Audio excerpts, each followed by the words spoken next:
बस ये मूकी दो, क्लोज कर दो।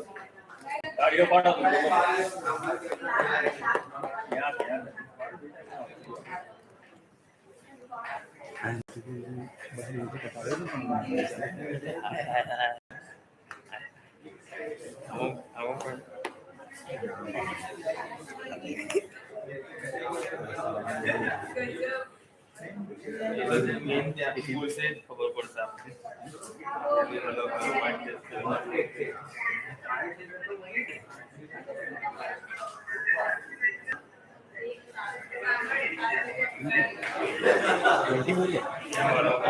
हेलो हेलो बोलो, hello hello hello hello hello hello hello hello hello hello. हमें बोलिए थोड़ी बात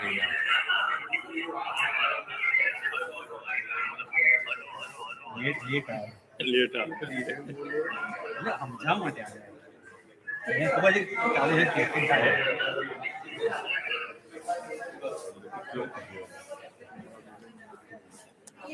परफेक्ट।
भूली जवाय। हाँ पप्पा भूली जाओ। 20 रहा फाइनल 20।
सोल्यूशन મળે ચાલુ કરે ને તો રેગ્યુલર ચાલુ કરે ભલે શું વાંધો ચાલુ પ્રોગ્રામ કે ભાઈ ઉતાવળમાં બાજુ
વાત કાપને કરું છું.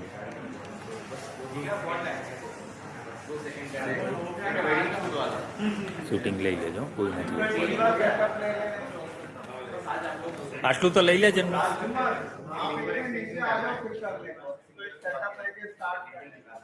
સ્ટાર્ટ કરી દિયા, ચલ લઈ લે.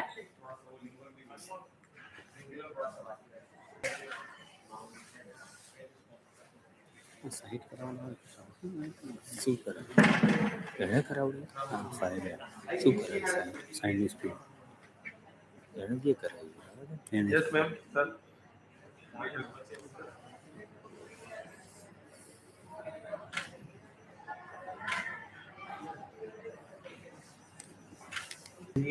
ચાલ એટલે શેની સાઈડની સ્પીડ કહું હે? અચ્છા સાઈડની સ્પીડમાં તો પૂછશે શું કરવા સાઈડમાં આઈએસ ઉપર કરો ને તો અહીંયા 100 થઈ જશે. શું 2500 હાઈવે 2500 કરો તો શું પડે? હા પછી અહીંયા 100 થાય તમારે. હા કરો ને. હા 100 રાખો ને તો પિક્ચર અંદર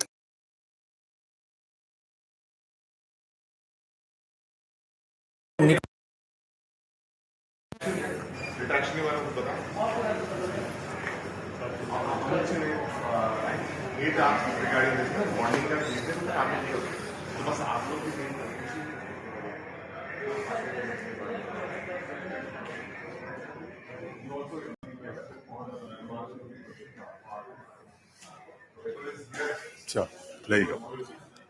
घर में से एक ले लेना पिक्चर आई थी ले चल. यहाँ से कुछ नहीं है, अभी जा रही हूँ यहाँ पर.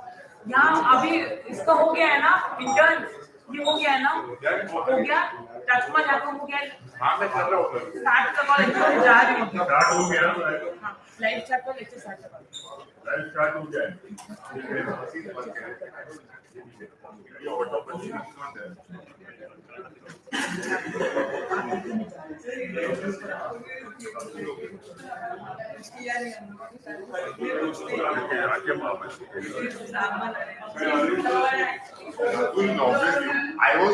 હોય ને હોય મારું ચાલુ જ છે ને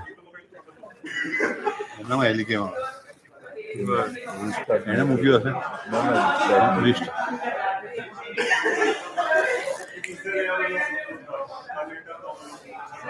ના પણ यहाँ कोई नहीं है तो जूनी है यार. कोई आयो नहीं तो आयो नहीं तो लाइव रेड હોય સ્લો મોશન તો હમણાં પેલું ભણવા માટે કર્યું હતી ઉતારવા માટે.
ये हमने आदत पड़ती है ये चालू।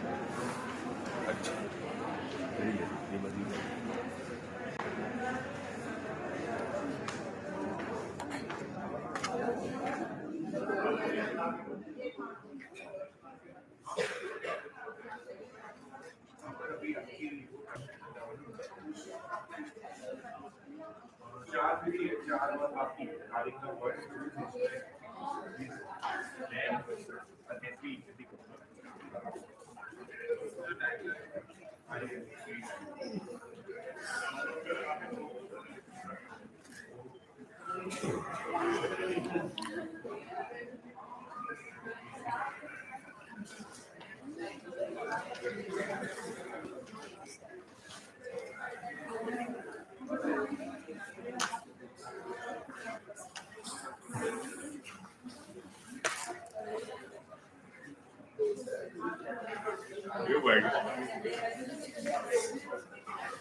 Hello. A very good morning to respected organizers, respected senior faculty members, my colleagues present in the hall, and my dear students. First of all, I would like to thank you, Team CynoDent and Goenka Research Institute of Dental Sciences for inviting me here to Ahmedabad for delivering this guest lecture. I opted this topic because nowadays people are facing a lot of challenges while presenting their scientific stuff, their clinical skills, their entrepreneurship. So role of intellectual property right is very important and need of the hour right now. So I am Dr. Amit. This is my journey since my UG till my present institute. I did my graduation from Sobharti Dental College, Meerut, then post-graduation from Vinayakam Mission Institute, Salem, Tamil Nadu. Presently, I am working as head of the department, Periodontology, SGT University, Gurugram. So let us do some brainstorming with having 5 questions. You can opt for any one option which you feel suitable to you. Later, you can change your options after having this whole presentation. So first question goes like, IPR stands for. You can opt your own option, but you must be aware by now because title slide it was given. IPR stands for, anyone? Option C, right. Have you ever heard of IPR before? Let us see after this talk. If yes to question 2, have you ever attended any workshop, seminar, conference on IPR? But from today onwards, you can say yes. If yes to question 2, from where did you came to know about IPR? From today onwards, you can say hai ke nahi IPR because we need it. IPR cell deals with only patents, only copyrights, copyright, patents, trademark, or none of the above? That you will come to know after this presentation.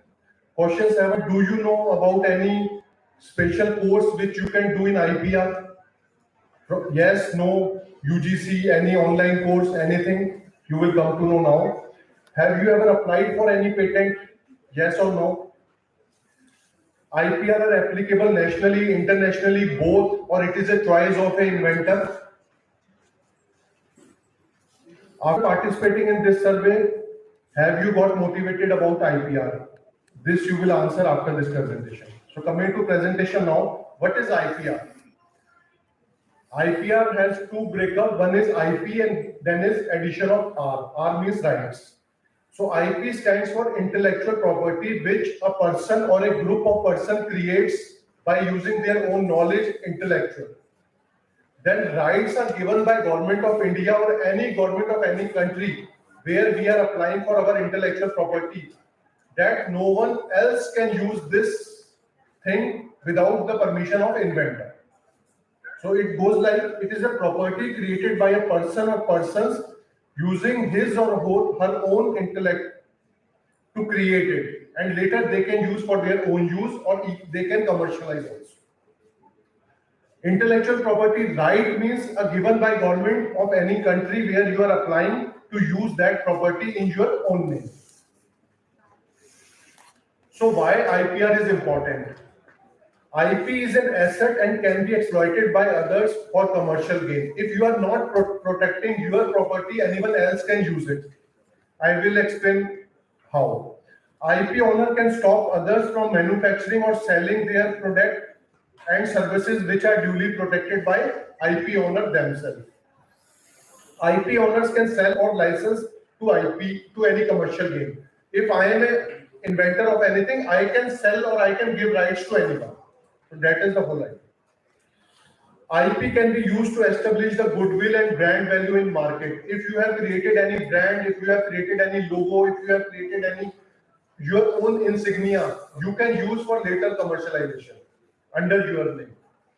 Inventors, creators, or authors of an IP can mention about IP in their resume. Nowadays, when you go for any interview, any job profile, they will ask whether you have any patent in your name, whether you have any IP in your name. So you can say, yes, I have this, if you have better knowledge about it. IPR certificate establish legal and valid ownership. As I have told you earlier, once you have registered your IP, you are the whole sole owner of this IP. Now, various types of IPR. You can go for patents, you can go for trademark registration, you can go for design protection, you can go for copyright, and you can go for geographic indications. All kind of IPR are territorial rights. They can be applied from any nation or worldwide. IPRs are protected in accordance with provision of corresponding legislation of the country. Like in India, Patent Act came in 1970, Design Act 2000, Trademark Act 1999, Geographical Indication 1999, and Copyright 1957. Now, what is patent? Patent is an exclusive monopoly right granted to an applicant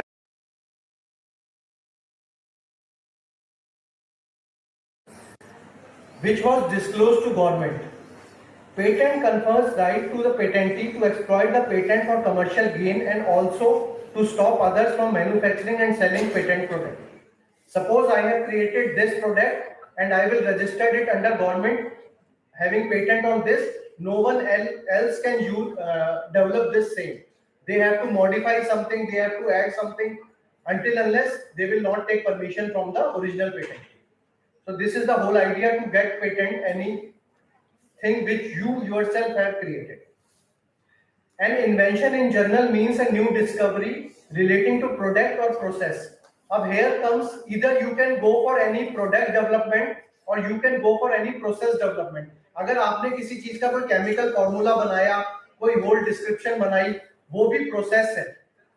तो process को भी आप patent कर सकते हैं और किसी device को, इक्विपमेंट को, एज ए डेंटिस्ट अगर आपको इक्विपमेंट बनाते हो आगे चल के, आप उसको पेटेंट करवा सकते हैं. An invention But government will see, but patent officer will see before granting. They will see the newness. They will check all possible whether this is already existing or not. Then they will come to what are the inventive steps involved in creation of this. Then comes what are the industrial application, what is the commercialization of this. अगर आप एक product बनाओ और वो आगे चल के viable ना हो, then also they can reject your this thing. So therefore any product or process is only applicable under headings of patent. Only thing is novelness. Novelness means new होना चाहिए, non obvious, जो सब लोग सोच सकते हैं वो नहीं होना चाहिए, something very unique and useful for industry. उसका कुछ ऐसा यूज होना चाहिए जो कि फ्यूचर में एप्लीकेबल हो.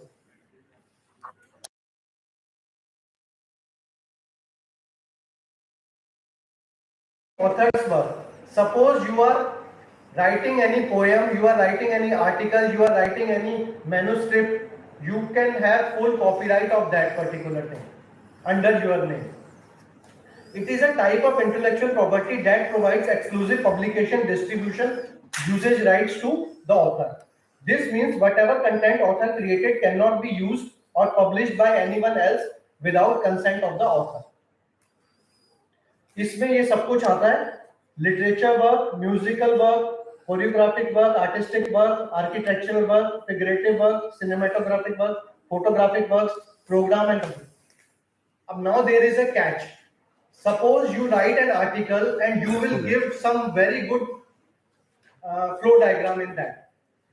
Before submitting the whole flow diagram to a journal, kindly protect that particular diagram, any schematic representation under your name.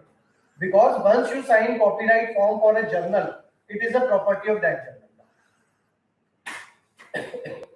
Though in consent with you, but if you have created some very good illustration in your article, kindly try to protect first under your name, then open it for general public to read it.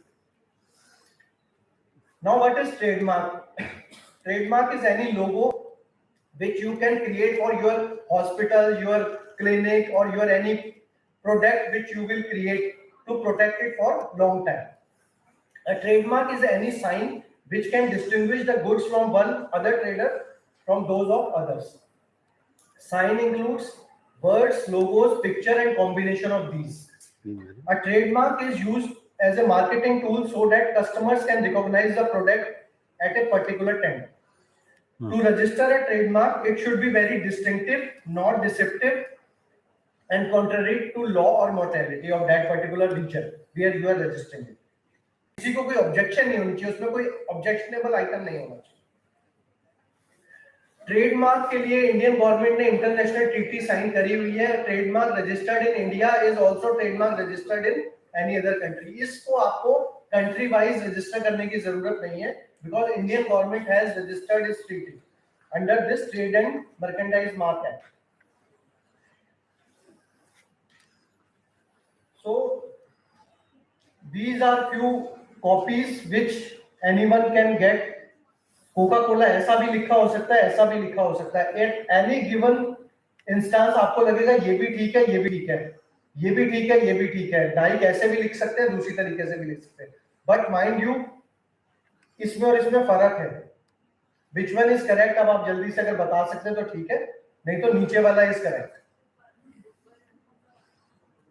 करो check, ठीक है. So अगर देखो, I will show this is a dental clinic logo. अगर आपके clinic का लोगो ऐसा है और किसी और क्लिनिक का लोगो ऐसा है, तो there is a difference. Colour scheme का डिफरेंस है, लिखने का डिफरेंस है, बाउंड्री आउटलाइन का डिफरेंस है. So you have to register your logo. There is one common name 32 Pulse. India के हर सिटी में इस नाम से क्लिनिक मिलेगा. 32 Pulse बड़ा कॉमन नाम है क्लिनिक का, हर शहर में मिल जाएगा. बट ऐसा नहीं है कि वो हल्दीराम की तरह उसका ऑनर एक ही है. एक 32 Pulse अगर सर की सिटी में, मेरी सिटी में 4 है तो हो सकता है चारों ऑनर्स अलग.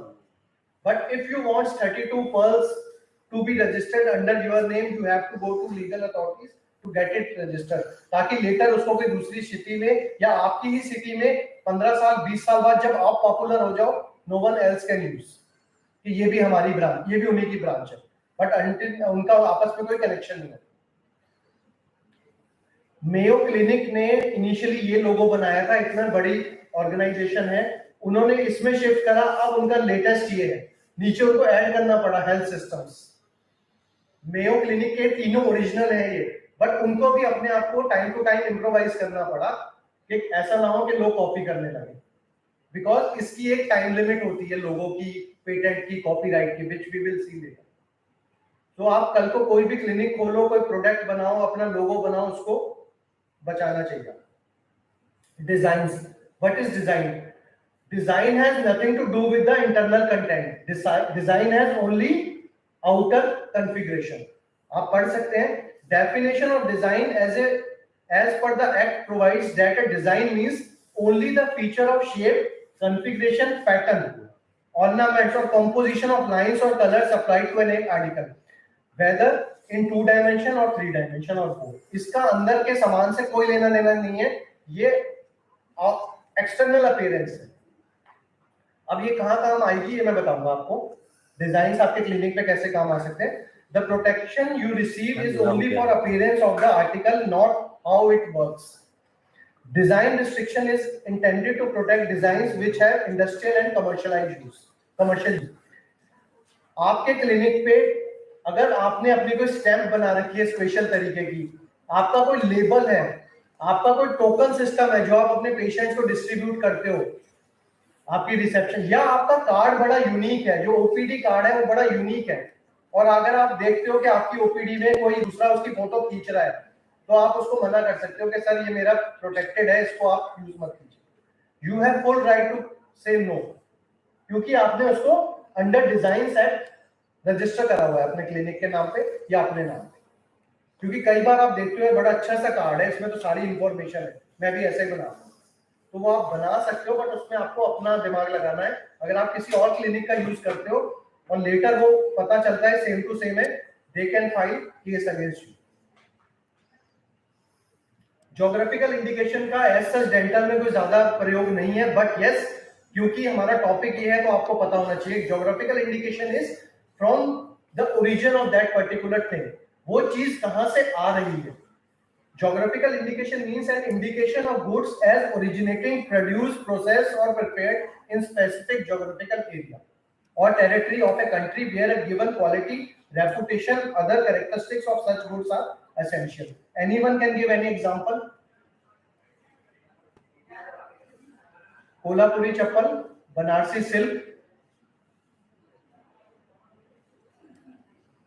An indication used to identify agriculture, natural, manufactured good originating from definitive territory of a country in India। Suppose अब आप देख सकते हैं ये सिल्क है, ये इस पर्टिकुलर जगह से बनती है, दार्जिलिंग टी दार्जिलिंग से ही होगी, ऐसा नहीं आप अहमदाबाद में उगा रहे हैं और उसको कह रहे हैं दार्जिलिंग टी, ठीक है। कोल्हापुरी चप्पल, बीकानेरी भुजिया, तो देयर आर टैगिंग्स। अगर आप ध्यान से देखें, ये गवर्नमेंट ऑफ इंडिया ने इस तरह का टैग दिया होता है। अगर आप किसी हैंडलूम एम्पोरियम में जाएंगे और उस पर लिखा है उड़ीसा हैंडलूम, और वो उड़ीसा का पर्टिकुलर मटेरियल है, कपड़ा है, ऑर्नामेंट है, कुछ है, तो उस पे ऐसा टैग लगा होगा, जीआई टैगिंग, ज्योग्राफिकल इंडिकेशन। और ये कुछ एग्जांपल्स हैं ज्योग्राफिकल इंडिकेशंस के। इंडिया के कौन से कोने में कौन सी चीज ऑलरेडी गवर्नमेंट ऑफ इंडिया ने करी हुई है, ठीक है। So this is a very important tag. Now onward you can see, अगर ये जीआई टैग है, इसका मतलब ये ऑथेंटिक प्रोडक्ट है ऑफ दैट पर्टिकुलर। बताया, अगर आपने एक बार पेटेंट किया, डज नॉट मीन वो लाइफ लॉन्ग आपका ही हो गया। 20 years from the date of patent, design 10 years, trademark 10 years, copyright 10 years। copyright नहीं, geographical indication, copyright means age of the author plus 60 years। अगर मैंने आज की एज में अपना ये आर्टिकल लिखा है, उसमें 60 years ऐड हो जाएंगे, उतना टाइम तक वो मेरे नाम पे रहेगा।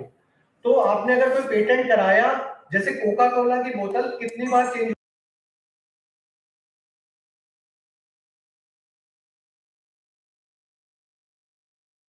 अगर वो चेंज नहीं करेंगे तो दूसरी कंपनीज सेम डिजाइन लेके मार्केट में आ जाएंगे।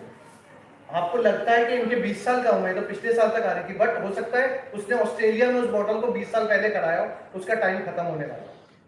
सो आपको हर ये डेट्स याद रखनी है कि आपने एक बार करा लिया अपने क्लिनिक का डिजाइन, तो 10 इयर्स के बाद लैप्स होने वाला है, तो आपको 9 इयर्स 11 मंथ में उसको दोबारा फाइल करना पड़ेगा।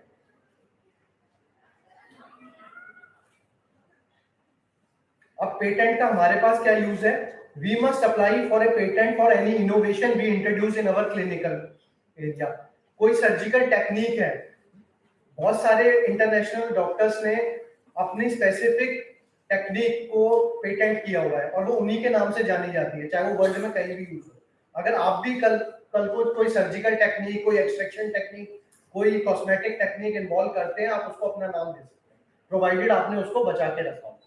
कोई न्यू प्रोसेस, जैसे मैंने आपको बताया, कोई न्यू मेडिकेशन फॉर्मूला, आजकल बहुत सारे पीजीज के सर हमने जेल बनाया है, हमने जीटीआर मेम्ब्रेन ही बना दी, हमने कुछ और बना दिया, हमने नया लोकल एनेस्थीसिया बना दिया, इसमें ये नहीं है, इसमें ये ज्यादा है, वो सब आपको बचाना पड़ेगा अपने नाम के अगेंस्ट। न्यू इंडस्ट्रियल इनोवेशन, आपने कोई ऐसा डेंटल क्लिनिक में चेयर बनाई है, वो हैंडीकैप पेशेंट को क्लिनिक के गेट से ही लेके आ जाती है ऑटोमेटिकली, उस पर ट्रांसफर कर देती है, वो सब कुछ इसमें आता है। कोई वैक्सीन आपने बनाई है, पेरिडोंटल वैक्सीन है जैसे, तो वो सब इसमें आ जाएगी।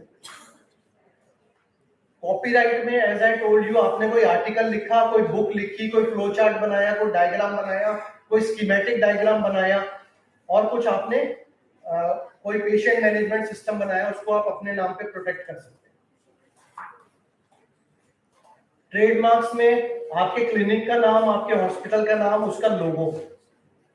डिजाइन्स में आपकी कलर स्कीम, बोर्ड की जो आपकी कलर स्कीम है, स्टैम्प है आपके क्लिनिक की, कोई लोगो डिजाइन है, कोई ओपीडी कार्ड का डिजाइन है, जो आपको लगता है मेरा यूनिक है, उसको प्रोटेक्ट कीजिए।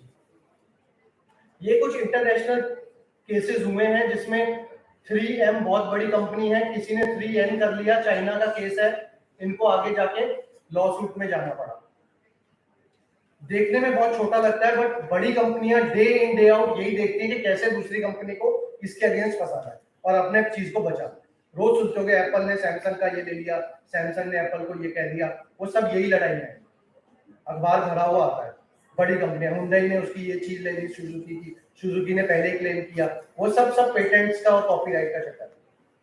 हमें नहीं लगता एज ए डेंटिस्ट के हमारे को क्या यूज है, but believe me, now days आप किसी भी इंटरव्यू में जाओगे, पहला क्वेश्चन होगा पेटेंट है आपके नाम पे, कभी अप्लाई किया है, कभी कोई डिजाइन बनाया, कभी कोई चीज बनाई, इस तरह के। एलवी साउथ कोरियन केस है, जिस कंपनी ने, हालांकि ये कपड़े बनाती, ये शायद चॉकलेट कॉफी था या क्या था, इन्होंने ऐसे लिख दिया एलवी डार्क, इनको अगेंस्ट कर दिया इन्होंने आपस में। एडिडास फॉरएवर 21 यूएस का केस है, इनका डिजाइन के ऊपर जो एडिडास के 3 बार होते हैं वो कॉपी हुआ था इसका। इंडिया का भी है, ये इंडिया है, American eagle versus Pantaloons. Starbucks और इनका, ये भी यूएस का केस। तो बड़ी बड़ी कंपनियां भी डे इन डे आउट यही देखती हैं। जैसा मैंने आपको बताया था, आर देयर एनी कोर्सेज जो आपको इसके नॉलेज दे सकें? Yes, there are courses by UGC, by Swayam portal, by various other online. Coursera also has courses like that, इसमें आप कर सकते हो। मैंने भी किया था एक गिवन टाइम पे, managing intellectual property in university. तो अगर ये सर्टिफिकेट अब मेरे पास है तो मैं कहीं भी प्रेजेंट कर सकता हूँ, आगे मुझे पता है, कुछ तो पता है, later I can develop my skills.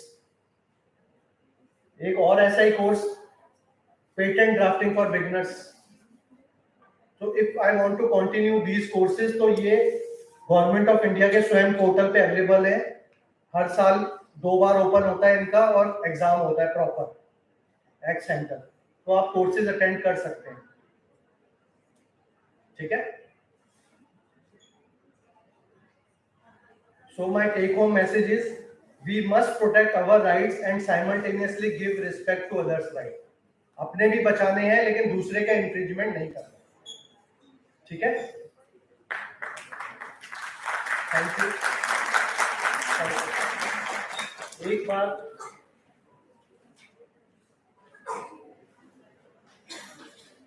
Question number 1, anyone can answer? IPR stands for, ठीक है. Have you ever heard term IPR? कहां से सीखा आपने? Seminar, conference, CD? If yes to question 2, आपको फिर वही बात है, from where you came to know, any colleague, any internet, any university official told you?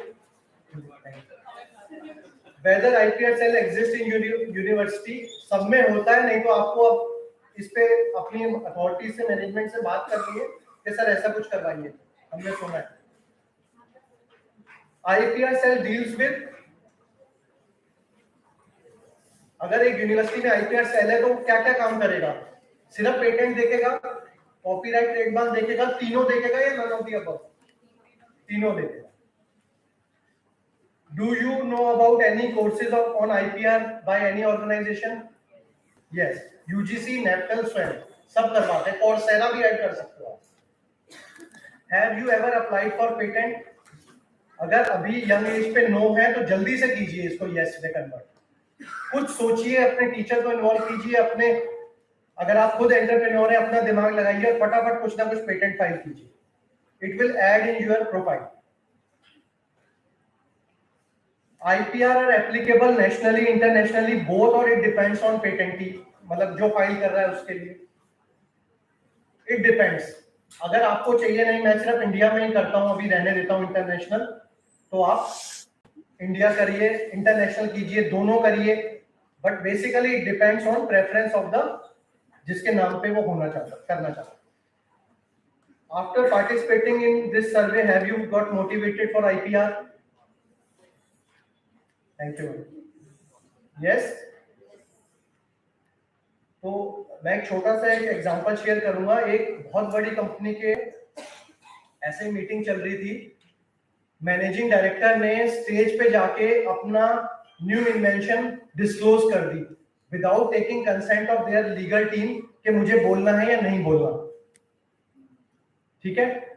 जब उन्होंने ये चीज अनाउंस कर दी कि हमारी कंपनी ये लॉन्च करने वाली है, ऐसा होने वाला है, इमीडिएटली उनके लॉयर टीम ने बोला सर ये क्या कर दिया, अभी तो हमने करा नहीं था फाइल नहीं किया था, but he opened his idea in public domain. अब वो प्रॉब्लम हो गई. बिलीव मी, उनकी लीगल टीम ने दूसरी कंट्री में जाके, जहां टाइम गैप था, सेम डेट में पेटेंट फाइल किया. अगर मैं इंडिया में आज मैंने आपको कुछ कह दिया और मेरे से गलती हो गई तो कनाडा मेरे से पीछे चल रहा है. कनाडा में आज की डेट कल आएगी. मैंने फटाफट लीगल टीम को बोला कि वहां से अरेंज करो, कनाडा से फाइल करो, block this idea under mine. ये हुआ है एक आदमी के साथ. उसने बोला और कंपनी ने, लॉयर्स ने बोला सर ये क्या कर रहे हैं अभी, तो कोई बात नहीं. उन्होंने फटाफट डेट देखी कि इस डेट में जब अनाउंस करा है ये कहां पे नहीं हुआ था. बोले उस कंट्री में नहीं हुआ था, वहां जाके फाइल करो फटाफट. तो this is again a possibility. तो व्हेनेवर, अच्छा, one more thing, how you can approach. Either you can go online, you can file any patent online, और इंडिया हैज 4 ऑफिसेस, चेन्नई में, दिल्ली में, कलकत्ता में और मुंबई में. आईपी के ऑफिसेस हैं जो दिन रात यही काम करते हैं. वहाँ आईपी ऑफिसर्स बैठे हैं, अटॉर्नीज बैठे हैं, वो सब कुछ स्क्रूटनी करते हैं. लेकिन एक आईपी को मिलने में 3 साल भी लग सकते हैं, 4 भी लग सकते हैं, 2 भी लग सकते हैं. But the day you filed it, वो आपके नाम पे हो गया. ये मत सोचो यार ये तो 4 एप्लीकेशन अंडर स्क्रूटनी है. तो अगर आपको पता चलता है यार किसी और ने लगाई है, आप ऑब्जेक्शन वहीं रेज कर सकते हो कि मैंने फरवरी में ऑलरेडी लगाई, ये अक्टूबर में लगाई है, तो ये तो कैंसिल मानी जाएगी. तो आपकी लीगल टीम ये सब कुछ करती रहेगी. और you can hire any legal agency जो दिन रात यही काम करती है. जैसे डाइवोर्स लॉयर होता है, प्रॉपर्टी लॉयर होता है, ऐसे पेटेंट लॉयर्स भी होते हैं आज के टाइम. वो स्पेशलाइज्ड है, उनका यही काम है. कैसे करना है उसको, कैसे ट्वीक करना है, कैसे आपको उसको इम्प्रोवाइज करना है. आप चले गए ये बना दो, वो कहेगा नहीं सर ये तो अमेरिका में ऑलरेडी हुआ है, ऐसा करते हैं, इसके आगे एंटीना लगा देते हैं. वो कहेगा ठीक है एंटीने वाला लगा दो.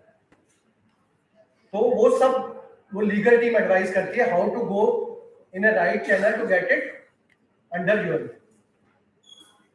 एनीथिंग. Thank you.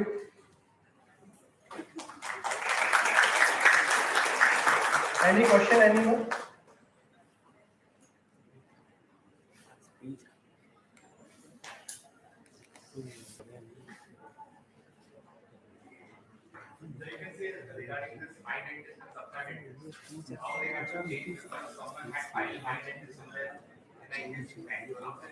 नहीं, बट आप बता सकते हैं। बट एज सर सेड ये बहुत कॉमन है। आप as a student, as a young, आपको ये मत समझिए इसकी वैल्यू नहीं है। नाउअडेज आईपीआर में जो नहीं चल रहा है वो सूनर और लेटर लाइन से बाहर हो जाएगा, क्योंकि दूसरे लोग बिल्कुल यही सोच के बैठे हैं दिन रात के कैसे इसको ओवरशैडो करके अपने को ऊपर लाना है। So this is the only right which government of India is giving you to protect your intellectual things.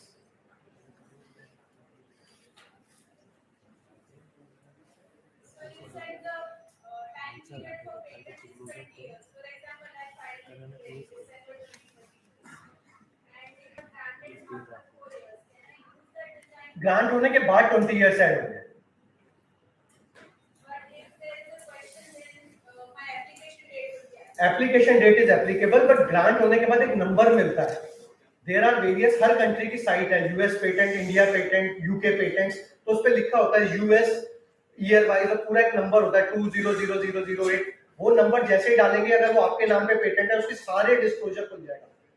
ये और इन patent you can disclose, you can protect future things also.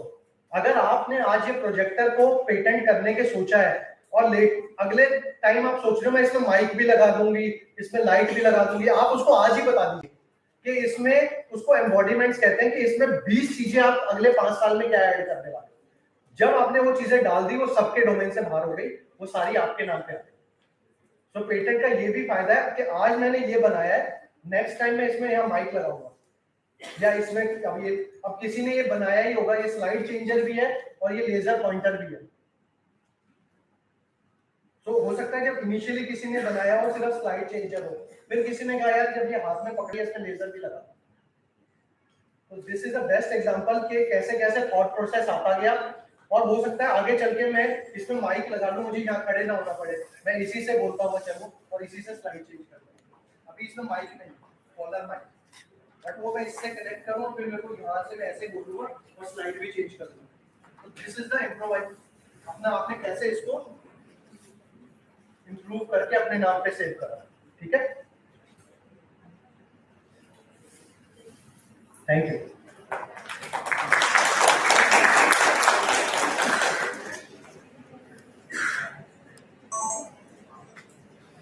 कोई बोले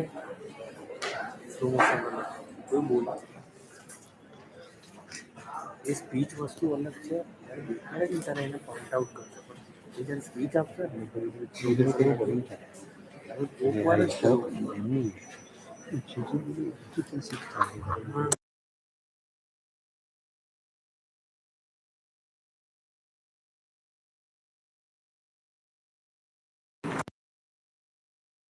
All present here, I, Dr. Goenka, with my co-anchor, Dr. Shruti, are honored to own the stage for today's event. First of all, we welcome all the delegates, speakers, and guests to this beautiful state of Gujarat. Please experience this glory.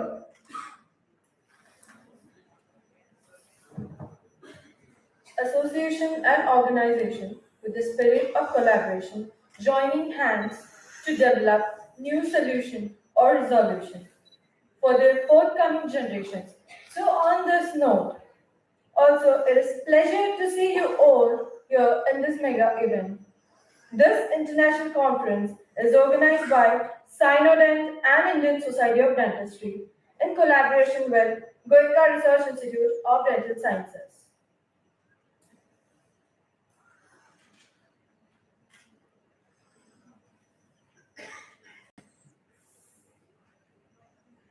CynoDent is committee with its members around the world to improve access to quality care and promote the management of presentation to the wider population.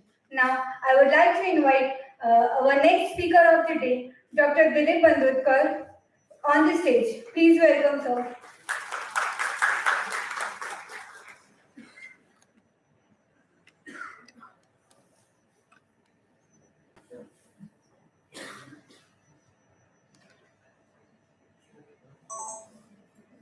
કેમ બંધ કર્યો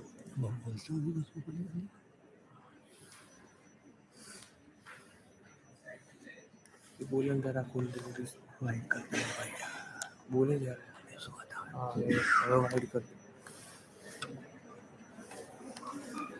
set करते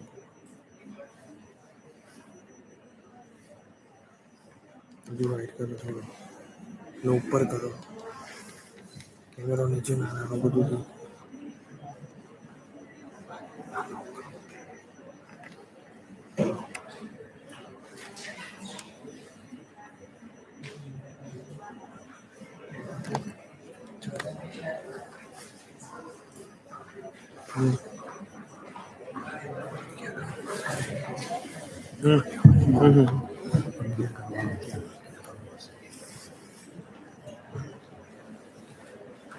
Good morning, friends.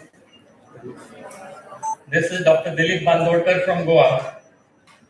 After a nice talk from Dr. Amit Bhardwaj, and following me will be Dr. Rampa Wing. So, Dr. Rampa, just to be sure that I don't take too much time, after 20 minutes, again 5 minutes later, another. Yeah.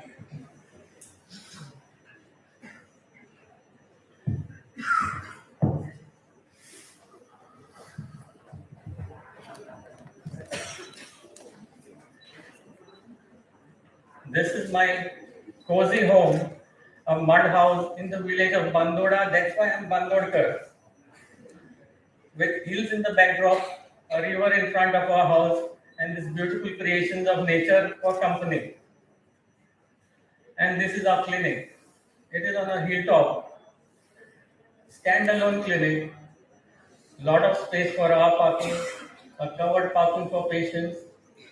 We have rainwater harvesting facility which can store 250,000 liters of water, and we are electricity independent also. That's my reception area, and these are again friends who sometimes drop in. A cobra and a monitor lizard. An Israeli co-speaker gave me these two sentences. Beauty is external goodness and goodness is internal beauty. Outro. The very beautiful Katrina Kaif and the most handsome son, Hrithik Roshan in their prime. In their prime. I bet many of you will be having better bodies than these people. I bet. But faces. And when we say beauty, we almost entirely attribute it to the face. And what makes a beautiful face? Nice hair, a wow skin tone, enchanting eyes, a bird nose, gorgeous lips, sculpted chin, and a mesmerizing smile. And what is smile without teeth? That is where we come into the picture literally. Now, if I ask someone of you, if I ask Dr. Rumpa, can you please do something to my teeth and make me look at least as good as this guy? That's not possible. That's not possible. But can we make a difference? Definitely. We can take the patient from a smile which is awful and make it awesome. We can add so much value to the patient's self-confidence, or they start loving themselves more when you do something to improve their smile. So today we are not on a 4-day seminar on aesthetic dentistry, so I want to give you some hard-hitting clinical tips which is related only to aesthetic dentistry in the anterior zone, basically with composites. So we are creating visual illusion of pleasantness by achieving certain proportions, shape alterations, color alterations. Basically, the dimensions of upper anterior teeth should be around 10:8, or at least length should be greater than breadth. If you want a slightly softer look round the angle, and if you want more translucence, if you give more translucence and surface characters, the teeth start looking younger. I'll show you my cases. Now we have to create visual illusion. In this case, I've taken this case up for diastema closure. Now I want to make the teeth broad, obviously, but I don't want them to look broad. So what do? I don't shift the line angles. I don't have a laser pointer to tell you. There are, teeth have got line.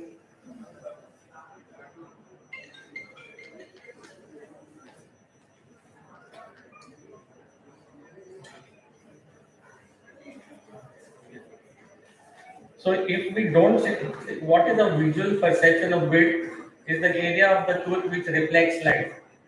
So when there are this proximal line angles, if we shift the line angles proximally, then the tooth looks broad. Here I don't want to make the tooth look broad, but I want to make it broad. So I shouldn't be shifting the line angles. And if I want to make the teeth look wider, it's a win-win situation. I want to make these teeth wider as well as I want them to appear wide. So here the main aspect of any cosmetic dentistry with adhesion is bonding. Sometimes we bond only to enamel in the anterior zone, and that is why we use only enamel bond. But let's not speak of that because this product is very elusive now, where hardly you get it. And as it is, any dentin bond bonds to enamel. So the best bond to use at present, I'm an old school person. I'm a dinosaur. I told you I passed my MDS in 1985.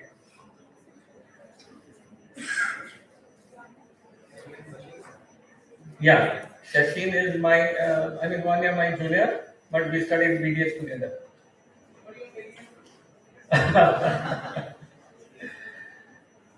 So bonding to enamel is easier, better, and more predictable. Extremely predictable. It's a very stupid. The process is very stupid. It's very, very predictable. When we speak of bonding agents, we normally call them dentin bonding agents because any bond which bonds to dentin automatically bonds to enamel. So basically, dentin bonds are either total H or self H. And this slide for the juniors, I see a lot of almost the whole crowd is juniors. So you are my target audience. I love to have young crowd. I still don't have the laser pointer, but you see the total H 5th generation and self H 7th generation bond. That is what is available at present.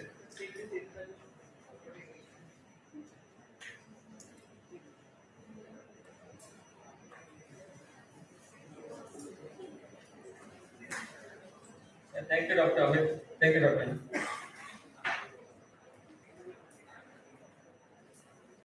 So let's concentrate on this and this. Now see what this is. Total H 5th generation. It bonds to dentin, it bonds to enamel, cut enamel and uncut enamel. Okay. And then it also bonds to metal, ceramics, light pure resins, self pure resins, and dual pure resins. Very important. While the 7th generation, that is the present generation bonds, will bond only to dentin, it will bond to cut enamel. That means it does not bond to uncut enamel, and it bonds only to light pure resins. So these are the limitations of the latest generation bonds. But we can modify these bonds by doing something called selective edge technique or a total edge technique in the same bond. Bonding to dentin is very complex because of the complexity of the structure of the dentin. This is my brother's daughter. I told her, just give me an expression, don't mess with me. And she gave me this expression. Dentin is like, don't mess with me, otherwise I'll mess up with you.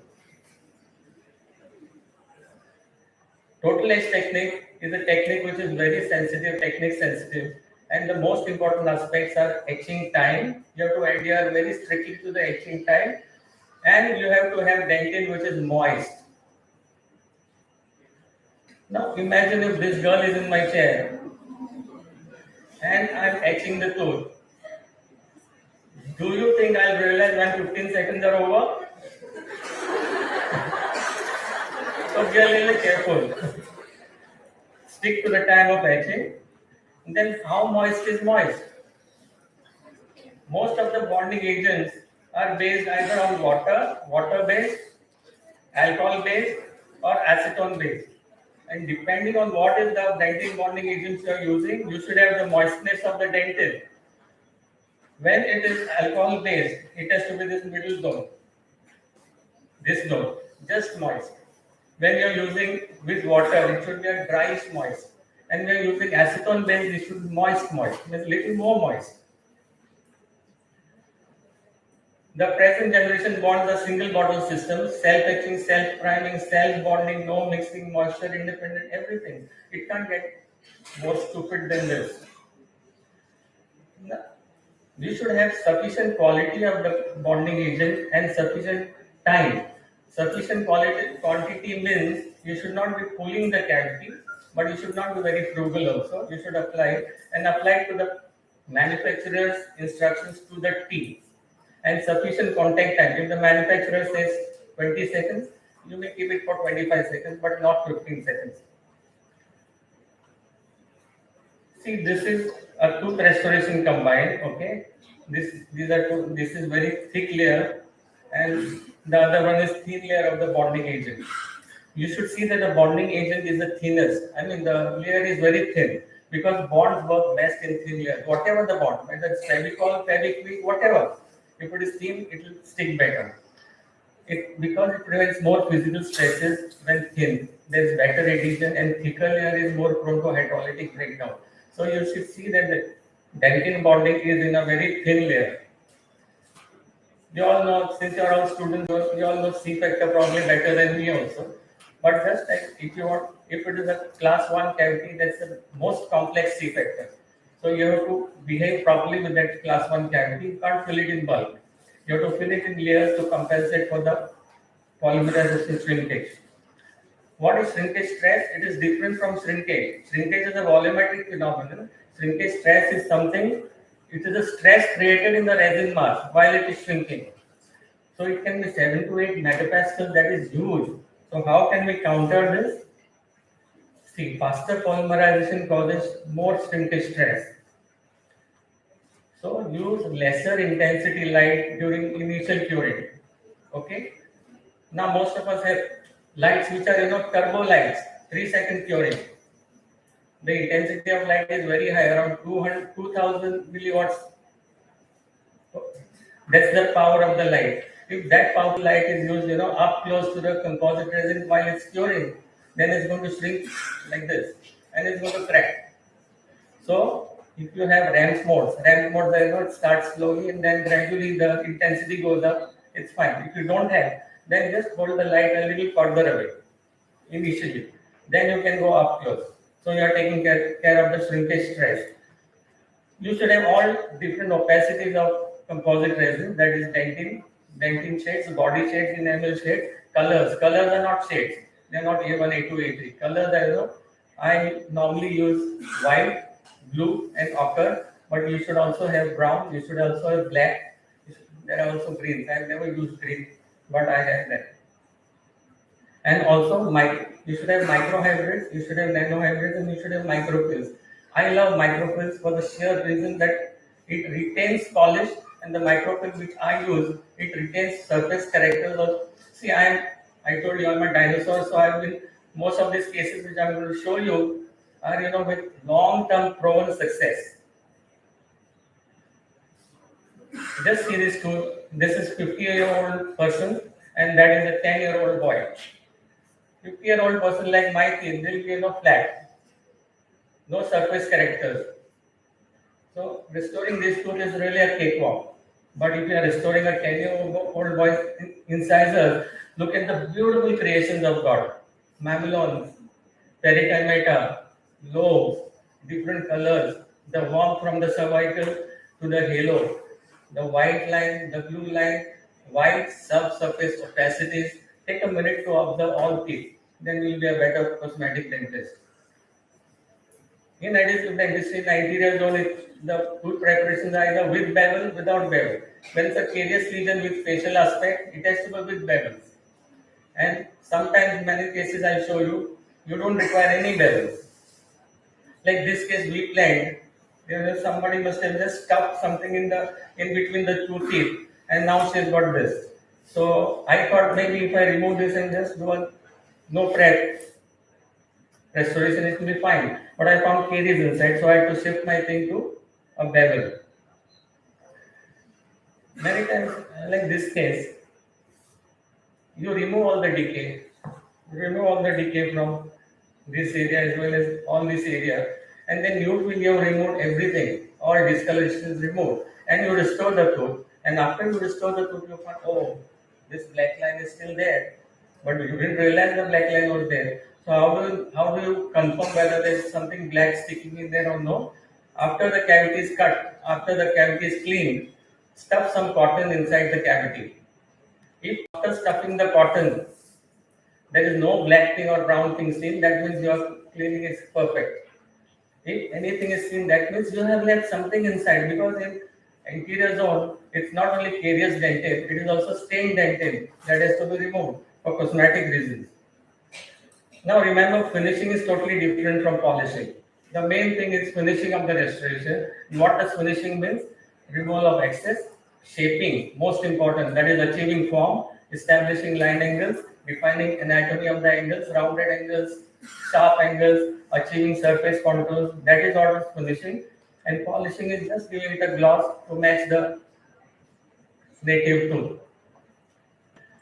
This case was done by my associate, and I encouraged them to take photographs of all cases in anterior zone. And she showed me this slide after the photograph after she completed it, and she was expecting doctor will say, "Wow." And it was really nice. It was good. The shade match was good, but the finishing and polishing was not okay. You see this reach, this reach, this reach. That's the proximal line angle should have been much easier. Otherwise, now because of light reflection, it looks like a canine. See the polish. The polish is super polished, like my tooth, an old tooth. This, look at this patient's dental incisor. They're a nice pericarmata. This has not been reproduced. So this is not a very good case for presentation. In a nutshell, we require short and long bevels, total edge bond, various opacities of dentin, stains, colors, and microfill as the top layer. We'll come to some cases. A young endodontist, she says, "Sir, I don't like my smile. My teeth look very flat. I am a hardcore conservative dentist. I hate removing enamel or dentin unnecessarily." And she knows me very well. Now she's a professor of endodontics in Gujarat College. So she said, "Sir, can you do something?" I said, "I'll do something which I like."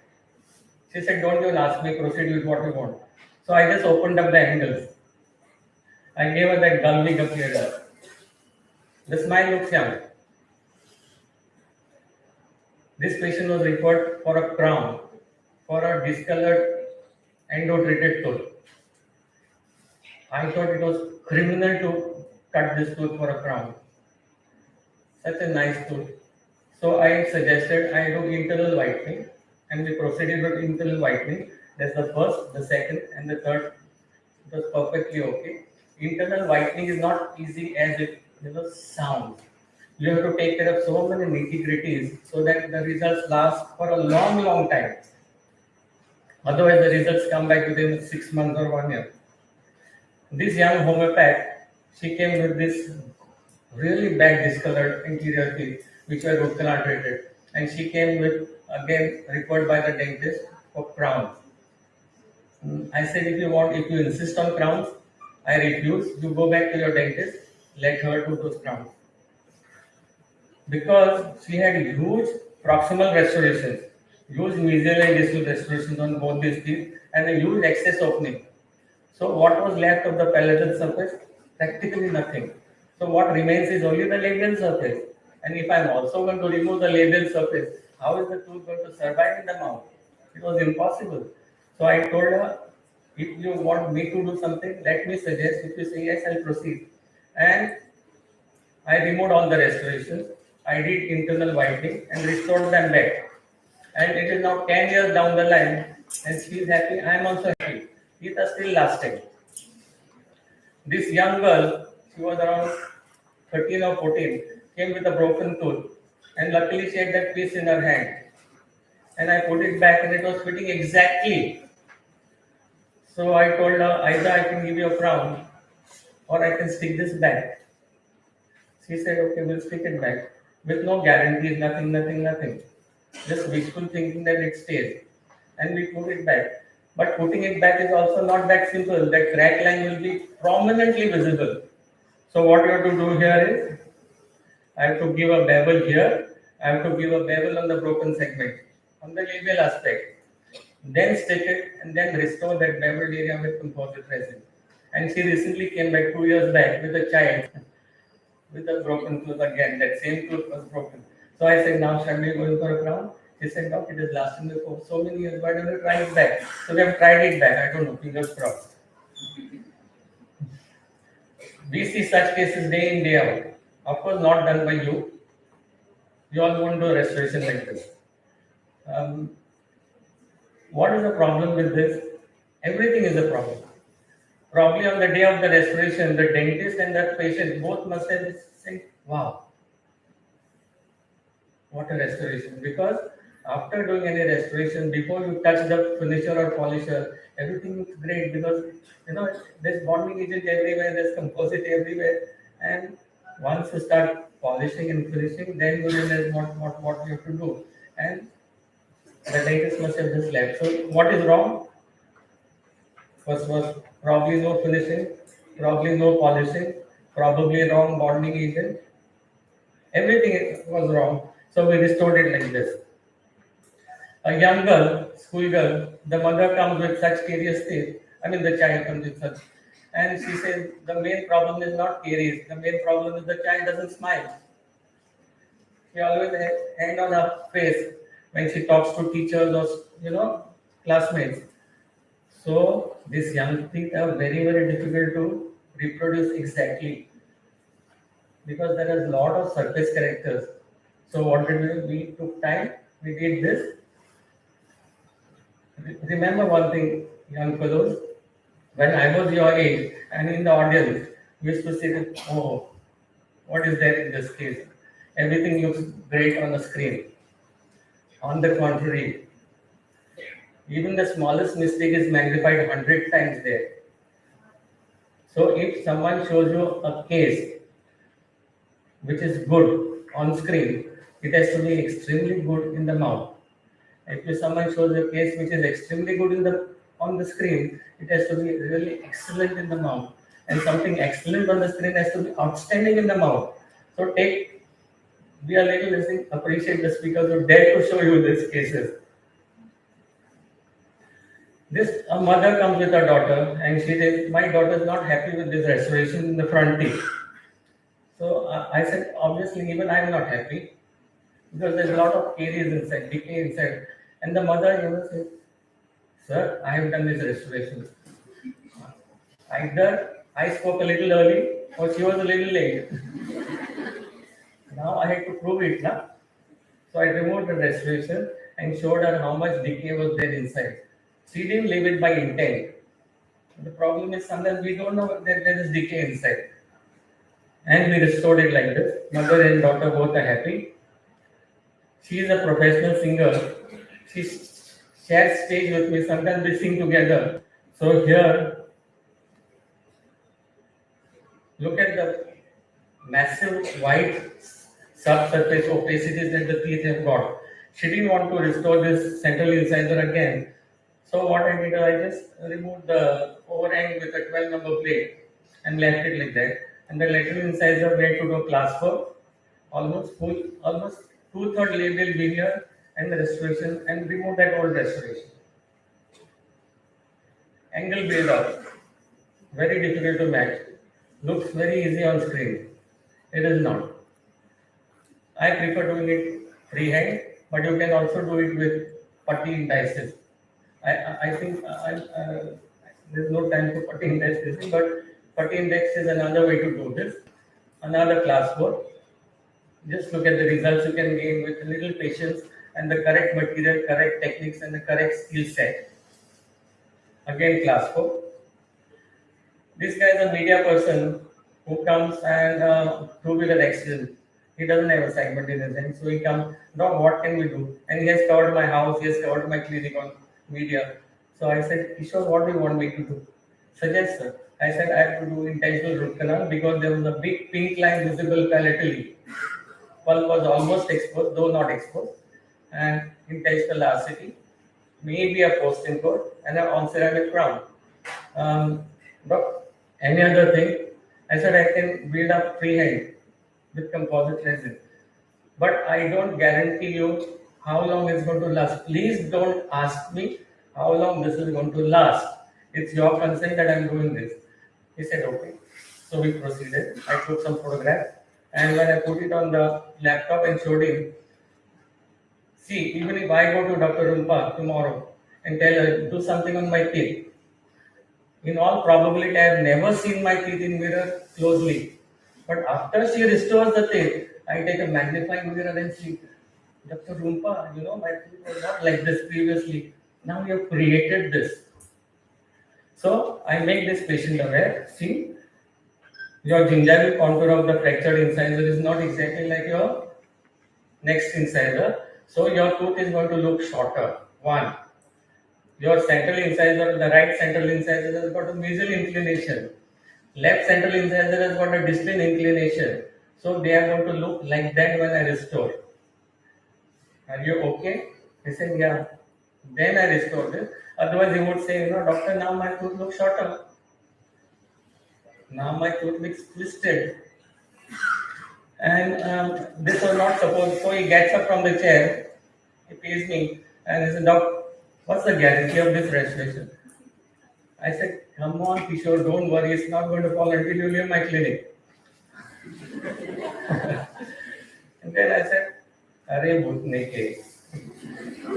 I told you before I start that it may not last. Just with your consent, I've done this. If it lasts, be happy about it. Came recently with his fiancée for diastema, and it was still there. But will I do it again? Unless the patient says, I will never do this again. This is just by chance that it is staying. Okay? Some diastema closures.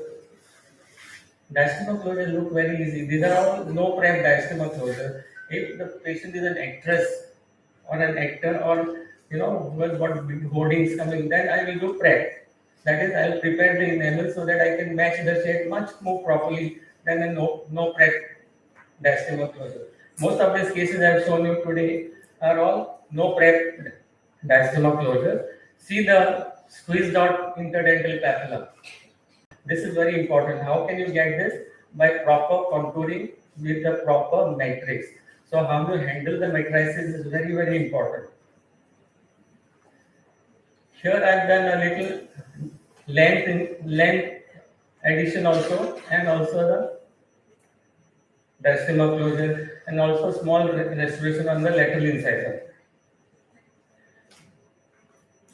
This is a young gynecologist, very handsome, tall guy, but he's got severe discrepancy with the length and breadth ratio, and he's got a space. So here I showed you that picture. Here I want to make the teeth look broad, and also maybe I want them to look broad. So I am shifting the line angles as proximally as possible. This I couldn't adjust the length because of the occlusion. So I just did this, and see palatally, take time to see palatally, because if you create discrepancy in the gingival area, then you are creating perio patients for your colleagues. So there should be no overhang left at all. This is Tanvi. She was in 10th standard when she came, daughter of the mayor of Panjim, and the mother comes with her. She's got extremely good teeth, in the sense caries-free, healthy enamel, everything is healthy about her teeth, but the only thing is she's got barrel-shaped teeth, and she just doesn't like them. So I said, okay, at present, since she's so young, I'll just go in for build-ups, and later on, these are going to fail after a period of time. Then if you decide, we go in for ceramic veneers. And also, I didn't want to remove the length of her teeth. If I remove the length of her teeth, then it would look a little better. But such virgin, nice enamel, I mean, it is criminal even to just scrape it. So I said, I'll do it like this. If at a later date you want me to reduce the length, I'll reduce the length. So we started like this, we ended like this, ended like this. And this is Tanvi. Now, when I have to attend my peers, Sandesh Maikar and Sunil Gulabai, then they used to show in Look at the glint in her eyes before and after. अरे तुमने बोला होगा यार ऐसे smile करो अभी ऐसे smile करो. But when you do this cases you realize before you are the best smile like this, and after immediately there's a glint in the eyes. This young boy, two-wheeler accident, broken teeth. Sister comes, walks in with him, and the sister. I place 1 or 2 implants in his sister, and he's a very disturbed boy. But I've seen him for the first time, so I don't know what his teeth look like. So I asked him, "Do you have some photographs of yours?" He goes home and sends me 20 photographs by mail because he's an avid photographer with SLR and big lenses. So in all angles, I choose these two, and just to see how his teeth were. And we do endo, we do post and core.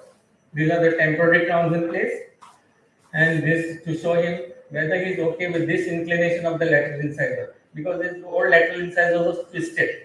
So he said, no, this looks better. So we stick to this design, and these are the final crowns in place. This is his final smile. This is Kevin, is an American who comes with, Doc, I don't like my smile. All resin veneers done in the US, as like any US patient, chiclet smiles. Everything same shade, the whitest possible shade. And I mean, they didn't really look great. So here, I was very comfortable doing ceramic veneers because the teeth were already cut. Teeth had already lost enamel, so I wouldn't feel criminal doing those things.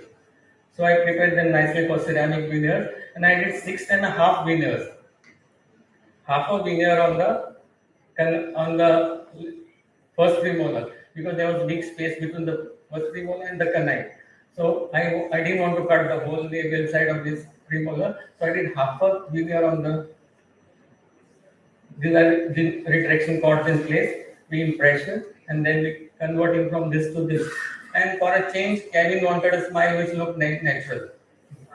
So I gave him a shade of his lower incisor, not the chiclets. So this is a half veneer here. Is Kevin happy? He is. This is only for a story. This case is only for a story. This is a daughter of a filthy rich business family from Goa. Even for consultation or prophylaxis, they used to fly to Mumbai. I don't know how she landed in my practice, and she comes. The mother comes with the daughter. Doc, I don't like my smile. She never smiled. A beautiful girl until she smiled. All the parameters, nice hair, this, everything very nice, but obnoxious to talk to. I wouldn't like to have a cup of coffee with her. Okay, so she says, what can you do? I said, first is orthodontics. But she says, 2 years, no way. So she's brushed it out. I said, ceramic veneers, like your mother. And the mother is snapping at me. Doctor, how do you know I've got ceramic veneers? ऐसे जैसे जौहरी को हीरे की परख होती है, dentist को भी असली दांत की परख होती है. So, those veneers were really in your face. They would show from miles. And the doctor says, no ceramic veneers for me. I said, why? My mother is aggressive as it is. And after the veneers, she also looks aggressive. And for the first time, I agree with the daughter. So, no veneers, no ceramic veneers, no orthodontics. I said the only choice left is resin buildup, but resin buildup is too much for this teeth. I have to build up more than 2 millimeters on your incisal edges. So she opens her Apple laptop, shows me all the Bollywood smiles, doesn't even bother about Bollywoods. I said, this is not the thing which I can give you, because you don't know what their teeth looked like before they started this. I'll give you something customized to you. So we start with a premise. I will do this, provided, and if you don't like this, at the end of 3 or 4 years, I'll remove everything that I've done, but I won't charge you for removing. I'll charge you for doing my work. My removing of your resin and leaving you as it is free. So she says, okay. So at the end of 4 hours, these are her teeth like this. And it was totally convex sort of, concave sort of smile. So we give her this build up. This, this, this. Okay. And now I give her the mirror and I see her breaking into a smile. I know she's happy. Then she starts smiling more. Then she gets up from the chair. No exaggeration. She goes, catwalk. Turns like this to me. And she turns like this and gives me a killer smile. And now she can't stop giggling. So I said, this is not going to last too long. You will have to do something. Doesn't matter, doctor. I will manage this. She went to the US. 1 year later, she came down. Of course, they were intact. And she was full of smiles. Big box of chocolates. Doc, you know what? After you've done this, I'm surrounded by friends. Before this, I had no friends because she was not friendly. She hated to talk to anyone. So this is the type of difference from awful smile to awesome smile is this. Not only looks, but inner well-being. And this last slide is just to add value to my, the glamour value to my talk. This is an actress, leading actress of Marathi and Konkani films. She calls up from Mumbai. Doc, I've got a little problem. You have to help me out. I said, tell me. I've chipped my central incisor. I was opening my hair clip. She sent me the phone. Don't bother to come to Goa. I'll send you to the best people in Mumbai. They'll do it just like that and better than what I can do. She said, no, doc, I'm at the airport. Please don't say no. I'll reach your clinic at 6 o'clock. How can I say no to a beautiful girl here? And she's speaking like this.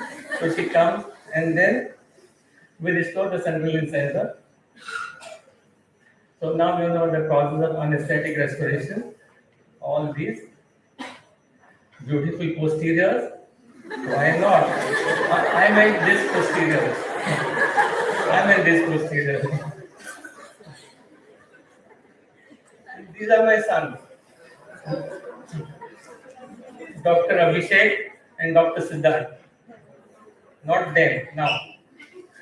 And Abhishek is now major in the Indian Army and is in the National Security Guard as a Black Hat Commando and he is enjoying his life, living his dreams.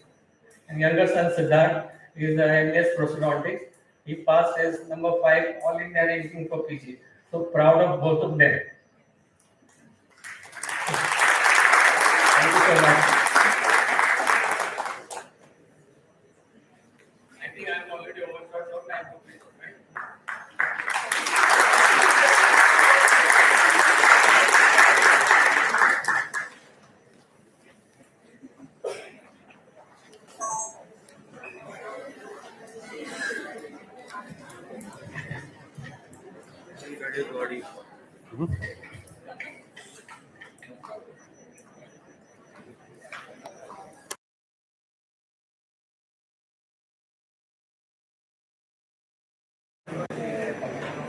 I can hear everyone is having gala time here.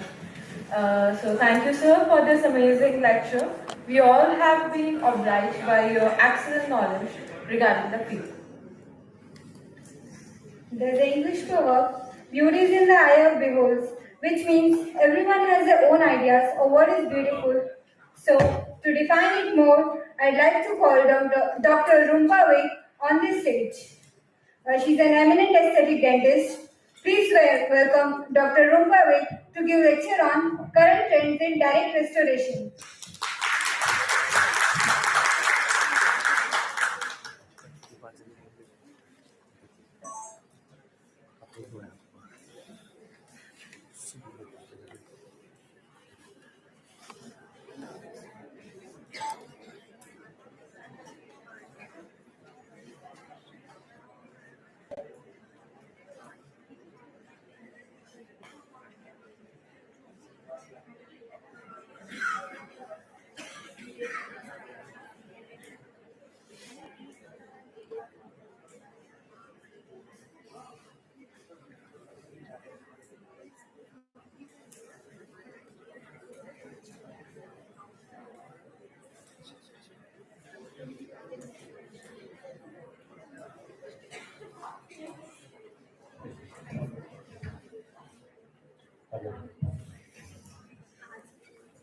Very good morning to you all.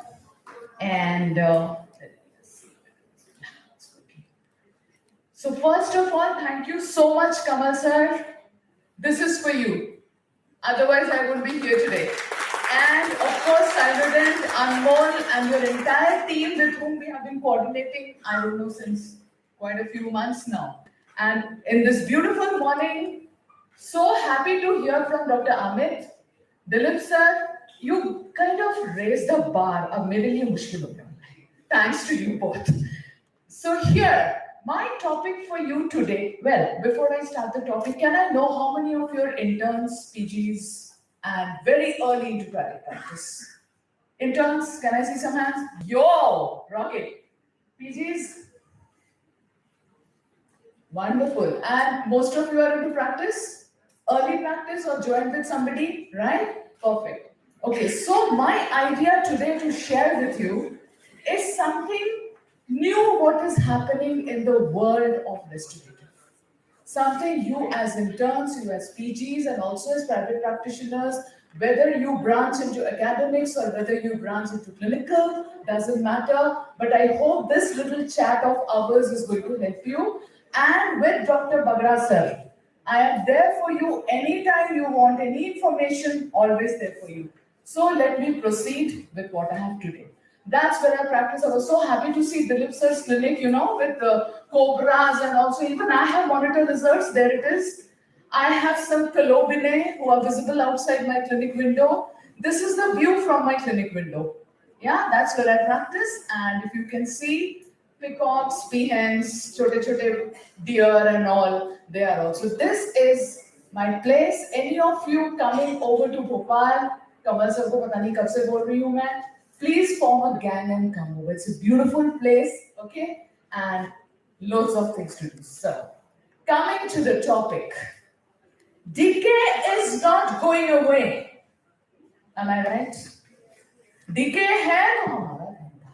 Let's face it. Right? That also I'm talking about primary decay. है ना? Primary decay है तो yeah, we are so happy to see the patients come in, be it anterior, be it posterior. Yeah, decay is good. But what about the secondary decay? Are we happy with it? No, because it shows our flaws. The brown margins around the anteriors, the breakage at the posteriors, so that's what we are not doing. So what is decay? It is one of the most expensive and prevalent bacterial diseases faced by human population worldwide, right? Till we are able to regrow teeth. I hope that thing doesn't come soon. Hum log kya karenge? But things are happening in the university of there's one university of stem cells in Cape Cod. I have been to visit that place and they are trying to regrow teeth. Der lagao bhai. No jaldi, So till we are able to regrow teeth, let's explore some better options to prevent restorative failures. Okay. Now, worldwide, of course, this is applicable everywhere in the world. When you perform a direct restoration, what is your choice of material? Composites, right? Composites, yeah. Same thing in the US also. Maximum 75%, you can see 87 whopping percent is composites, 9% is glass ionomer, 4% amalgam, which is actually not going away, but maximum, like majority of the restorative process, we just etch, bond long, composite though, let's restore and send the patient off. Right? What happened here? Okay. Did it go loose? Wait, let me see. Yeah, it's back. Okay. So there, no. Now, next question I'm going to ask you, what is the percentage of direct restorations in your clinics or OPDs? What do you do? Do you do 20%, 40, 60 or 80? Average kitna direct restorative practice hai? 40 to 60, right? That's huge. And only because decay is about, right? So we are doing that. And we have to remember before we restore that the teeth live in a biological soup. Now, I wonder why is this happening? Let me go and check whether my connection is tight. Just give me 1 second.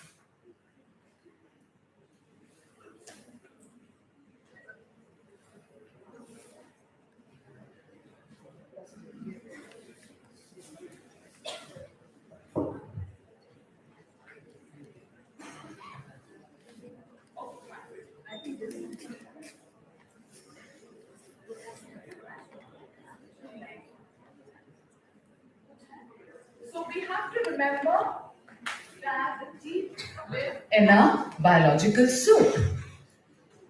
Enamel, as we all know, is a semi-permeable membrane, and there's a constant flow of fluid outward the pulp. When we etch and we wash away the etch, do you think the tooth is ever dry? Like Bandodkar sir also said, how moist? How dry do we need to keep it? Yeah? Again, it's happening. Okay? There's something loose. Wait. So what can we do to rectify it? कुछ आता जाएगा ना? या वहां से कुछ कर रहे हो आप? या यहीं से? चलेगा. Bear with me. Please bear with me. Okay, there must be some loose connection. And okay, so there's a constant flow of fluids. Now, 2/3 of the cavities treated worldwide fail due to bacteria, biofilms, and secondary decay. Now we are coming to the restorative part where we are responsible. Okay? Preventive protocols like we use rinses, we use RMGIs, and so many other things which need to be recharged. So what happens? Wait, let me just put this once and for all. कहाँ से loose है?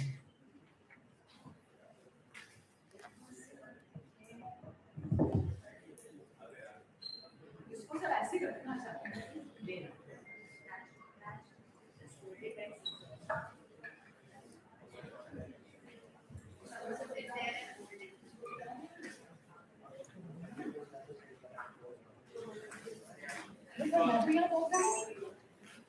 Let's see.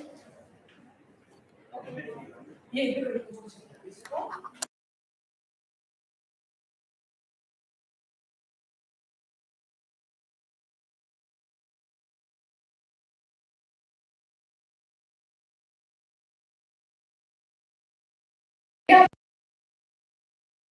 RMGIs, they are not really long lasting and they need to be recharged. So what is the most common cause of secondary decay? Yeah? Again one? Okay, it's coming. So, come back. Okay. So gaps between the restoration and tooth, number one. I'm keeping it very simple. Intact restoration having a lower buffering capacity. Have you heard of any composite in the worldwide market today that allows buffering? Not yet. I'm going to discuss that. Hang on. Okay, not yet. And primary caries adjacent to an existing restoration. I'm extremely sorry, guys. I don't know what's causing this, but anyway. So, now, what are the basic causes of restoration factors? This topic itself, I take 2 hours of lecture. Restorative failures only. So basically, if we clap, there are clinical factors like what we do in our clinics or hospital OPD, and the mineralized tissue. The main focus would be of my sharing with you today the mineralized tissue. Because can we do anything to the dentine or the enamel? They are the mineralized tissue here. Unke apne nuances hain.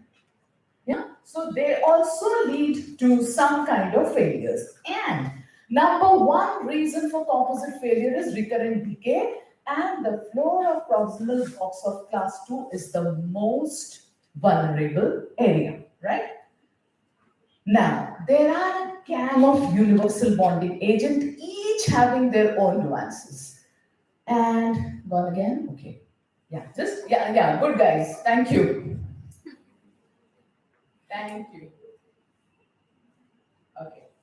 So, gang of universal bonding agents, yes, there are plenty, you can choose. And as Bandodkar sir was also saying, 5th generation, 6th generation, 7th generation, and more are coming. And I love the way he used the word stupid. That shows how easy they are trying to make the 7th and the 8th generation born for us. That just paint it on and they are going to do the work for you. As simple as that. Yeah. And this case came to me, referred to me by a fellow dentist, very junior, just opened his practice. He did this filling. Can you see this restoration here?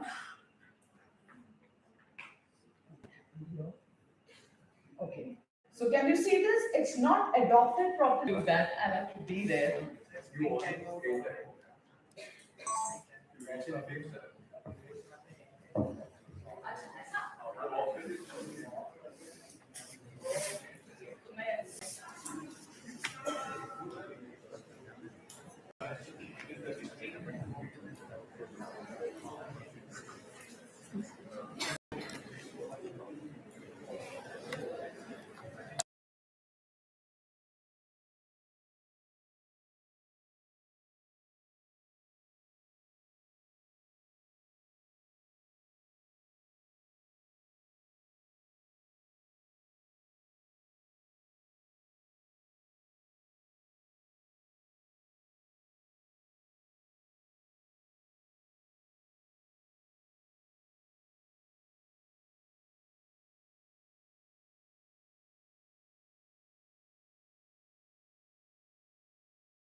Not adopted proximally in the Mike. box and also on the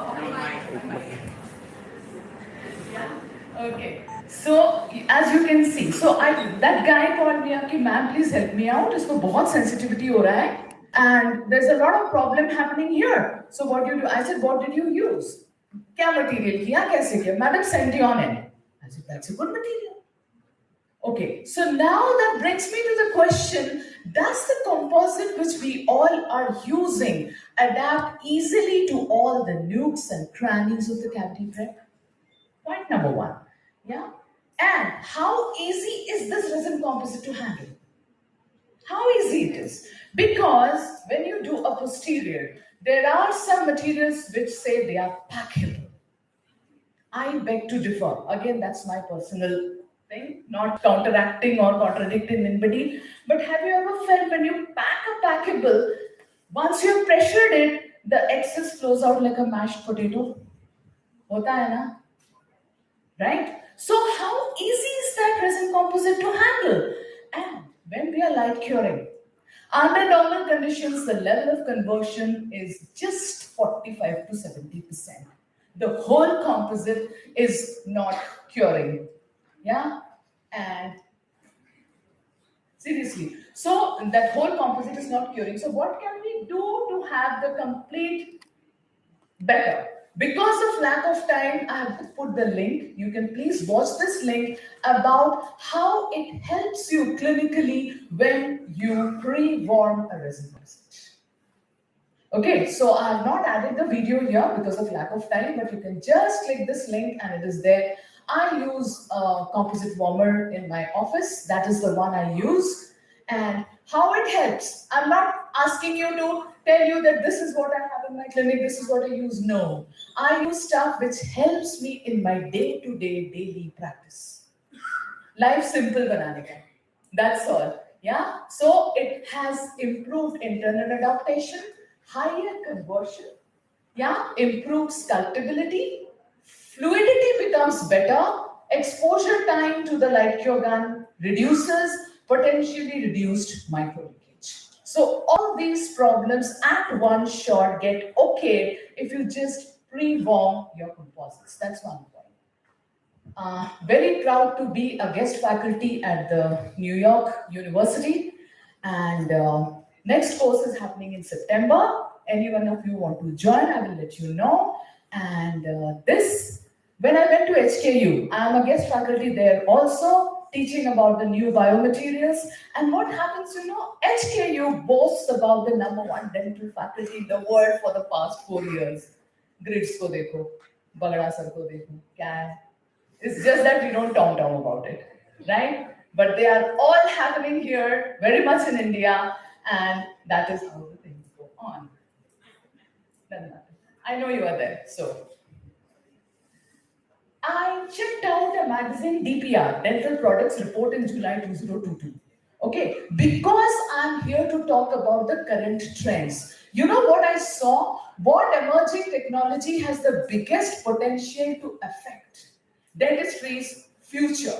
And this chart, 26%, of course 26% is not a very huge number of votes, but what happened here is that 26% voted for materials that can be bioreparative, biointeractive, or bioactive. And these close second at 24% is 3D printing. Rest you can see here. So if I take the number 2, which is 3D printing, this is not my information, not my slide. I am not an expert on 3D. This is a person who has a lab in Germany, and 3D printing really helps. So what you need to see is how to choose the 3D printer and what is the print material. Basic these two things, in case your college or your university is wanting to get it, these are the facts. Now about the new restorative materials which have ion rings, which are capable of releasing ions. So few are like Ketek Nano from 3M, SDI, Reba from SDI, Parkel, Predicta from Parkel, Regen from Apex. So these are all the latest restoratives which are capable of ion release. Now bioglass. Bioglass, Larry Hench is the father of bioglass.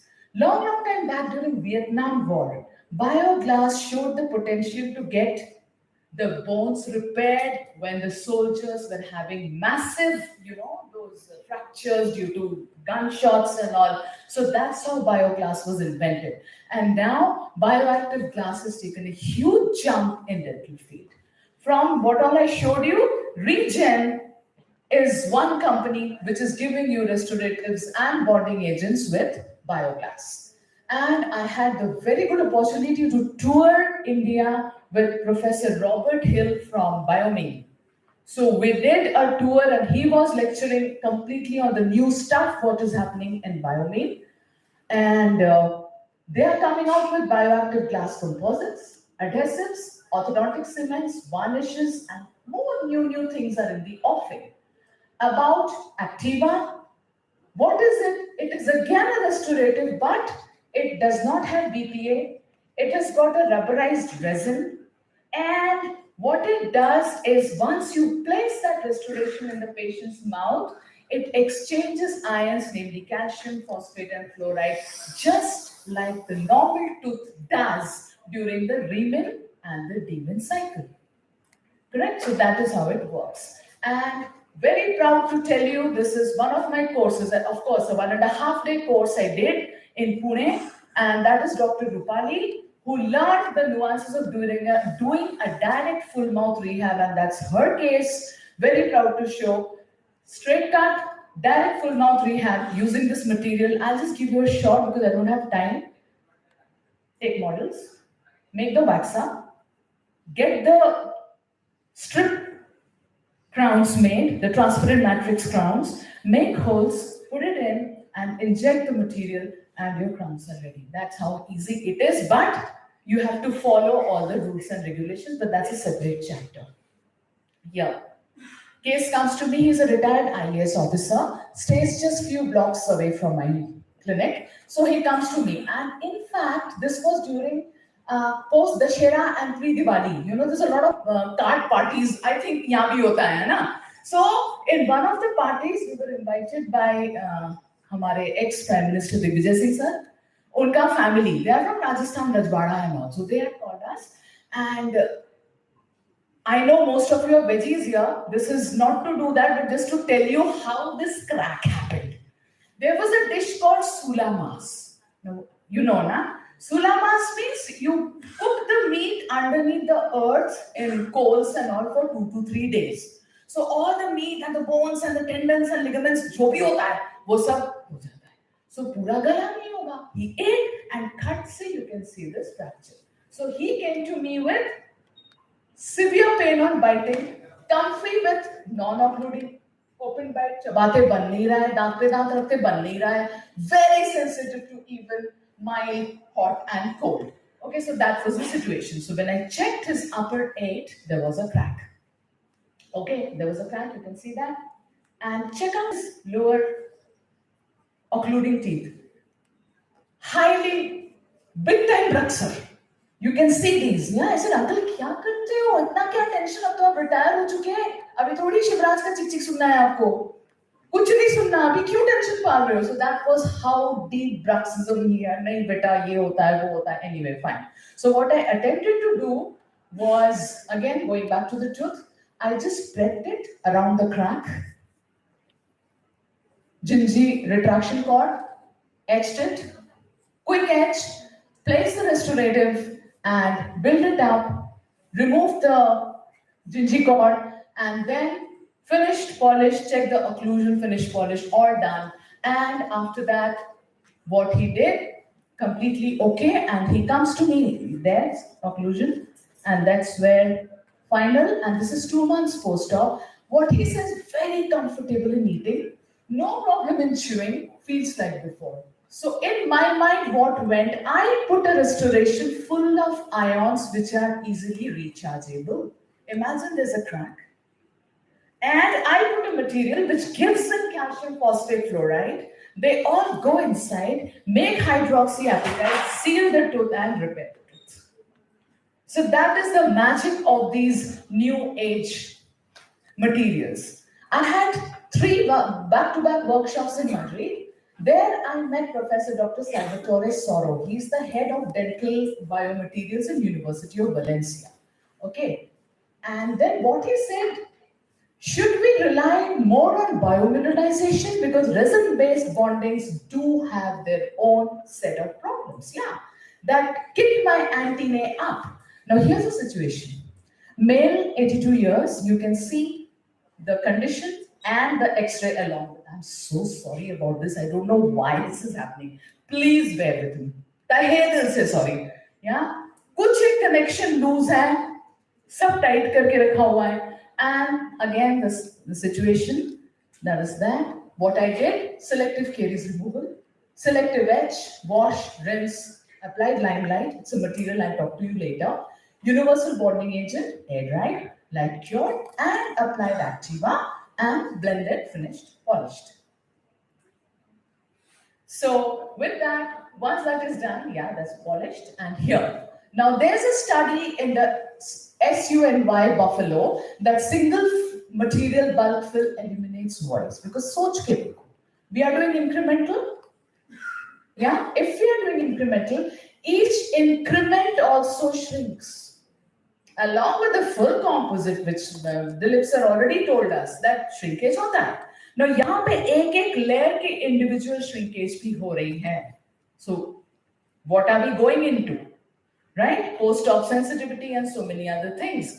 This material, as I said, calcium phosphate fluoride release, able to make fluorapatite, able to make hydroxyapatite, and change the pH because of the high phosphate and calcium content. So because of the high pH, what happens? The bacteria does not come and get connected with the tooth post-restoration. And the apatite formation fills in the marginal gaps.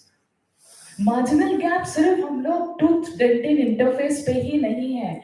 Just imagine, we are prepping a crown or we are trying to prep before the composite. We are inducing small nano cracks also with the burrs we use. Unka kya? So that also gets repaired. So that is the post. This is what was done. This is pre and this is what. And this is 3 years post-op. So no brown lines, nothing. Again, it is just a restorative which helps, which goes and कुछ type कर सकते हैं? चलो छोड़ो, अभी तो लगभग हो गया. It's okay, but thank you for all the help, buddy. Thank you. So that is there. Now there has been a new composite, a bio-interactive composite by the name of Pronto. I would love to come and do a workshop with you any day on this. This is launched in Asia as Pronto and in the US and UK as Presto. We jhuloed कि Asia में price कम करना है. That's why the packaging was changed, the name was changed, but material is the same. Okay, I was there for the launch party, and what it is, it's got a patented, newly patented Crista molecule. MCP means modified calcium phosphate compound. It's soluble in monomers, and it has also got a rubberized resin to take care of the fracture, and it is also able to send in the calcium phosphate and fluoride as a bio-interactive. Very good dentin friendly modulus because of the rubberized resin, and especially when we are doing class 5s, So this was banned during COVID time. Check the date, 31/8/2020, right? So the class 5 came to me and did that. Doesn't matter, we did the class 5, and there it is, 31/8, we did that, and this is after 15 days. This is 6/5/22, and this is 22/11/2022. Just a few days back, I was flying out for the keynote lecture to Asian Academy of Aesthetic Dentistry. This was held in Dhaka just about 20 days back. So that's where it is, and he came, showed, and this is it. So what the president of Part-01 says, we see MCP patents as a once in a generation development that can enhance the practice of dentistry because of what the material does. Now, most importantly, this material, compared to those Activa, Amit's wife I had met long time back. Please carry on, sorry. And she was there with me, I think in 2017 or 18. We met 17. We were just sitting and exchanging those pictures, So from then, it is a little on the Hi there. There she is, my gorgeous round walker coming down. Yes. So that material is a bit expensive, but Pronto, very, very, very economical. Because for Indian market and Asian market, we need something which takes care of all those things. Another new technology is to regenerate the guided enamel regeneration, which is Curolox. Again, these things are going to come soon to our country, no matter how. And thank you. This is something यहाँ पे कुछ ठीक है, okay, मैं अभी खोल के देखूँगा. So now, coming to some pre-restoration antimicrobials which we use. Normally we use, if there's a deep cavity, we normally tend to use like Concepsis or Gluma, just to paint it on so that our MMP activity reduces, microleakage reduces. But a point for you all to think, especially my dear interns, PGs, and the fresh practitioners of you. For these materials to really work in long-lasting modality, they must become part of the methacrylate structure. सोचो, जो लगा रहे हैं, is it becoming part of the interface which we are going to work on with? They do not. Concepsis especially, they act in a burst release mode. It is what? 2% chlorhexidine dichloroconate. So now to counteract all those, what we have something new is quasi. What is quasi? Quaternary ammonium silane methacrylates. So that is something, a new material, new molecule, I would say, which is creating a huge buzz regarding that. And right now, based on this technology, there are two MNCs which have brought out composites and antimicrobials for the cavities, namely the antimicrobial is called Fightback, and the composites is developed by a company called Novio, and the range is known as Infinix. So here, about Fightback, it is 2% K21 QAS aqueous ethanol solution, the first FDA cleared antimicrobial cavity cleanser. And one of my friends, Dr. Omer Daud in the International Malaysian University, IMU, He has played a colossal role in bringing this out, and some things are happening. So, my dear academicians are about to jump into researches and all. There's a wide array of field opening up for you all.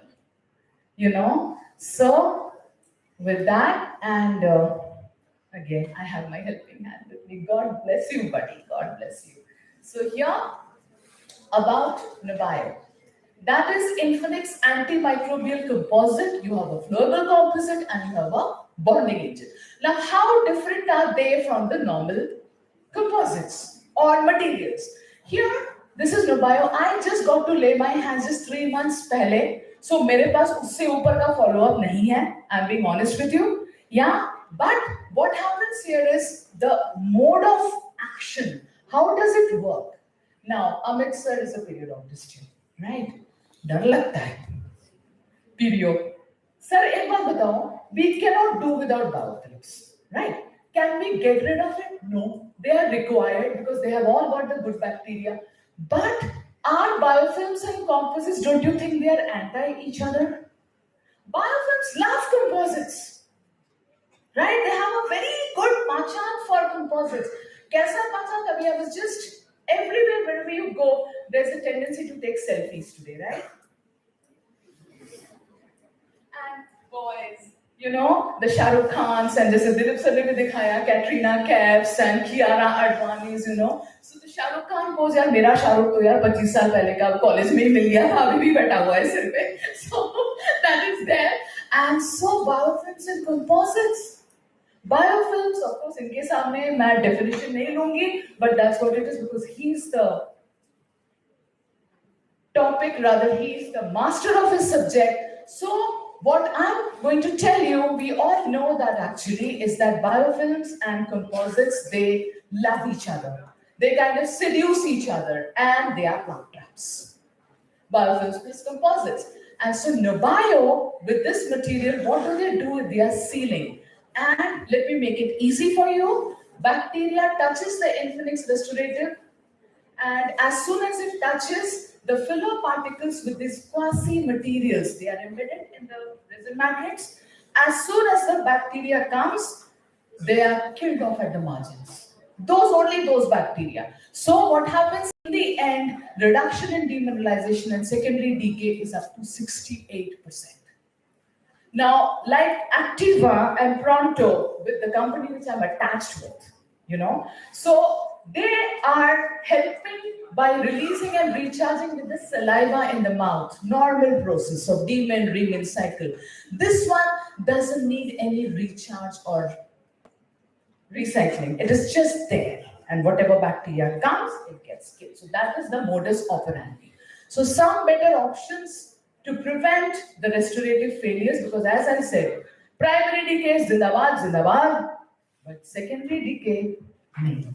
You know क्या होता है, हम लोग अगर कुछ गड़बड़ काम भी कर दिए, maybe वो patient मेरे पास वापस नहीं आएगा, वो दिलीप सर के पास जाएगा, वो आपके पास जाएगा, वो आपके पास जाएगा, and then you know the saga starts. So if we can prevent those things and do something, see the steps are the same. Hence I did not go into the steps of etching कैसे करना है, bonding कैसे करना है, वो Dilip sir ने बहुत अच्छे से बताया, right? And if you do something new, like Amit sir said, apply for the patent, because that's going to take you. I love this lecture. I learned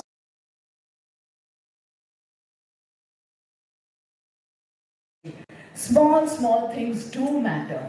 And so for that, this was my recent keynote lectures in December. This was Asian Academy in Dhaka and Advanced Asian Dental Summit in Manila. And apart from that, I had a lot more workshops to go along. I just landed back in India on 21st. And here I am spending the fantastic part of 2022 with you all. Thank you for a very, very patient listening, guys and girls and seniors and every one of you. And with that, that's my discard. And please feel free to contact me either through Kamal sir, or you can take my number. That's my email, that's my WhatsApp. Please feel free to get connected. Always there for you. Any of your PG studies, I'll help you with the material. write up a good synopsis, do something. I promise to help you with the material.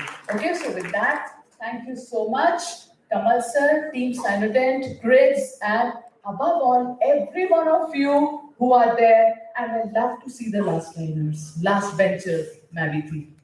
So I have very special affinity towards last benches. हमारे endo sir बोलते थे first benches को तो सब आता है, वो सामने बैठ के अच्छे से समझ के मुंडी हिला के पीछे बैठ के हम अपना नॉट्स एंड क्रॉसेस खेल रहे हैं, तब तो मोबाइल नहीं होता था, सो कुछ कर नहीं सकते थे. So back benches, I love you guys absolutely. So we are all here together, and big thanks above all. I owe this to you. ये नहीं होता और गड़बड़ होती. But I would like to check गड़बड़ क्यों हुआ, कभी नहीं हुआ. This is the first time. There's some loose connection, which completely the mistake is mine, and I would love to get it rectified. But thank you all for a very patient hearing. Take care.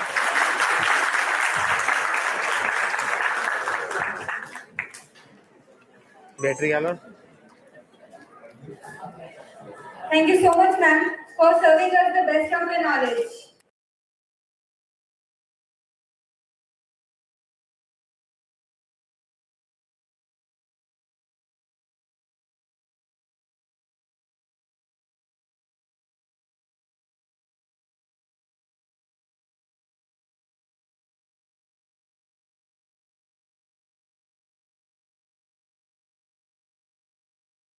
The Himalayas not a great deal at his part, and will strive till the end to make his mark. This is a milestone achieved, right? It tells you how far you have come. Keep learning, keep trying, keep accomplishing, and keep venturing on through your journey. Now, we are delighted to call Dr. Sonal Madan, Professor, Department of Oral Maxillofacial Surgery, CDSR, Ahmedabad, for the lecture Odontogenic Infections. Please welcome, ma'am.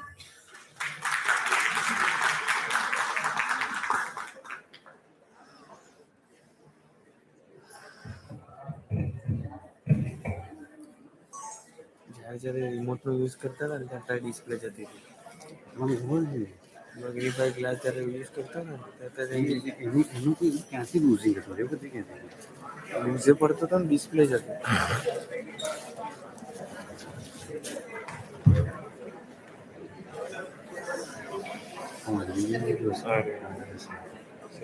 દેખાતી નથી. આમાં જો બંધ કરું ને તો તમારે Tally થાય ચાલુ મને ચાલુ મને ફટાક દઈ. આ છે ને હા, સ્ક્રીન ખુલ્લું જ રાખવાનું, સ્ક્રીનમાં કંઈ બંધ નહીં થતું. બરોબર, ચાલુ બંધ કરો ને તમે રેકોર્ડિંગ બંધ થાય, રેકોર્ડિંગ બંધ થાય. એટલું જ કહું છું, આમ જ ખુલ્લું જ રાખવાનું આપણે. એ ખુલ્લી બેટરી જ્યારે Yes, morning is going to end and noon is going to begin. Thoda drowsiness after a wonderful lecture. I'll try to do some basics and wake you up. Okay, whatever basic you know, as ma'am told, small basics are very important, and I'll soon see to it कि attentive रहूं मैं भी तुम्हारे साथ, ठीक है? Okay.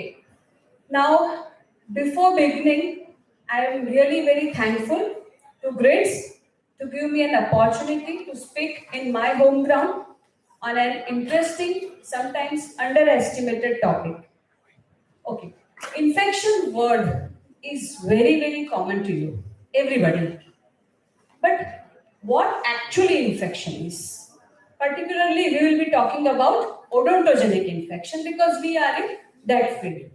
Okay, please. So I had written bread, butter, and jam of dentistry. Whenever you will step out, one has to earn its own living. And for that, knowing, understanding, and dealing of infection is very essential. Because those are the maximum patients who will walk into your clinic. And it is said that once you win the heart of the patient and manage his acute symptoms nicely, he's going to be a fan for your lifetime. I'll not go more into definition, only some important terms are there. like something. What something? Microorganisms. They have entered your body. So body is very important. Microorganisms are important. And they go something inside to the body, causing antigen-antibody reaction. Now, why is that? That some people catch infection very fast, some do not. Because that depends on the host.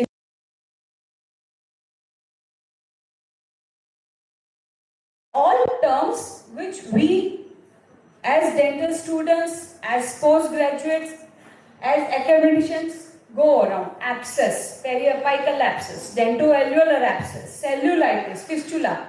They are very important term, and you need to differentiate, because there is a very fine line to differentiate between a cellulitis and an abscess. Not for just for learning and writing the definition, but for your clinical purpose. Because management is different for cellulitis, for abscess. Okay? So now, when we say cellulitis, means it is a diffuse inflammatory response of the body. And diffuse means it has no boundaries, it is spreading. Right?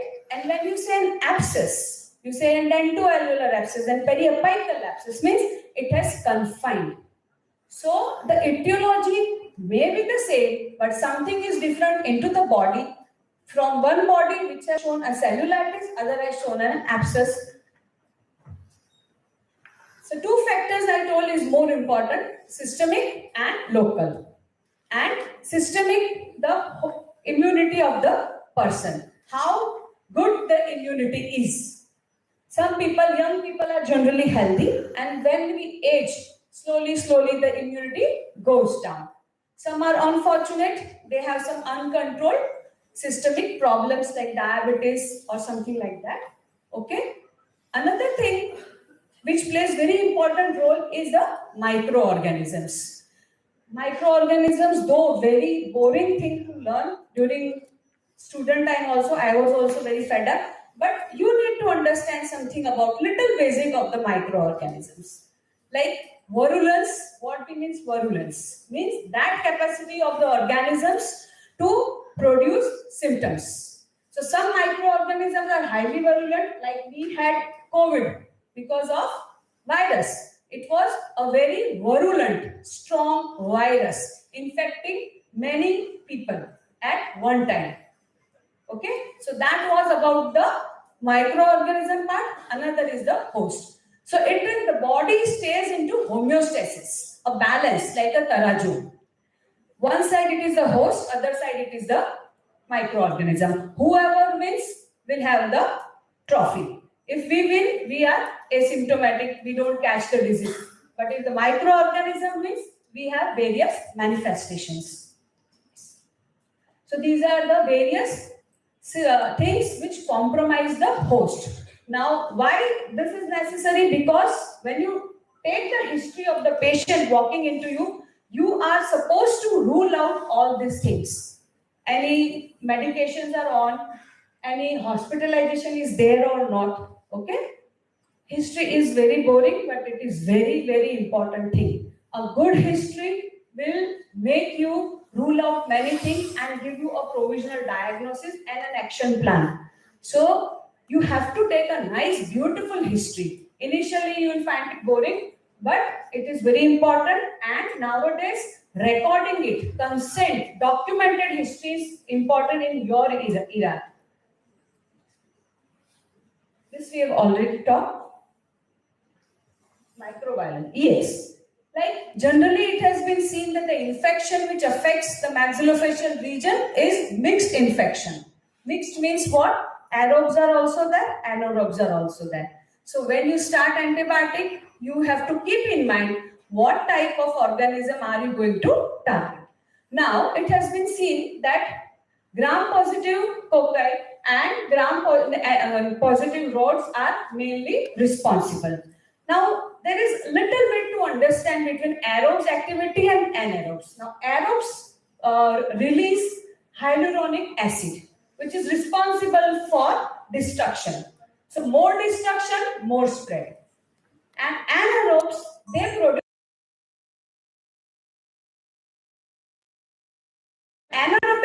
infection is there, it will cause abscess formation. When aerobes are there, it will cause diffuse cellulitis. And the group of micro, many times you prescribe antibiotic and there is no effect. Why? Because you have not targeted which group you want. Okay? So when clinical symptoms are there, you have to correlate. Okay, swelling is more, which is tender. So this is cellulitis. I'll come to that. Now, there are various manifestations which the patient will come. Somebody must have a swelling which is very tender, warm. The patient will not allow you to touch also. So that is a cellulitis stage. Others might have an abscess which is comparatively better tolerated by the patient because it is localized. Sometimes the patient is waiting and is not bothered about, so it might have a burst also, a sinus or a fistula. Generally, it is seen cellulitis is acute condition, abscess is chronic, and fistula is also chronic. Okay? Now, there are terminologies mentioned over there, spaces, medullary spaces, right? And facial spaces. We'll come later to that. Now, generally when an infection spreads, either it will go directly or it will take an indirect route. Direct means it will go into the tissues. Now, everybody, like infection has a peculiar quality that it will follow the path of resistance. Wherever the resistance is less, the infection is going to travel through that. It may be soft tissue, it may be bone, it may be blood, or it may be lymphatics. Okay? This is a gross differentiation for you to understand what is a cellulitis, what is an abscess. Okay? And when you prescribe medicines, you have to keep this into mind. Generally, for an abscess, antibiotics generally don't work. So management of abscess is going to be different. Cellulitis, for cellulitis, antibiotics play a wonderful role. Okay? Because there is no barrier to prevent it. This is how an infection generally progresses. Click करना. In odontogenic etiology is either caries or through periodontium or through trauma. So caries enters, then it goes to the roots, periapical region. It may cause an abscess. From there it can go into bone. It can come out through bone, into the tissues, into the spaces, etc. Right? Or from skin, it can come out onto the skin also. That is a sinus or a fistula. Next. Now one needs to understand what pathway an infection can take. Okay? Yes, in etiology, caries, periodontic diseases already I have mentioned. Pericoronitis, yes. Now pericoronitis, it occurs in relation to third molars, and from that, now itis, whenever itis word comes, it means something is related to inflammation. So it is an inflammation of the pericoronal flap. And if untreated, it can go into the adjoining space and cause deeper space infection. Now, how do you know that the patient who has come to you is suffering from an odontogenic infection? It will show some signs, cardinal signs of inflammation. What are those? It can be redness, means rubor. It can be swelling. It can be pain. It can be temperature, loss of function. Now, loss of function means the patient is unable to swallow, unable to open the mouth, unable to breathe. Okay, now breathing and odontogenic infection, what correlation it does? It has a very, very important correlation. I'll be telling you later on. Okay. So, something like this, swelling in the neck region, in the submandibular region, with the redness is obviously an odontogenic infection. Patient not able to open the mouth, trismus. Yes. Now see, this patient is having a double chin appearance, right? Now this is a patient of Ludwig's angina, very fatal, life-threatening disease. Okay. You think your patient is double chin? No, it is not double chin. It is the swelling, cellulitis in the submental, sublingual, and submandibular region, compressing the pharyngeal space, unable to breathe, choking. That's why it is known as Ludwig's angina, choking like pain. And it is a complication, life-threatening complication. So once you see such kind of patient, you have to be very alert and be very fast in your action. Okay? Patient देख के लगता है कितना बीमार है, it is not at ease, right? Abscess, vestibular abscess, sinus fistula. Now, patient has come to you, you have seen this, how you will manage, okay? Immediately you cannot call somebody for consultation, you are running your own clinic, so you need to make a diagnosis. And a diagnosis is only possible, again I am repeating, if you have taken a nice history. So in history, what is important? History is important to know whether this has occurred for the first time or previously also it had occurred. So either it is acute or chronic. Okay? And if it is acute and it is showing such a big swelling, that means the virulence of the organism is more and the host is not able to fight. Chronic means first time the patient ne fight kar liya, again it has occurred. Right? So history, from where it occurred, how it is happening is important. So that you should know, you can evaluate. Sometimes the patients hide, they don't give the history. But you should have that art to get out maximum of the patient, right? Sometimes the patient are on medicine, still they will not tell. Because if they know कि हम बोलेंगे वो blood test लिख के देंगे फिर काम नहीं करेंगे. They want shortcuts. But we cannot have shortcuts. Okay?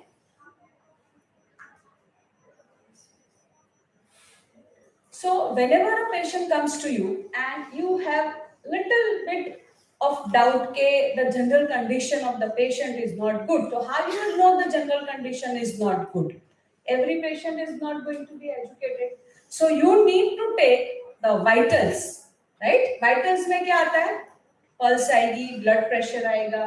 अब तो अपने पास pulse ox है ready-made, finger पे लगाया, देख लिया, okay? You should feel the pulse, how rate, rhythm, कैसी है उसकी, so that you will know whether the patient is not going into hypovolemic shock. Okay? It's okay.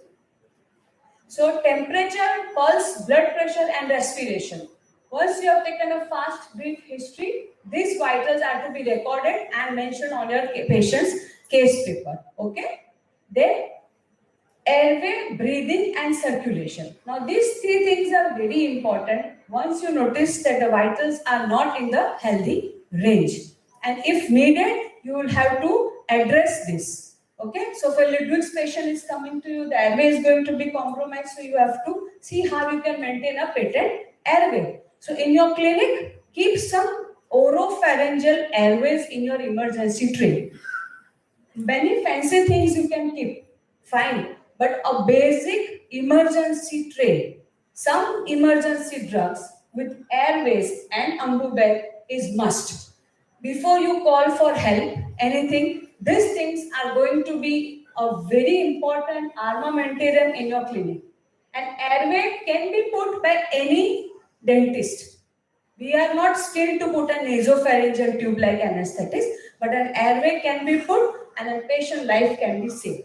Also keep a butterfly needle in your emergency tray. So if you find that the patient is going into hypovolemic shock, immediately you can put it into the IV line and infuse some fluids. Basic emergency treatment can be done. Some drugs also should be kept. Okay? Fancy things जितनी रखिए रखना, लेकिन basic emergency tray and repeating should be there in your dental clinic. Okay? So when you are examining the patient, you have to see for whether it is swelling, injury है कि नहीं, trauma patient आते हैं. Related to trauma also you can have infection.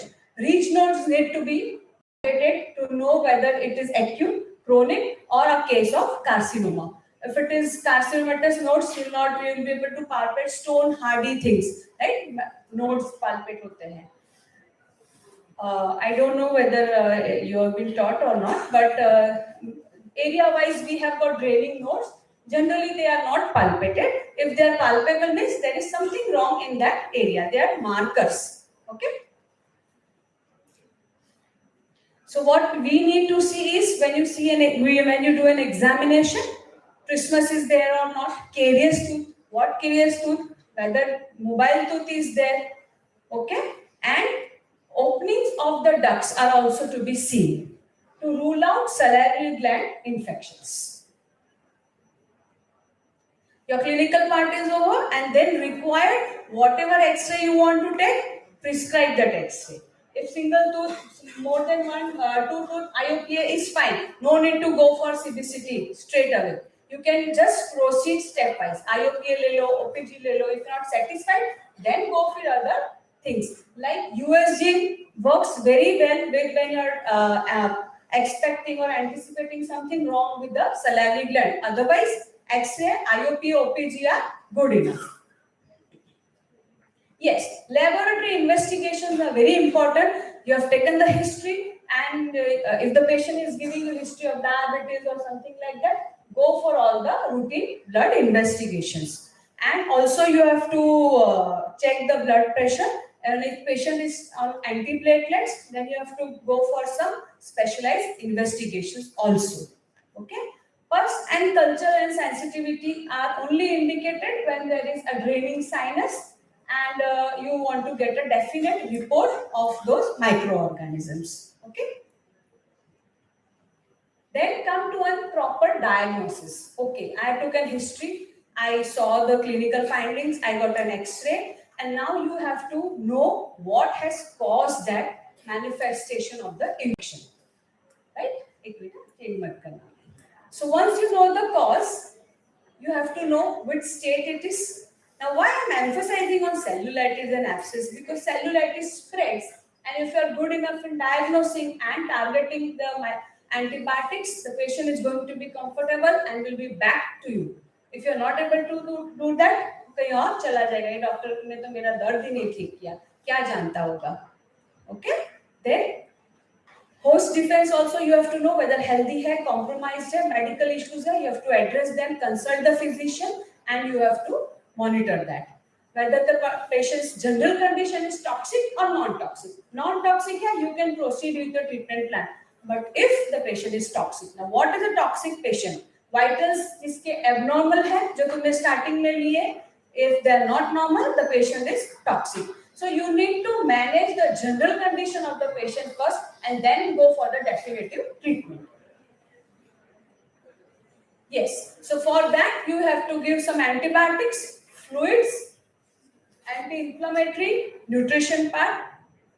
Then after that you have to do the removal of the cause, whatever is the cause for the manifestation of the infection. Now, incision and drainage. Now, this is a treatment which is not necessary every time, but it is necessary when there is a manifestation of an abscess. Okay. So, now what role of antibiotics is there? Antibiotics should be used very wisely. Like Gujarati ma kehvay, chada mamra ne jem na vapray. Okay. Be very sure and try to see what group of antibiotics you are prescribing. In generally, so they do good wonders for cellulitis and when there are systemic signs and symptoms. Medically compromised patients also. Okay. But if you find an infection is localized into the bone, your antibiotics is not going to work because bone has its own good vascularity. If there is an abscess, antibiotics will not work unless and until you make an entry into the abscess. Now that entry is known as incision and drainage. Once you have made an entry, you have broke the locules, there is going to be good perfusion and there is going to be good vascularity of the antibiotics. Okay? So it is generally been grossly said if there is mild to moderate infection, simple penicillin group will work like amoxicillin. If you have diagnosed that it is severe, then you need to start some intravenous antibiotics. or second generation cephaloscopy. But if you see that the host is compromised, to get an hospitalization done. Let the vitals improve, and then you can give all sort of antibiotics, higher antibiotics. So you should know what type of infection you have classified it, whether it is mild to moderate, more severe or compromised. Okay. Yes. इसके बाद next. Now, timing of the extraction is very controversial. Patient has come to you. Will you do an extraction at the same day, or you'll recall the patient? Now, first and foremost, make sure your patient is healthy है, non-toxic है. Then you can go for the extraction. पहला extraction नहीं बनता है. Okay? Once patient is stable, you can go for an extraction. So I have written in bold letters, no extraction should be done if the GC is not stable. Okay? Life is more important. दांत तो हम बाद में भी देख लेंगे. ठीक है? Now this is a small boy. Carious filling वाला tooth है, deciduous tooth. You can see that, and a vestibular abscess. Young boy, healthy. Single day we gave an antibiotic. Next day we call the patient. We do the extraction. Okay, we had taken an X-ray also, so that we know that the permanent tooth is besides. Now, RCT in mandibular teeth generally does not work in curing an odontogenic infection because it has got an anti-gravity drainage. But if it is a maxillary teeth, permanent teeth, young, healthy agent, you can go for a root canal treatment, keeping an open dressing and saving the tooth, provided the manifestation settle down. Okay? But in mandible, generally, you have to go for an extraction. Yes. Now, incision and drainage. Now, why do we need an incision and drainage? Because there is something which has been caught up and you want to make an entry to release the toxic material, to decompress the tissue. Now, decompression of the tissue is a life-saving procedure of a Ludwig's patient. Okay? You put a cut, you decompress, and the pressure is relieved from the larynx and the patient is able to breathe. Okay? And whenever you make an entry, the toxin will come out and blood will go very nicely, beautifully. So there will be more blood perfusion. Okay? Now it has been said that an abscess should be drained when it is fluctuant. Now how to know it is fluctuant or not? Put 2 fingers on that area and press it with 1 finger and feel with another. You will feel something rolling. That is known as fluctuancy. If that is positive, you have to do an incision and drainage following all the principles of incision and drainage. Yes, there are some principles which you should always keep in mind. You cannot put cut anywhere. You have to put cut in aesthetic acceptable zone where the skin is healthy. Because if you are putting a cut into the unhealthy skin, that will going to be necrose because already that skin is compromised. Okay? You have to put incision in a dependent position. Dependent jahan se apne aap, that is going to be a drainage. Okay? Then you have to go bluntly into the deeper tissue. Don't use sharp instrument. Go bluntly. Break all the locules and make a cavity. Then put a drain so that whatever fluid, toxic material has a space to come out. Okay? Clean the dressing and remove the drain after 2 days. Now there are next slide. Specific sites where you can put a cut to drain and incision and drainage procedure. These are submental. I don't have a pointer. So submental, chin area. Then we have got the submandibular. Then this is for the temporal region and pterygoid. Now intraoral also you can do in incision and drainage, but extraoral is generally more preferred. So now this is a patient of an abscess. Okay. Now that again I am missing the pointer. I'm really sorry.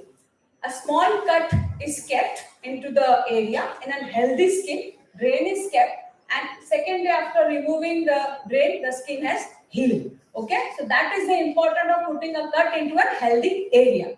Okay. Please. Same way, large abscess patient was like ho jayega, theek ho jayega, but it doesn't, something don't happen on its own. One has to intervene. This is the procedure. You give a field block and then you incise and you drain. Now, you have to understand little bit of spaces, even if you are a beginner or you are just practicing. Spaces, what are space? This is a space. It has potential, right? So as such, there is nothing to manifest. But when an infection is there into the body, this will go into a manifestation. So these are spaces inside our body between the vital structures. Whenever something goes wrong, they will give a sign. Okay, there is something wrong in this area. These are spaces, and we have classify into maxillary space and mandibular space. So when you see a swelling in this area, immediately click होना चाहिए अच्छा maxilla में या mandible में कोई चीज involved है. Okay? So while you extraoral also you can make out what can be wrong intraorally, and then you have to correlate extraoral intraoral. Right? So this is a classification. Will not go into deep into it. Yes. Yes. Now clinical will see कि what space कैसे वो दिखता है, like vestibular space into the vestibule, and correlation clinically cavious tooth है, right? Easy diagnosis. Fine. Next thing, canine space related to canine. Whenever you see a patient with an obliteration of the nasolabial fluid, blindly you can say या canine involved है या premolar involved है. And when you open the mouth, you definitely have something there. Now, buccal space. For buccal space, maxillary molars are all can be involved, and mandibular molars, still second molars, are the etiological factors. Okay? So, whenever you take an X-ray, it will be helpful to you. Same thing, extraction, no need, curate, and the patient is good. Yes, infratemporal space. In the temporal region. Now, infratemporal space is generally involved by upper third molars. I'll just brief it up in 5 minutes. Time ho gaya, yeah, please. Submandibular spaces, clinical photographs I'll show. Next slide. Next slide. Mandibular. In pterygomandibular, you will have a swelling, but the patient is not able to open the mouth. That is the secondary space involved. Yes, Ludwig's. I really emphasize on seeing these slides, because whenever the patient is coming to you, you should be at least able to diagnose it and save the life of the patient. Two things which is very important. Next slide. Double chin. Next slide. Yeah. Now see, the floor of the mouth is elevated. Tongue is elevated. There is lot of edema. Whenever you see such a patient, Ludwig's, definitely Ludwig's, immediate attention and hospitalization. What if you are in some time, you cannot manage a backup team? I told you keep an airway, okay? And if you do your post-graduation in oral and maxillofacial surgery, you will be able to do a cricothyrotomy also in an emergency to save the patient.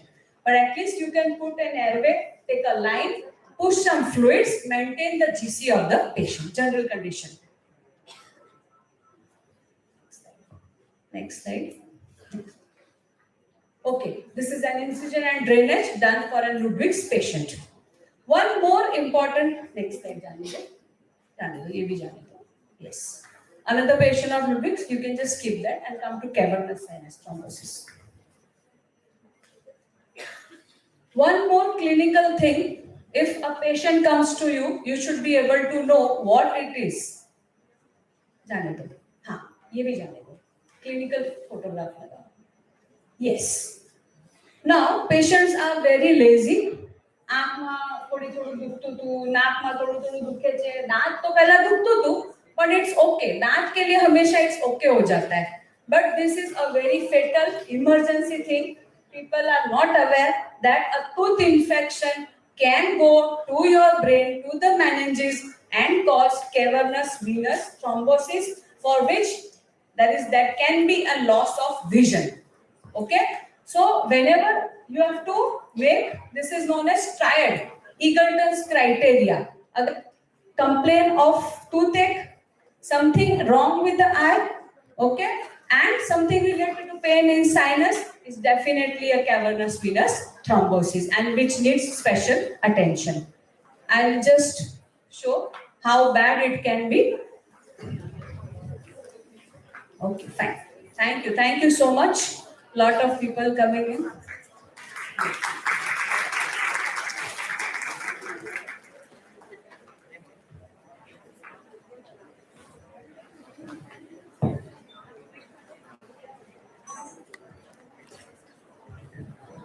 Thank you, ma'am, for your kind lecture.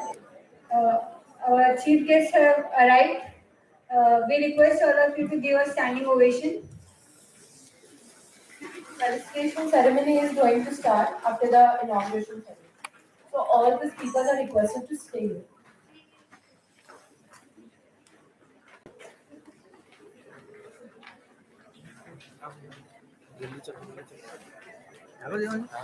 આગળની સાઈડથી બધું આવશે ને. Huge round of applause for the speakers and the chief guests. Kindly sit down. We hand over the stage for inauguration ceremony to Dr. Anil and Dr. Aditi.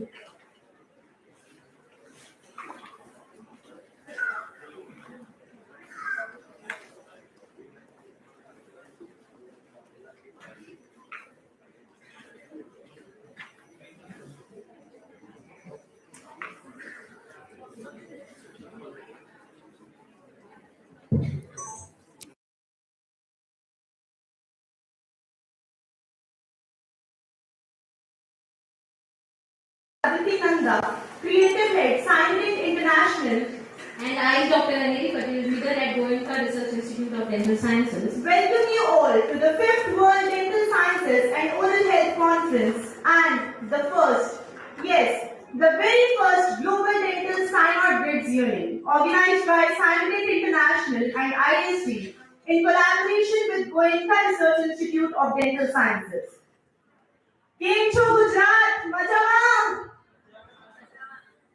I have a beautiful couplet for you all. खूबसूरत से एक पल का किस्सा बन जाता है, जाने कब कौन जिंदगी का हिस्सा बन जाता है। कुछ खास लोग मिलते हैं जिंदगी में यहाँ, जिनसे कभी ना बिछड़ने वाला रिश्ता बन जाता है। Ladies and gentlemen, we have the privilege of being joined by an eclectic array of luminaries, whom I very humbly invite to ascend upon the stage and grace it with their presence. Firstly, we have the very inspirational organizing chairperson, Dr. Anmol Bagaria, founder and CEO, CynoDent International, President, Indian Society of Dentistry.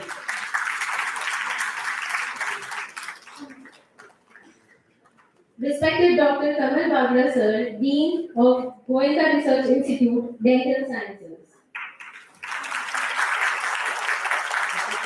The very multi-skilled organizing secretary, Dr. Ashish Chandra, co-director, CynoDent International, vice president, Indian Society of Dentistry. We also have with us our special guest, the esteemed Dr. D.N. Kapoor, legendary orthodontist with a multi-experience of 50 years plus. He's also the ex-dean, KGMU Lucknow. We request our dignitaries to please ascend upon the stage, and ladies and gentlemen, you should keep clapping.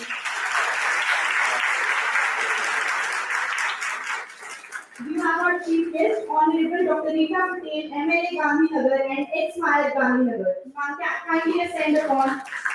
So kindly ascend upon. This will act to the shimmer of this beautiful setup. Our guest of honor, respected Dr. Pavitra Rastogi, DCI President, Uttar Pradesh.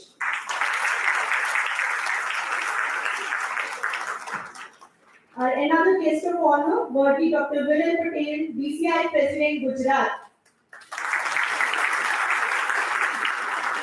And last but not the least, respected Dr. Adarsh Desai, Vice Dean, Grids.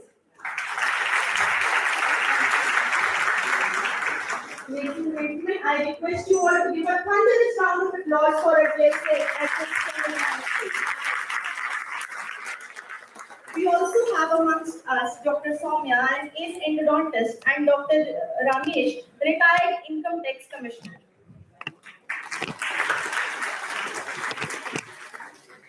Thank you so much.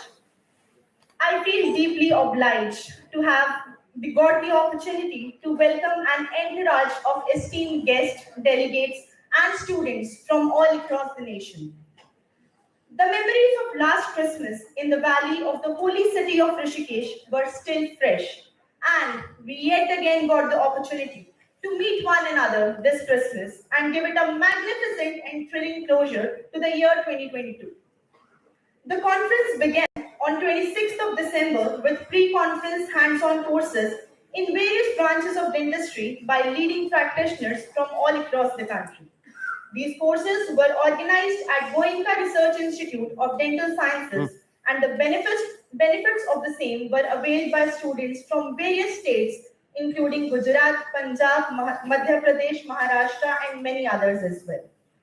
And today, that is on the 28th of December, we are officially inaugurating the 5th World Dental Sciences and Oral Health Conference and the first Global Dental CynoDent Unit, organized by CynoDent International and ISD in collaboration with Goenka Research Institute of Health Sciences. Lined up today, we have knowledgeable lectures by eminent speakers who are the masters of their trades with decades of experience. This will be followed by World Dental Excellence Awards, recognizing and honoring the stars of dentistry across the globe. Appreciation can change a day and even change a life. Your willingness to put it into words is all that matters. It is our small initiative to acknowledge and honor our hard-working dental fraternity on the whole. We have various categories nominating dental students, clinicians, academicians, and of course, the founder stone of every dentist education, the Dental Colleges of India. I say it again, and maybe once more, that we are truly elated to have each and every one of you with us today. Your presence has added to the sparkle of this beautiful afternoon. I once again, on the behalf of the entire team of CynoDent International, extend my heartfelt gratitude to you for joining us tonight. We really look forward to a wonderful day together. It is customary for us to begin every auspicious occasion by invoking the blessings for Ma Saraswati and Lord Sri Ganesha.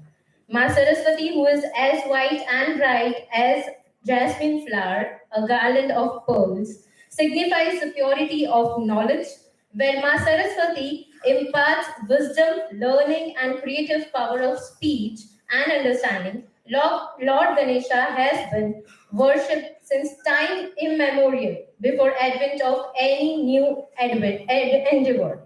It is believed that appeasing these deities by chanting their mantras enhances the power within and sharpens the skills, also removes any obstacle on the way. So continuing the rituals, we request you all to join your hands and be one in spirit for offering our prayers. I would now like to call upon Jagrati for Ganesh Vandana and Saraswati Vandana.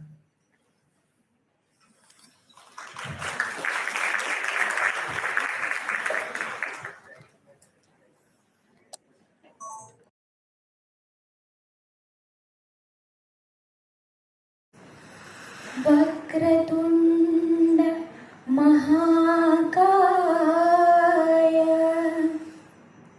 सूर्यकोटि समप्रभ निर्विघ्नं कुरु मे देव सर्वकार्येषु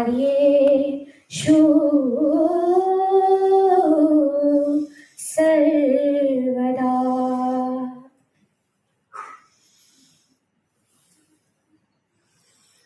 हे शारदे माँ अज्ञानता से हमें तार दे माँ। हे शारदे माँ अज्ञानता से हमें तार दे माँ। हे शारदे माँ तू स्वर की देवी संगीत तुझसे हर शब्द तेरा हर गीत तुझसे। तू स्वर की देवी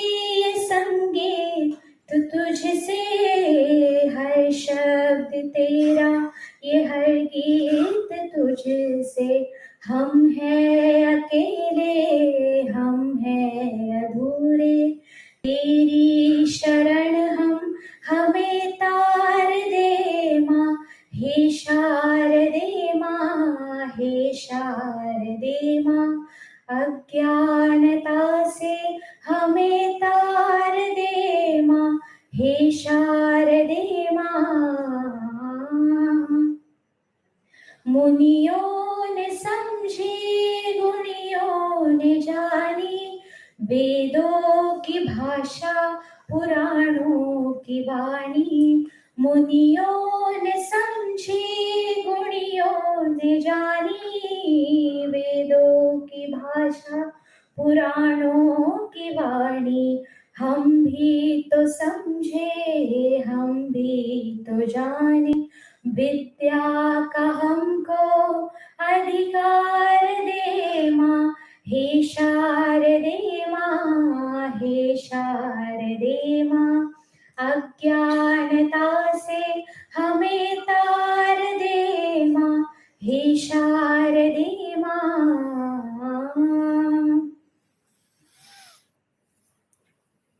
तू श्वेत वर्णी कमल पे विराजे, हाथों में वीणा मुकुट सर पे साजे। तू श्वेत वर्णी कमल पे विराजे, हाथों में वीणा मुकुट सर पे साजे। मन से हमारे मिटा के अंधेरा, हमको उजालों का संसार दे माँ, हे शारदे माँ, हे शारदे माँ। अज्ञानता से हमें तार दे माँ, हे शारदे माँ, हे शारदे माँ। अज्ञानता से हमें तार दे माँ, हे शारदे माँ। Thank you.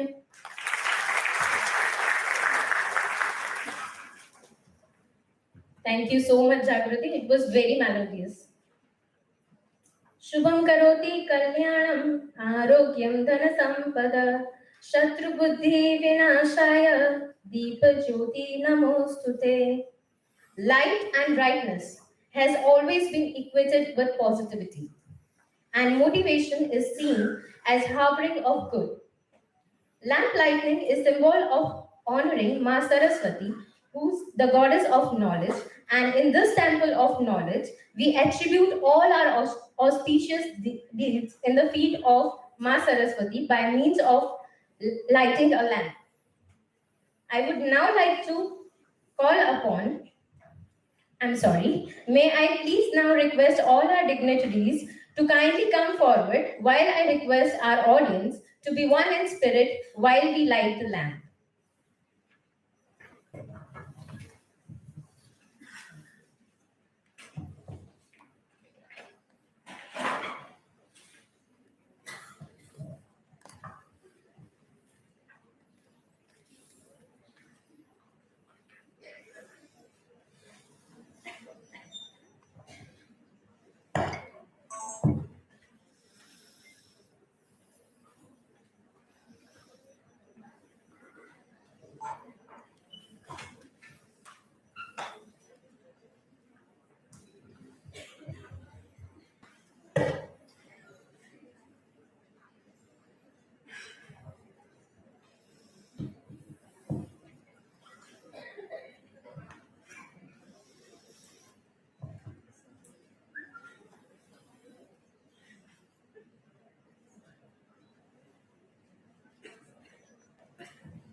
Thank you so much. We now request our dignitaries to please be seated. Ladies and gentlemen, please put a huge round of applause for our dignitaries.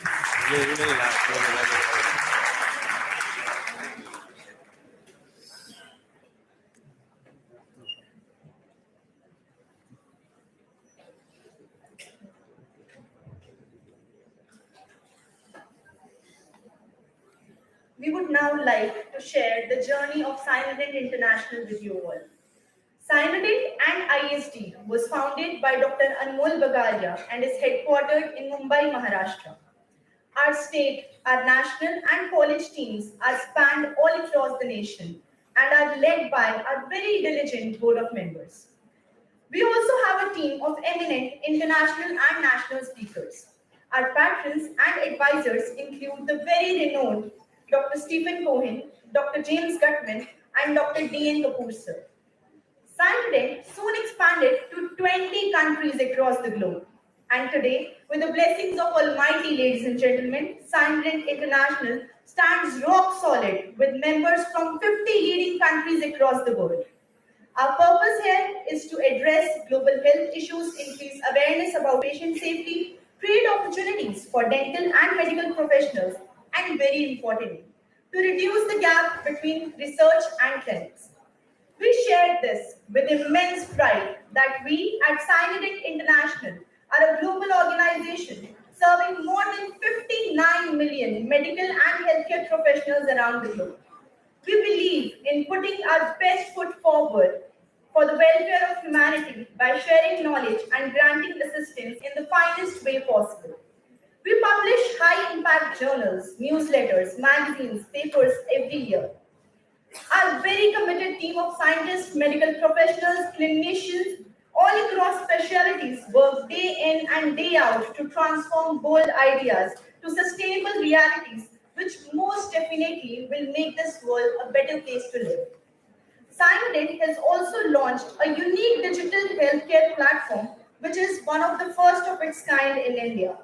We are also working for social welfare and humanity to enhance the quality of life by providing healthcare services, raising awareness, and providing free treatment to many.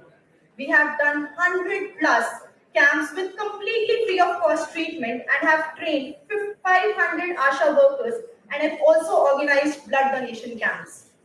We have launched Oral Health Program 2022 with a vision to spread awareness. We have also collaborated with international organizations like WHO, UNICEF, UNDP, etc. We have done 100 plus free webinars for young doctors to update their knowledge and skills. We have launched textbooks of Grossman and periodontology on our platform. We have patents, copyrights, books, scientific papers, and whatnot to our credit. We have organized multiple international conferences this year to share knowledge regarding the recent advances and state-of-the-art technology so that the lag between clinical research and clinical application reduces and better care be provided to our patients. The first conference was by the name Cynomedics Forensic Symposium in collaboration with NFSU Bhopal. We conducted the first dental and facial aesthetics conference, ladies and gentlemen. We conducted the third World Dental Sciences and Oral Health Conference in Indore. The fourth World Dental Sciences and Oral Health Conference by CynoDent was conducted in KGMU, Lucknow. And here we are, witnessing the fifth World Dental Sciences and Oral Health Conference and the first Dental CynoDent. But, ladies and gentlemen, अभी तो असली मंजिल पानी बाकी है, अभी तो हौसलों का इम्तिहान बाकी है, अभी तो तोली है मुट्ठी भर जमीन हमने, तोलना अभी सारा जहां बाकी है. We promise. Thank you so much. We promise to serve you with the best of our abilities for times to come. It is an eternal bond that we share. A bond so beautifully nurtured that there shall be no stronger bond than this. Ladies and gentlemen, please give it up for one and only CynoDent International and ISD. Another core pillar of this fifth dental science and Oral Health Conference and the first global dental cynoid grid is Goenka Research Institute of Dental Science. Established in 2010, the institute is led by Bolaram Education Society and chaired by Honorable Mr. Apurva Goenka. Sir is also chairman to various educational institutes like DPS Gandhinagar, DPS Ansol, Manjushri Research Institute of Ayurvedic Sciences, Manjushri Institute of Nursing Sciences, Goenka Research Institute of Dental Science, and many more. GRID is one of the prestigious dental colleges of the country. The institute offers bachelor's and master courses in various specialties of dentistry and is producing virtuous doctors every passing year for more than a decade under the exceptional leadership of Dr. Kamal Bagla sir. We extend our gratitude to GRIDS and to Dr. Kamal Bagra for this exceptional collaboration at this conference. Ladies and gentlemen, please put a huge round of applause for Goenka Research Institute of Dental Sciences.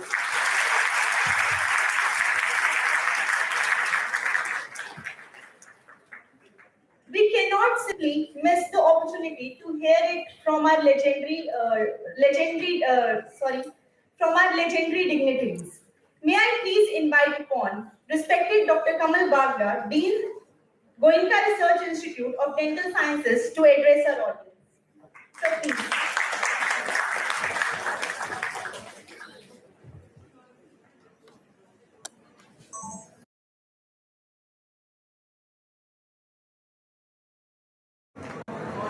How you are feeling in the morning in Gujarat? First of thing, I would like to welcome all the dignitaries on the dais. Dr. Kapoor sir, our chief guest Rita Ben Patel, Dr. Anmol Bagaria, Dr. Ashish, Dr. Rastogi, Dr. Viral Patel, my good friend of NDCI president, Dr. Adarsh Desai, vice president of Goenka Institute of Research. Has already said that GRIDS was started the college in 2010. We have specialty in all the branches. First thing is, I like to congratulate each and everyone for attending this conference.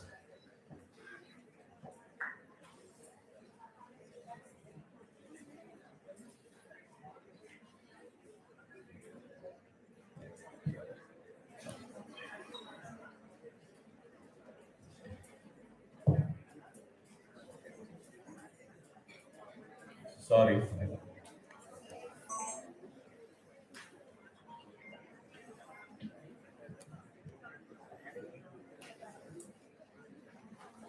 So, for this conference, there are so many international speakers. We had a conference for 2 days, a pre-conference course on first day. It was 5 workshops, all fully with all the participants. I think there are 5 workshops. First was the rotary endodontics, then lasers, then facial aesthetic, then trichology, then laminates. And then the last day after the conference, we are having a course of rubber dam. There are 45 participants already registered with Dr. Akash, right?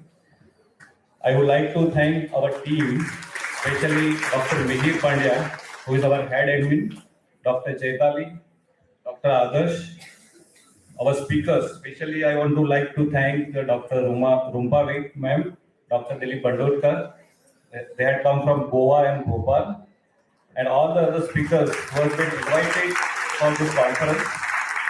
The support team of my interns team, my PGs, my students, a big round of applause for them, because without them, it was not possible to organize this conference.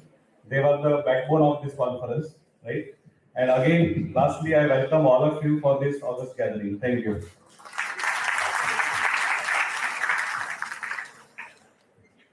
Thank you so much, sir. Now, we would like to invite Multi-Skilled Organizing Secretary, Dr. Ashish Chandra, Co-Director of CynoDent International, Vice President of Indian Society of Dentistry, to share his insight about the conference.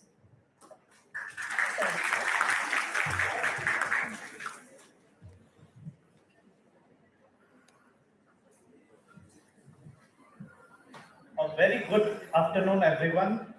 I, Dr. Ashish Chandra, extend a warm reception to you at the 5th World Dental Sciences and Oral Health Conference and first Global Dental Synod Grids, organized by CynoDent International and Indian Society of Dentistry in collaboration with Goenka Research Institute of Dental Sciences, Gandhinagar.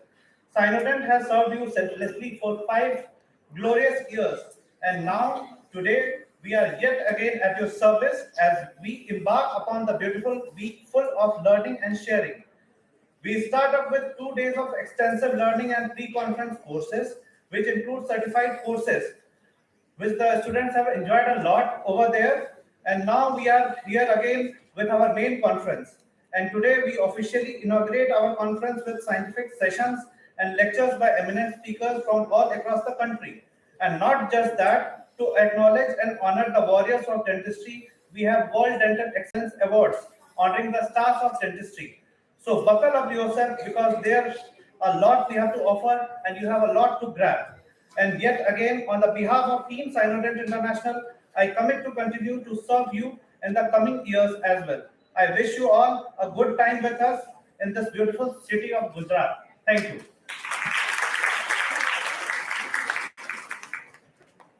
Thank you so much, sir, for your address. We now invite our guest of honor, respected Dr. Pavitra Rastogi, DCI President, Uttar Pradesh, to share your words of wisdom.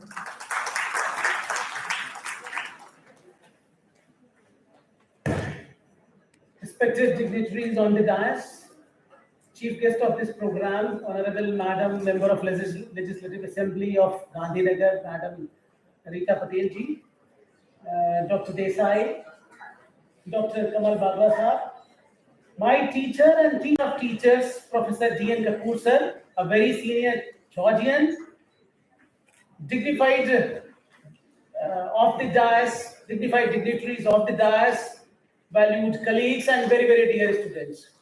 As we all know that today we are gathered here for the inauguration ceremony of 5th World Dental Sciences and Oral Health Conference, which is the theme of this is the bringing the future of dentistry now and beyond.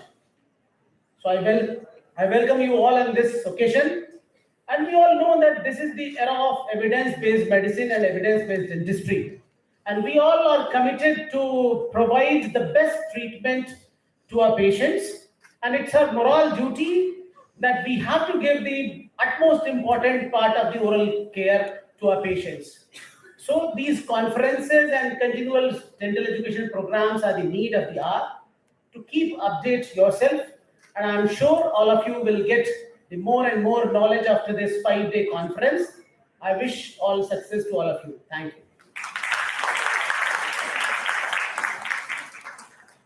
Thank you so much, sir. Now we would like to invite our guest of honor, Dr. Viral Patel, sir, DCI President, Gujarat, to kindly share his intelligent thoughts. Sir.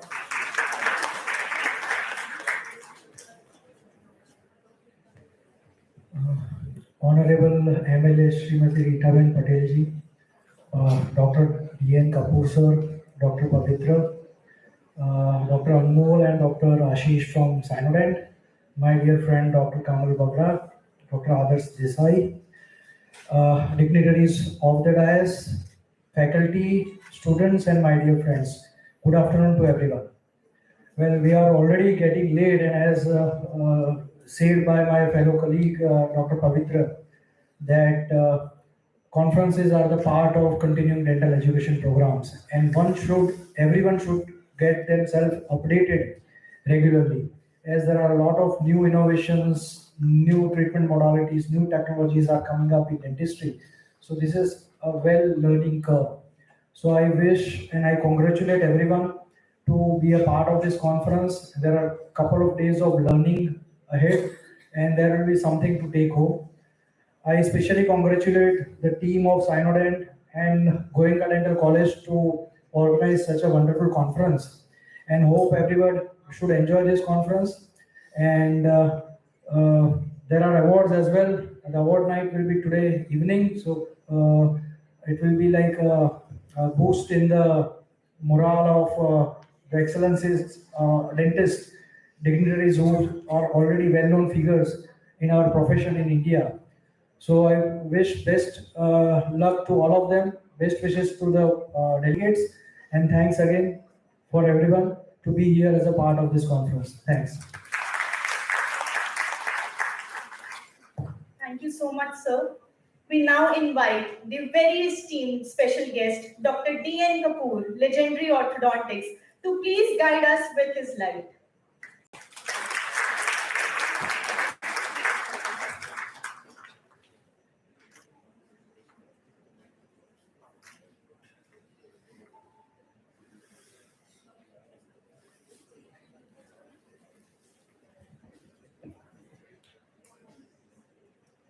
Good afternoon, everyone.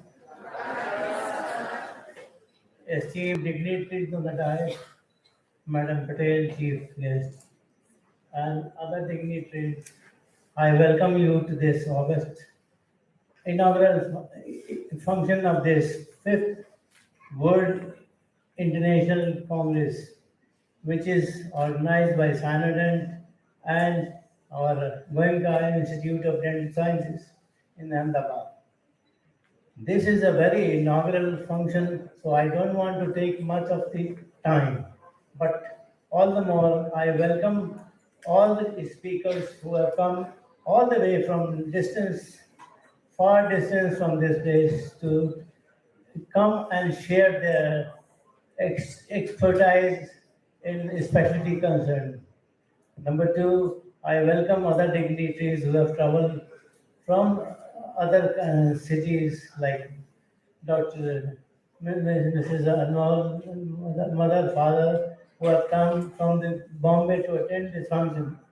I welcome Dr. Ramesh, our friend, old-time friend, long association. He's here in Ahmedabad as former Chief Income Tax Commissioner.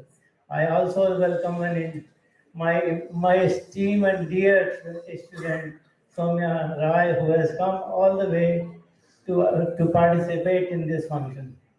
I will not take much. I'll thank Dr. Anmol Bagaria to have organized and taken this venture, who has already arranged 4 international conferences of this mega event. In this particular conference, I find 95 distinguished speakers who have come from different faculties. And overall, you would be watching international speakers also. I thank Dr. Ashish Pandey, for taking all pain to welcome distinguished people and organize this event. Thank you so much.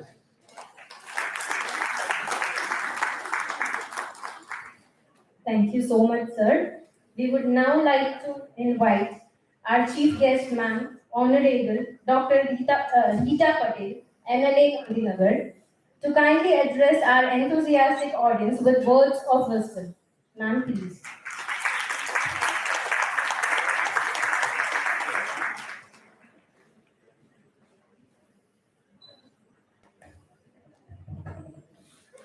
Good afternoon everyone.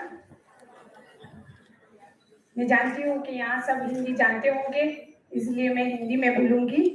आज का ये 5th world dental science and oral health conference and first global dental साइनोडेंट आयोजित program में सबसे पहले organiser को अभिनंदन दूंगी कि उनकी वजह से हमें ये प्लेटफॉर्म मिला और हम सब मिल सके।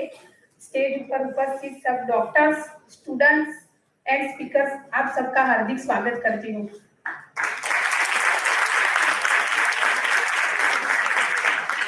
यहाँ जितने लोग बैठे हैं वो मेडिकल रिलेटेड और डेंटिस्ट हैं। सिर्फ मैं ही एक हूँ कि इसके रिलेटेड नहीं है, पॉलिटिक्स हूँ मैं। इसलिए मुझे अच्छा लगा कि यहाँ मैं आप सबसे मिली और मुझे पता चला कि अभी भी हम ऐसा सोचते थे कि अभी सब लोग इतने अवेयरनेस हो गए हैं कि दांत की सबसे ज्यादा केयर ले रहे हैं, मगर अभी मुझे पता चला कि अभी इतने परसेंटेज नहीं है और अवेयरनेस की जरूरत है, क्योंकि हमारी बॉडी में सबसे इम्पोर्टेंट और सबसे सेंसिटिव पार्ट दांत है। आप एक कल्पना करो कि दांत नहीं होते तो हमारी खूबसूरती में क्या होता, खूबसूरती भी नहीं होती। हम देख रहे हैं कि जितने कैंसर के पेशेंट हैं उनके दांत जिनके निकाल दे रहे हैं उनको मुंह ढक के चलना पड़ता है, रहना पड़ता है समाज में। तो दांत वैसे भी हमारे लिए इम्पोर्टेंट है, हमारे देखाव के लिए, स्मार्ट दिखने के लिए, तो उनकी केयर तो हमें वैसे भी लेनी चाहिए। और अभी तो इस मेडिकल में इतना अवेयरनेस आ गया है, इतना टेक्नोलॉजी आ गया है कि पहले हम देखते थे कि अगर दांत में सड़ा हो गया हो, दांत को निकालना हो या रूट कैनाल करना हो, तो उसके बाद जिस बंदे को ये ट्रीटमेंट ली हो तो वो कई दिनों तक घर के बाहर नहीं निकल सकता था, क्योंकि मुंह इतना फूल जाता था, सूज जाता था। वो कई दिनों तक बाहर ना निकले, अगर निकला हो तो सबको पता चल जाता है इस बंदे ने लगता है दांत टूटवाया है। मगर अभी इतनी स्मार्टनेस आ गई है इस फील्ड में भी कि बस घंटों में ही हम इसका ट्रीटमेंट ले और कहीं भी जा सकते हैं। मेरा ट्रीटमेंट मीर भाई के हमारे फैमिली डॉक्टर है उनके पास चल रहा है, तो मैंने भी ये ट्रीटमेंट सर्जरी करवाई थी। तब उन्होंने मेरी सर्जरी कर रहे थे, तब जब हम जो ऐसे पेशेंट होते हैं अस्पताल में जाते हैं तो इतनी सारी टेक्नोलॉजी आ गई है कि फर्स्ट टाइम हम जैसे पेशेंट आए तो अस्पताल में देखे क्लिनिक में कि इतने सारे मशीन होते हैं, इतने सारे इक्विपमेंट होते हैं, तो हमें तो पहले लगता है अरे ये डॉक्टर है या प्लम्बर है।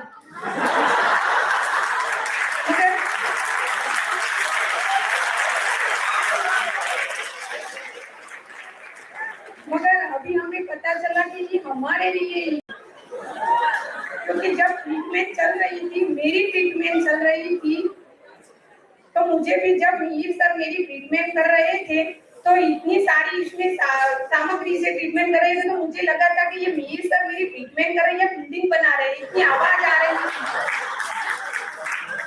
मगर एक ही दिन में इतनी रिकवरी आ गई कि अभी किसी को डर नहीं लगता ट्रीटमेंट करवाने के लिए। आप सब तो डॉक्टर है इसलिए आप सबको तो ये इजी लगता है, मगर आम आदमी को ये इजी नहीं लगता।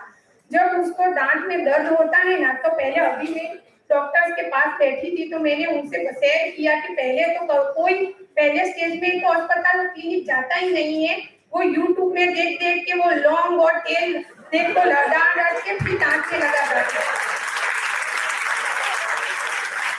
लास्ट स्टेज में जब उसका दर्द बढ़ जाए तब लास्ट स्टेज में ही वो डॉक्टर के पास जाता है, क्योंकि उसके पास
love and respect.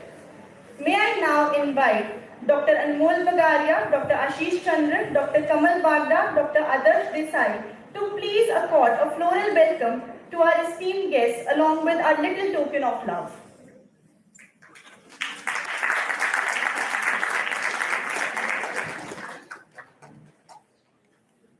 May I request a floral welcome to please be accorded to our esteemed special guest, Dr. D.N. Kapoor. Ladies and gentlemen, please put a huge round of applause.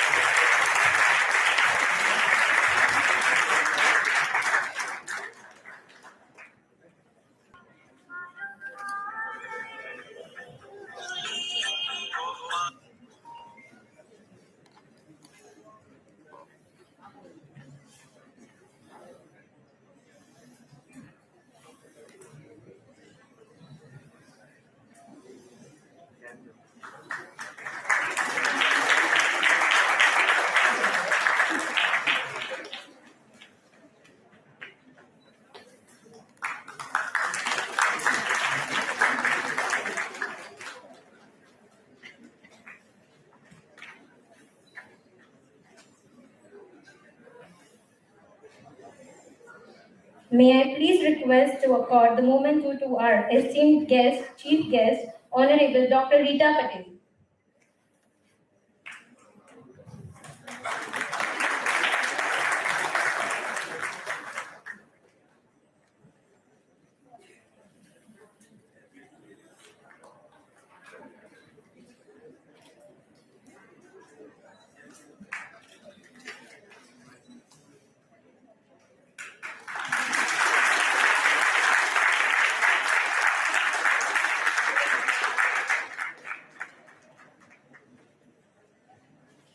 Our guest of honor, respected Dr. Pavitra Rastogi.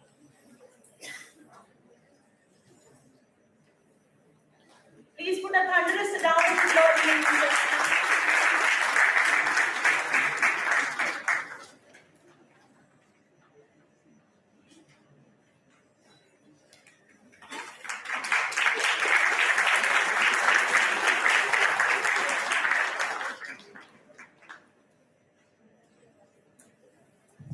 May I please request to honor our guest of honor, worthy Dr. Viral Patel, DCI President.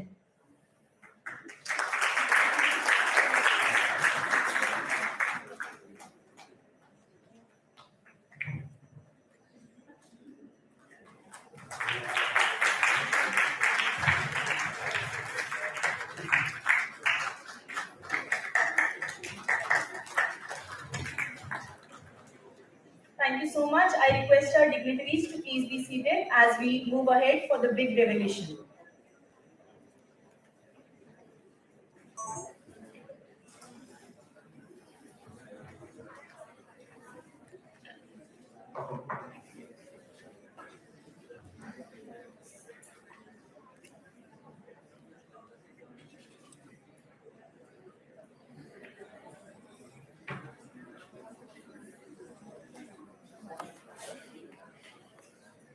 It's now time for the big revelation. I'm sure you must have heard of the KIT University. It sprouted as a small idea in the mind of Honorable Dr. Achyutaya Samanta and is today one of the only 5 institutes of eminence, Government of India. An institute accredited as A++ by NAC and an institute holding the rank 600 in the Times ranking of best universities across the world. A stem of this institution, the Kalinga Institute of Social Sciences, provides education to 45,000 tribal children completely free of cost.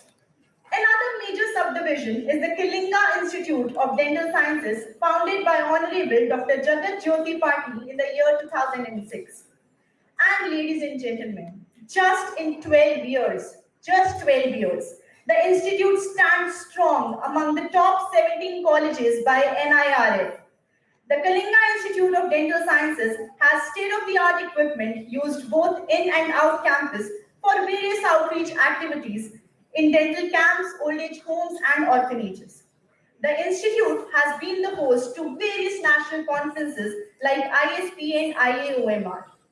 And today, as I stand here brimming with immense happiness and pleasure as I share with you that it's now that CynoDent International is now hosting its 6th World Dental Sciences and Oral Health Conference at the Kalinga Institute of Dental Sciences in the month of February the coming year. Please give a huge round of applause. May I now request Dr. Anmol Bagaria and Dr. Ashish Chandra to kindly come forward for the event release.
package the brochure of our conference in the coming new year. And I'm very happy to say that we are doing this event with KIT University, the city of temples, the city of Lord Jagannath. We are waiting to welcome you to in the campus of 463 acres, and also we have inaugural invite for the delegates that for first 300 delegates we have kept free trip to Puri Jagannath beach trip and Sun Temple, and also for the first 300 students we have kept only rupees 500 for the accommodation, which will be a complete AC air conditioned room with attached washroom, and it will be only provided to first 300 delegates and only rupees 5,000 with 500, sorry, and in the premium facilities will be given to all the delegates in the 463-acre campus. And I here release our conference for the coming year. Thank you.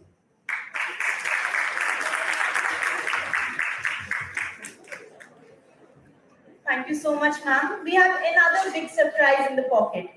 CynoDent International is also starting its fellowship programs in the coming year as well. We have fellowships in facial aesthetics, laser dentistry, dental implantology, preventive oncology, medical and dental emergencies, and fellowship in sports dentistry. Ladies and gentlemen, please put a huge round of applause for CynoDent International. I request Dr. Anmol Bagaria to please shed further light on this. Okay, I request Dr. Ashish Chandra to please shed further light on this. We have around 6 plus fellowship programs coming with us. The fellowship programs will be universally accredited, international accreditation we have, and we have the national accreditation also with us. So we are going to start our fellowship programs, and these programs will be very economical and sustainable for the students. So we want to encourage more and more students so that they can learn more and they can give back to our field. Since I inaugurated this, the launch, thank you.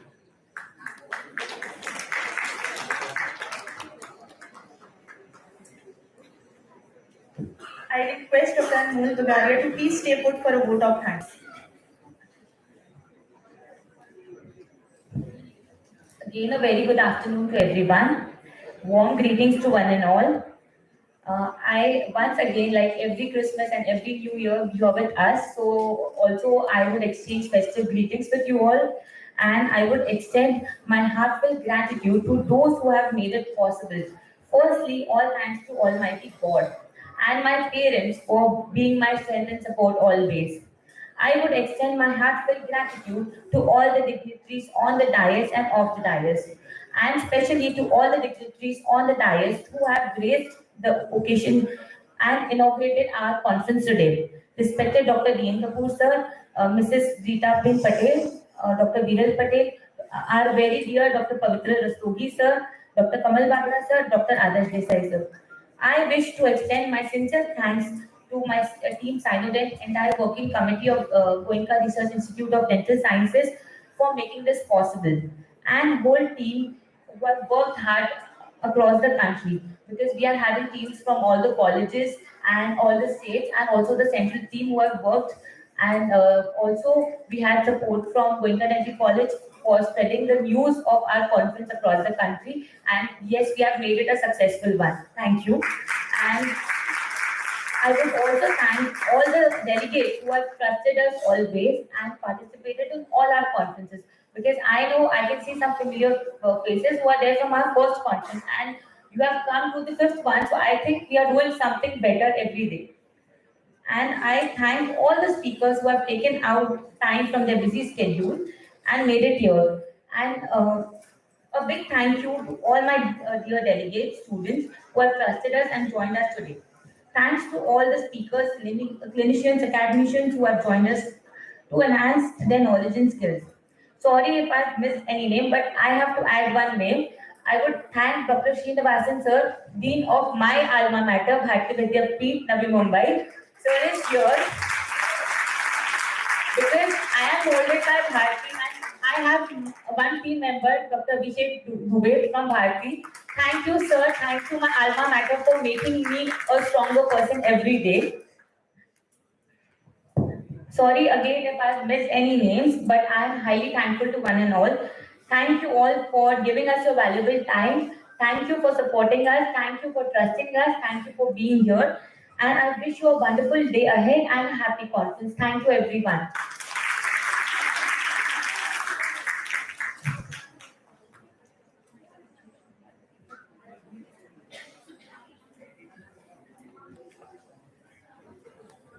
Thank you so much, ma'am. Woo, woo, woo. But we have something more to reveal in our award show. So kindly stay tuned with us till evening. We once again extend our heartfelt gratitude to all our dignitaries and delegates for joining us today. Now I request everyone to stand up for national anthem.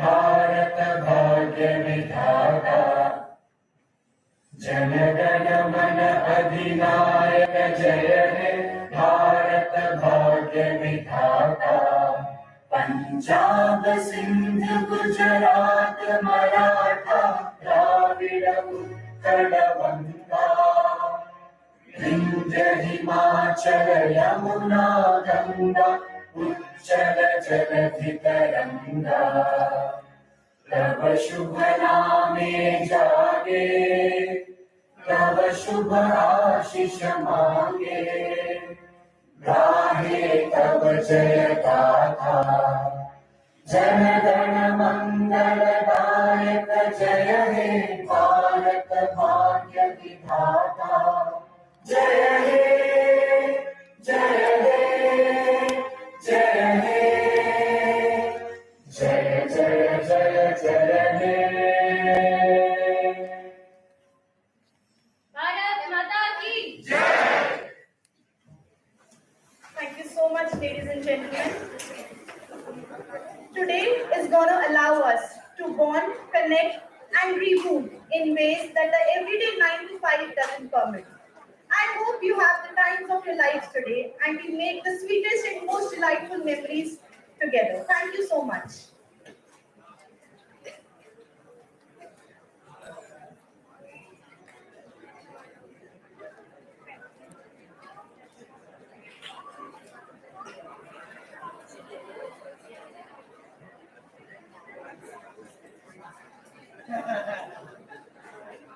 I thank all our esteemed guests for their precious presence. Thank you so much, everyone. Thank you. Ladies and gentlemen, for the one last time, with a huge round of applause.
I would like to call upon the stage Dr. Dilip Bandurkar. Huge round of applause.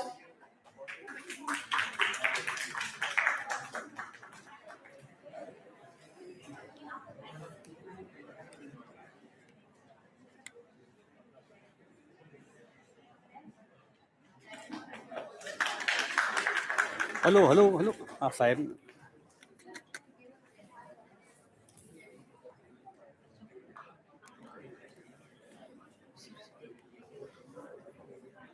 चन्मेश Dr. Rumpavik.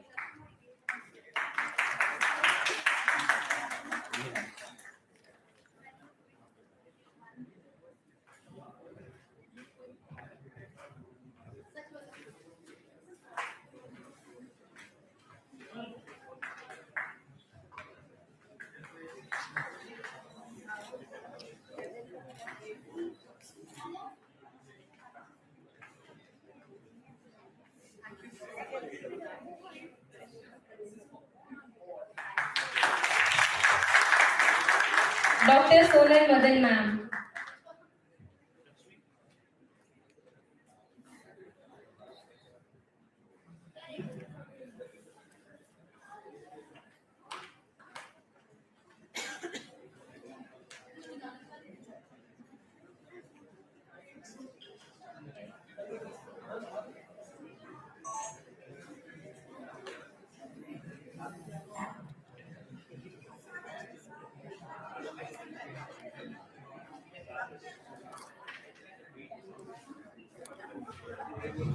Please welcome Dr. Piyush Shivhar.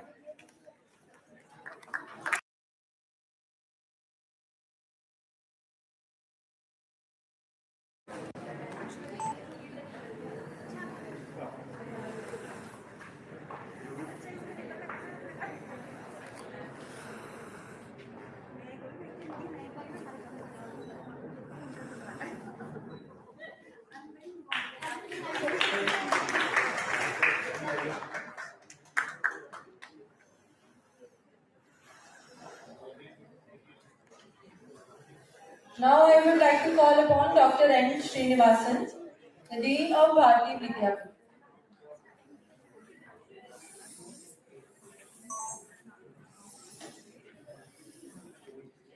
Huge round of applause.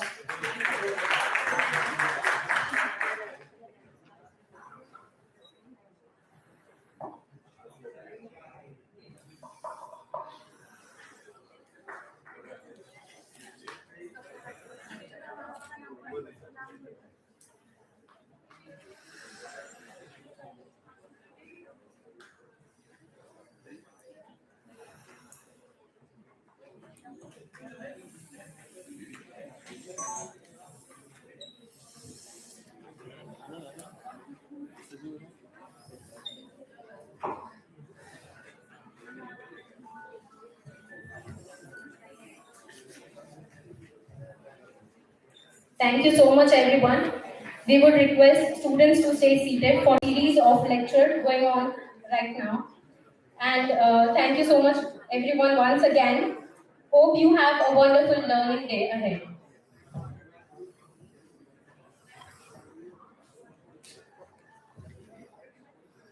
For decades, the professional, dental medicine as designated has limited its scope to operator or restorator. But the situation has turned around over years with growth and invasive techniques in dental medicine, coupled with patients' awareness of possibilities and risk of techniques, as well as more demanding procedure regarding patient safety. After his all-striking course of lecture in dentistry at Goenka Research Institute of Dental Science, we are all eager and delighted to call Dr. Piyush Shivhare, who is leading faculty at AIMS, Patna. Please welcome Dr. Piyush Shivhare. Huge round of applause for Dr. Piyush Shivhare.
पीछे आना ही पड़ेगा।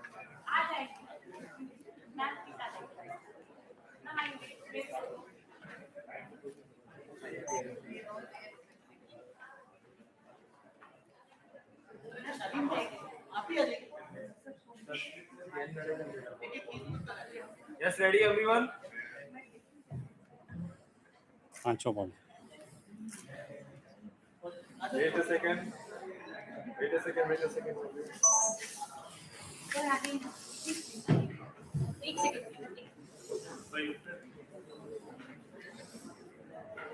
मयूर sir क्योंकि drawing क्योंकि sir सबकी चाहिए ना नाम की चाहिए और तो तुम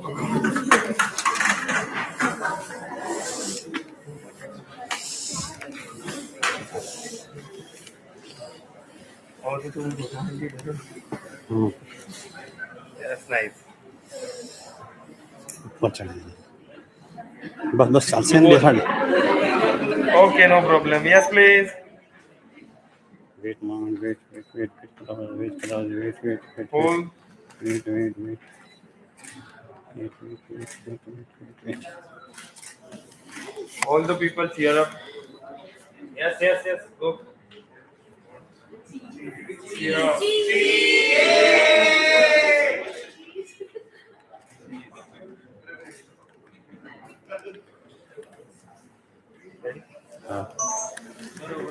Wait.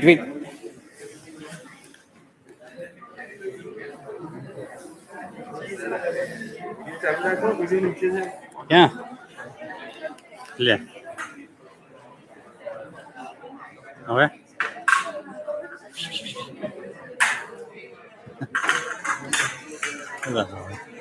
वो कर दे हाल को बजाइए हैं ट्राइपॉड नहीं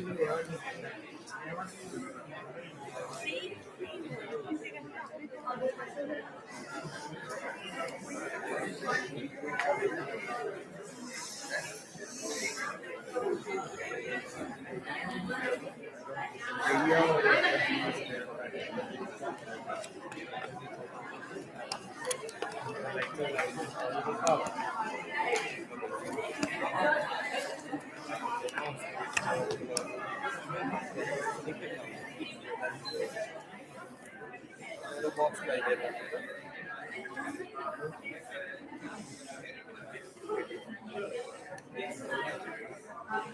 Everyone cheers to the cheers thing. Cheese.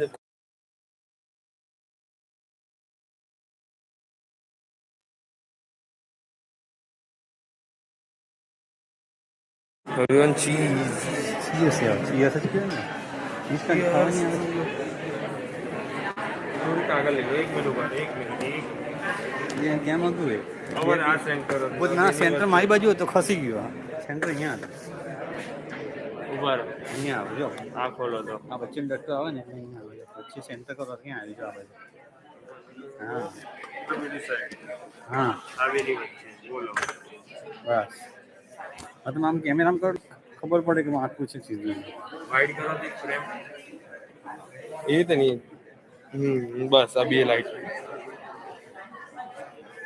પકડો એટલે આ બંને છેડાની ડિઝાઇન પાસે આવે સેન્ટર પકડ ખબર પડે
but still they are not getting relief. So what we do in these patients? Either we think that the patient is psychological or we are not able to diagnose the case. And at the last, patient will be referred to another dentist. This is a vicious cycle and patient will be suffering again and again. So what we are going to do? We either restrict our evaluation to third molars or we directly jump to TMJs. We give multiple muscle relaxants, multiple treatment, still patient is not getting relief. The problem is in our diagnosis. So incomplete examination or wrong diagnosis is the main culprit. Myofascial pain dysfunction syndrome is the most common victim of wrong diagnosis and wrong treatment. So it is also called as temporomandibular joint dysfunction syndrome, also called as trigger point myalgia. It is not a myofascial, it is a myofascial.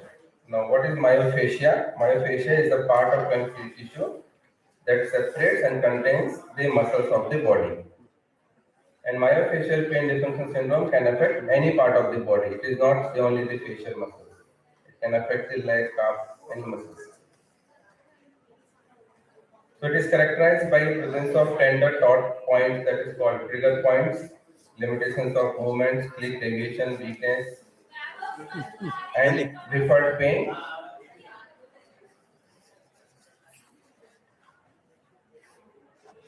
So whenever there is a over-contracted muscles, it can be because of occlusal disharmonies, traumas, multiple microtraumas. There will be over-contracted muscle fibers causing anorexia and release of certain chemical mediators. These chemical mediators will cause pain, like bradykinin. Whenever we press on these taut bands, there will be deferred pain and the pain which will be persisted for a longer time. It's called as trigger point. So these are the taut bands. It is a vicious cycle where muscles overcontraction, stress, muscle fatigue, occlusal disharmonies, internal derangements, degenerative arthritis, they are all interrelated to each other, and in the last they can cause myofascial pain. The different etiologies has been proposed, like occlusal disharmonies. Some schools thought that occlusal disharmony is the ecological agent. Some schools thought that the occlusal they have no relationship in having muscles pain. Traumas, stress, heart, food biting, vitamin D deficiency, and polycystic ovary.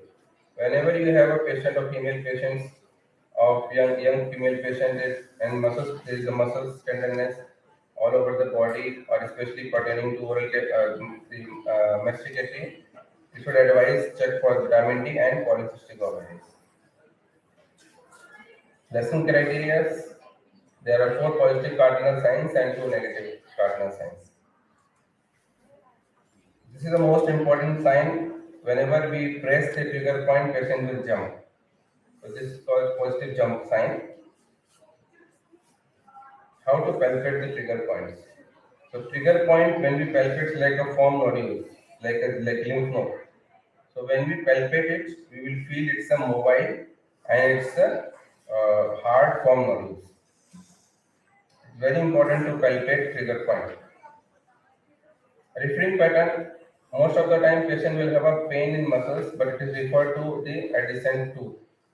So patient may complain pain in upper maxillary molar or lower mandibular molar, and then we are seeing there is no odontogenic pain, there is no fracture, there is no decay, but still patient have pain.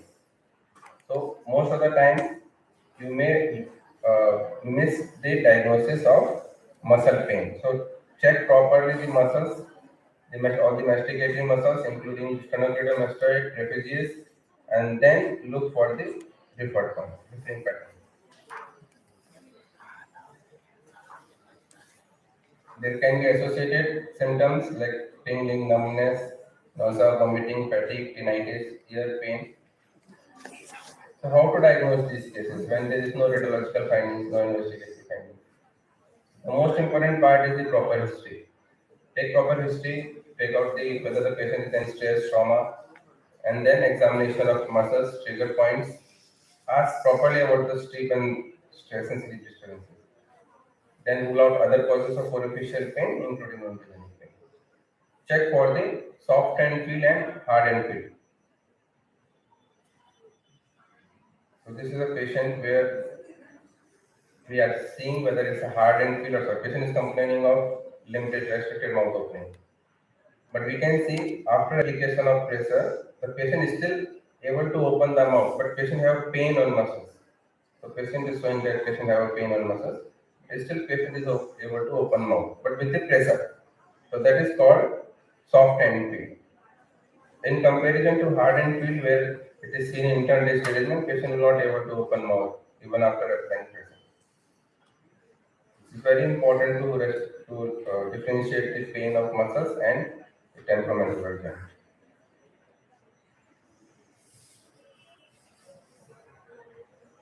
We can also use tongue biting, the wooden bite, and we can ask patient to bite on that. If patient having pain on the affected side, on the same side, then it will be a more towards the muscles pain.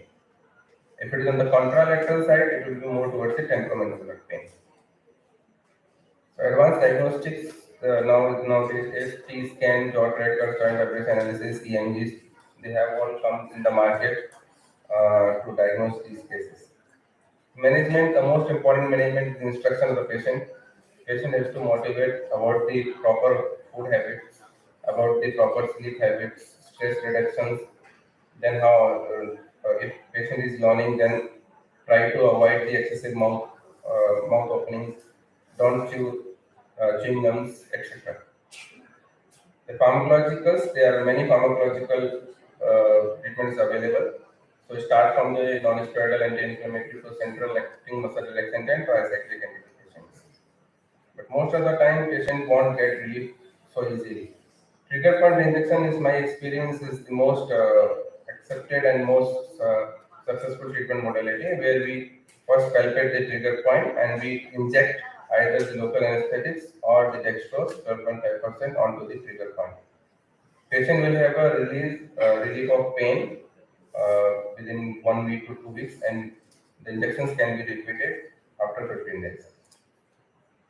The most important part is to palpate properly the palpation of trigger points. If you miss trigger points, you will end it to some other areas of injections.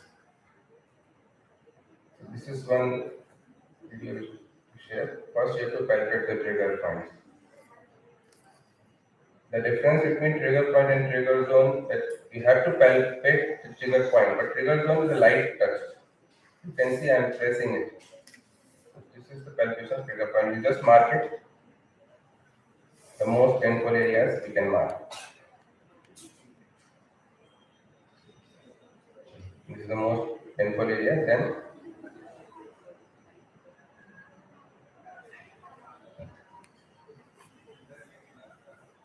application of vitamin. So roughly we'll have an idea now where we have to inject. Then hold the trigger points properly. If you're not holding it, then it's a mobile. The form nodule is not fixed, it's mobile. Again check. And then trigger point. Now there will be a jump sign. Patient will say that patient is having most severe pain. So I'm just finding out the exact area. It can be ultrasound guided also. Yeah, this is now you can see the eye. There is a patient having more severe pain in this area.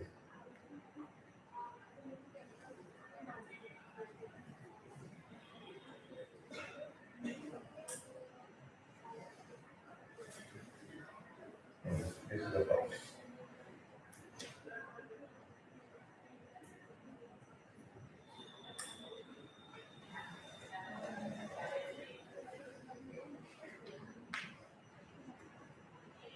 This is the 1.5 ml of 2% lignocaine. We can use bupivacaine also, and we can inject it, aspirate and inject it. After that, we can move the saline in the fencing motion all around the trigger point.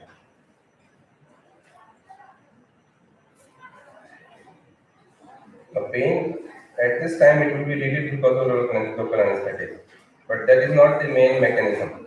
The main mechanism of trigger point injection is to generate ATP, and that will be seen after the 1 week or 15 days. This is about the nowadays most commonly used machines for myofascial pain. There can be a control relaxation of the pain or the endogenous pain control with the release of endorphins, or it also can be a placebo effect also. So when we use TENS therapy, they mainly stimulate the beta fibers, and that will causes the control over the A delta and C fibers, and that will cause release of pain. Along with that, it also have release of certain mediators like endorphins, enkephalins, renorphins. They are endogenous morphines. So patient will have a relief of pain. Stabilization is splint. The school which they thought that occlusal disharmony can be a cause for myofascial pain. They use more stabilizing splint, but some people they don't see a stabilizing splint in their treatment modality because they feel that the tooth doesn't have any relations with the muscle pain. That is two school of thought. But as per my experience, we should try with the muscle relaxant trigger point along with TENS therapy. If not, and the last we should try for stabilizing splint too. I have some patients they got relief with the stabilizing splint. So I believe whatever treatment modality we use, patient should get relief.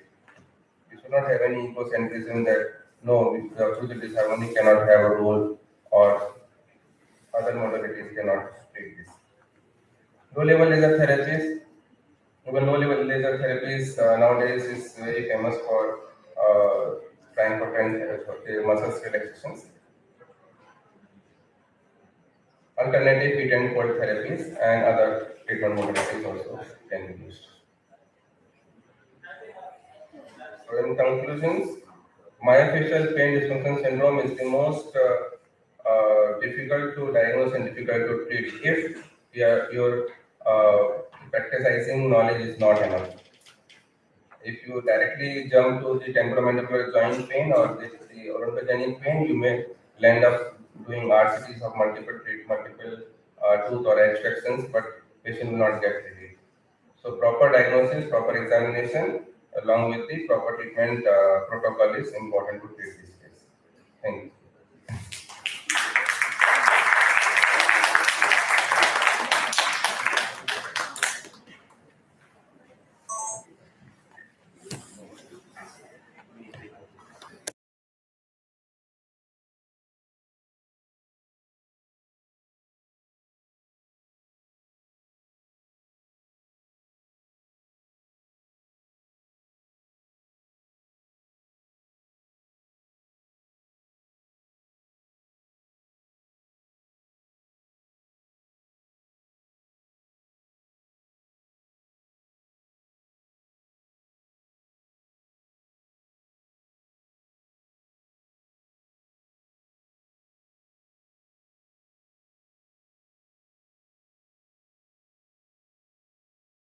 On elaborative book helped him to conquer our oral medicine and radiology.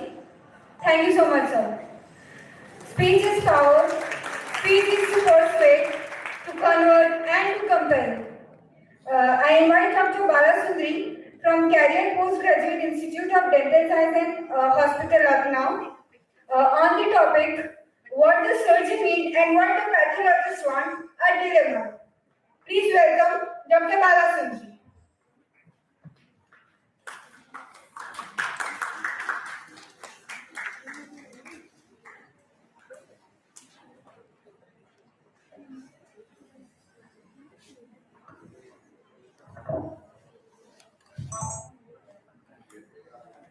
A very good afternoon to whoever is over here. I see more empty chairs than people It's little disheartening for the person, who's speaking. So last time when I gave a talk, I spoke on genetics. But today I thought, I'll go to the absolute basics. So the topic, it says bringing the future of dentistry now and beyond. But I feel that now I should crease out all the differences that we have been having in our yesteryears and have the future in synchrony. Okay, so can we have the first slide? I'm Dr. Balasundari Sridhar, Principal, bringing you greetings from Career Postgraduate Institute of Dental Sciences and Hospital, Lucknow. I would like to start my talk seeking the blessings of my late founder, trustee ma'am, Hasina Asmat Ali. Just before I start, can I know who my target audience are? The people, the students over there, are you all postgraduates? Are you all undergraduates? Or you all are staff? Okay, all undergraduates. So you all are definitely going to seek post-graduation. Now, this is something which is very close to my heart. This is something I faced during my post-graduation, right from 1991 when I started my post-graduation in oral pathologist. So we have been always having a TIF. It is, the previous slide please. The topic is what the surgeon needs, what the pathology wants. It's a dilemma. And the topic is, will the duo ever meet? Hoping that by the end of the talk, I will see to it that, the duo definitely meets. Now, as there is, I am basically a South Indian, from Tamil Nadu. So I have Rajnikant in my DNA. And my Karma Bhumi is Lucknow, Uttar Pradesh. So I have Amitabh Bachchan too. So I will go a bit filmy out here. So as there's a very famous movie, Roti, Kapda or Makan. It's like, what do we need the most? So similarly, we always have a tiff between pathologists, clinicians and surgeons. Each one feels that we are more important. Surgeon feel they are more important because ultimately they are the one who is the operating surgeon. So they are going to clear the patient of pain. Clinician feels they are more important because they are the ones who are going to be the first one seeing the patient, then going in for a radiograph, etc. They are the ones who diagnose it. Pathologists feel that both of y'all cannot do anything if we don't give y'all a proper diagnosis. So who is more important? Is it the clinicians, the pathologists, or the surgeons, or all the three? Next slide. Now, if you see this slide, this is the current scenario mostly everywhere. I hope the students out there, you all are seeing, what this is all about. Okay, there is an elephant. And the pathologist, we get a specimen. We do not know from where it is. We are not, we haven't seen the patient. So we do not know from which part of the tissue it is or from which part of the oral cavity. So this is exactly what we go through. We have an elephant over there, and when we see the tusk, the pathologists feel it's a spear. They see the trunk, they say it's a snake, and when they see the ears, it's a fan. So it is just based on the pathology or just based on the microscopic features. We cannot come to a diagnosis. We do need the clinician's help. We do need to see the patients and the radiographs. Next slide, please.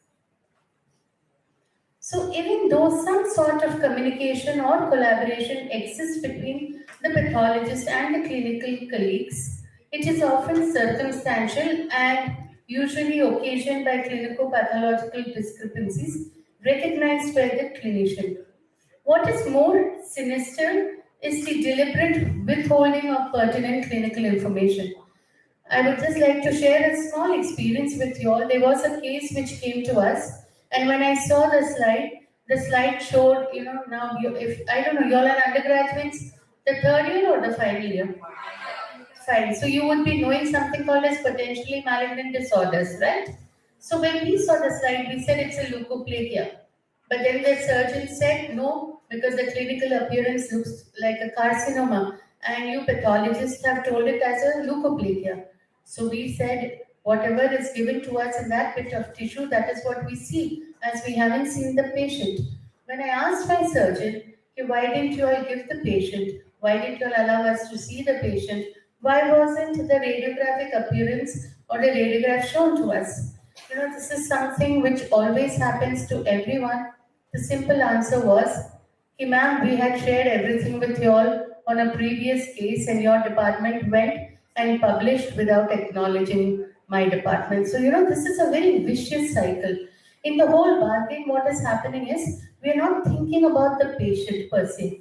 We are just saying that, I have a NAC accreditation going on, I need to up my publications. So, by hook or crook, I withhold information.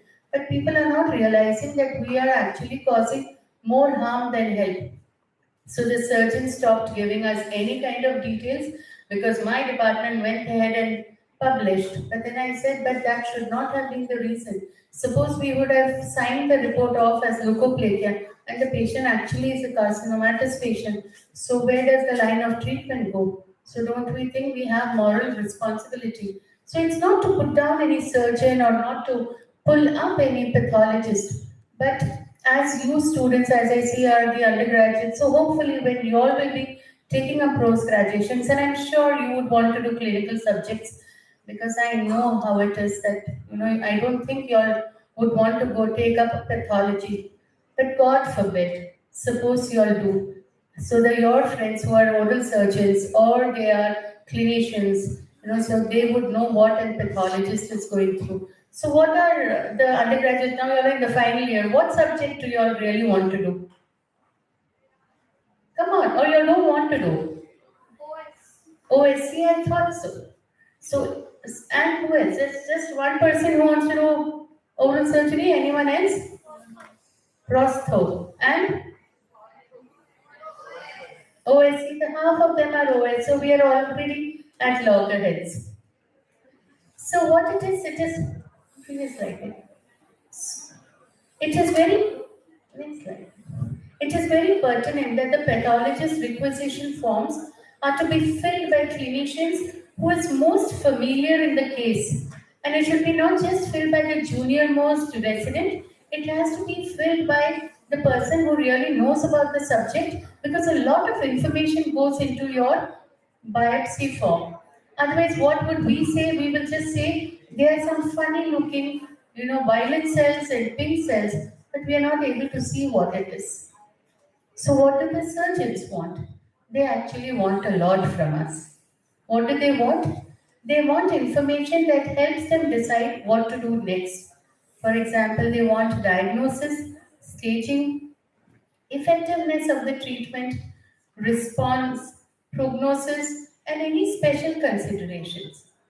So in return, what do we want from them, or what does the pathologist want from them?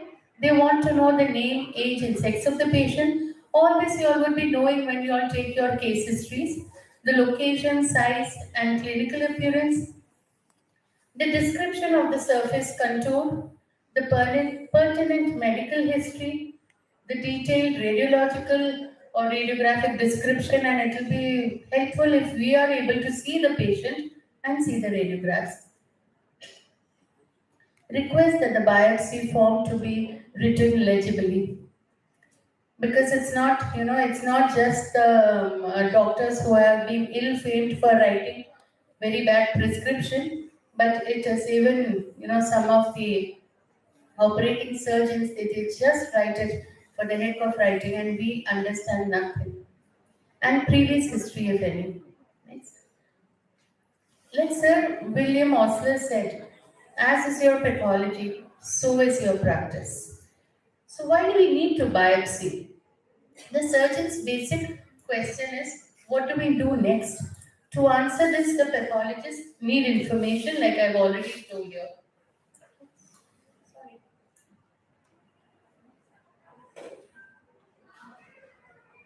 The primary aim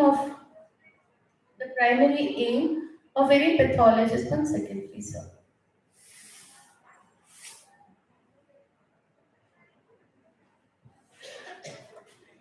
The primary aim of any pathologist in analyzing a biopsy specimen is to establish a specific, accurate diagnosis.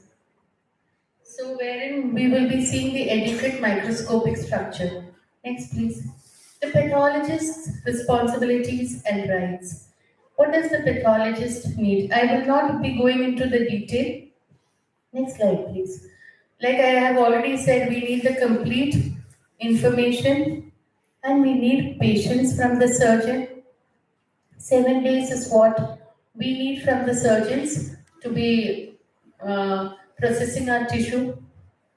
And most importantly is the respect of opinion. Most of the time they do not trust us.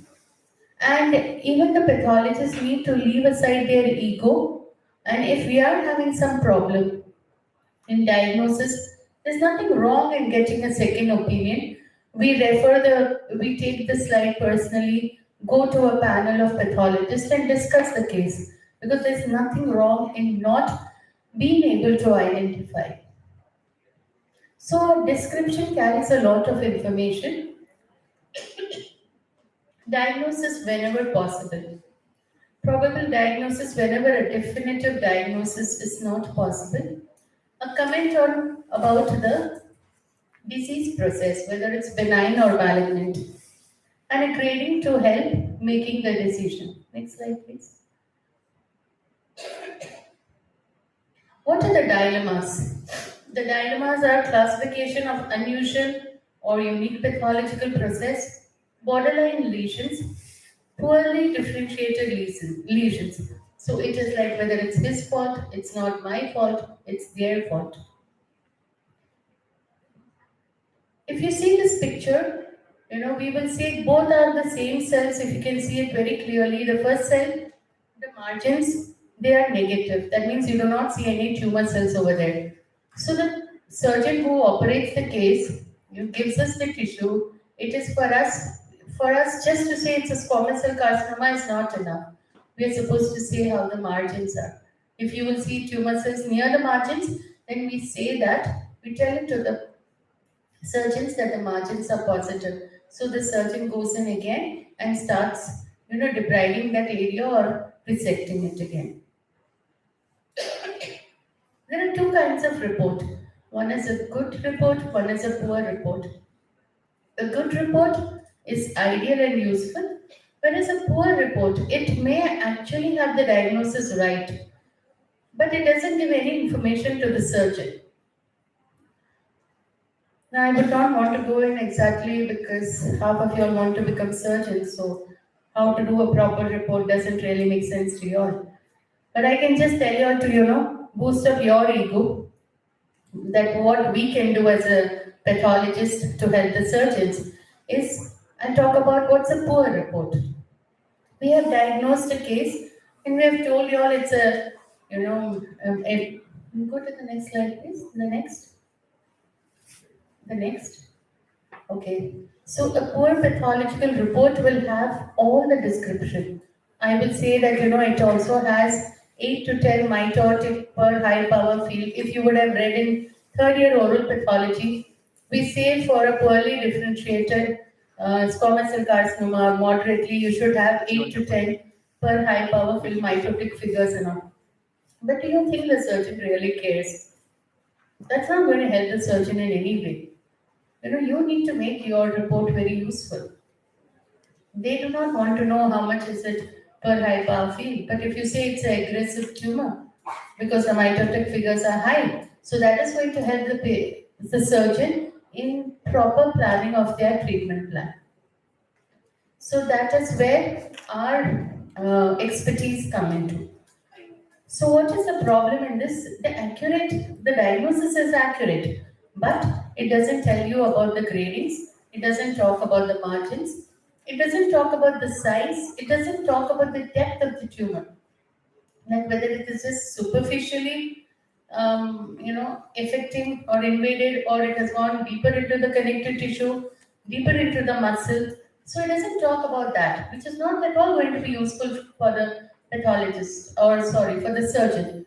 So we have a separate dedicated team called a surgical pathologist who actually accompany the surgeons in the OT, and they also assist the surgeon in planning the proper treatment.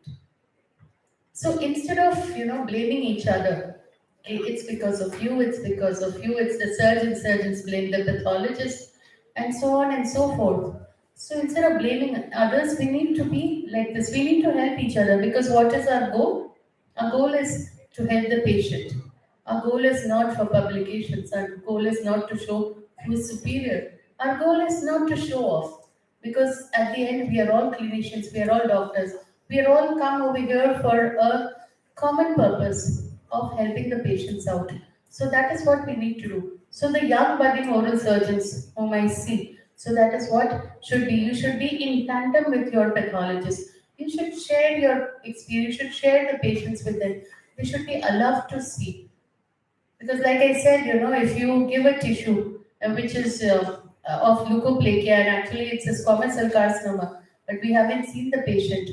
But then if we have seen the patient, then we would say that the tissue that you have given us is of potentially malignant disorder, but correlated with clinical history or correlated with the clinical appearance. So we always say in our report, it's a clinico-pathological correlation. It's never just histopathologically. We never give an impression of that way. So everything towards the end is for the betterment of the patient. So lastly, let's enjoy together. Let all of us be happy. Let the surgeons, the pathologists, the clinicians, the radiologists. So like we said, roti, kapda, or makan. Let's have butter roti and branded kapda and a luxurious makan. That's not going to hurt any one of us. Let's help each other. Let's make the whole learning process. Let's make the whole treatment process. Once you start learning it in this way, you'll know that whether it's pathology or whether it's surgery, there is so much of meaning attached. It's not the surgeons just cut and throw, and it's not just that the pathologists see, because there is a lot which goes on, where you need the triple O's, the oral medicine, the oral pathologist, and the oral surgeons. I hope I've taken enough of your time, and I'm happy to see none of y'all are yawning at least. So thank you for that. Thank you for being such a patient listener. Thank you so much.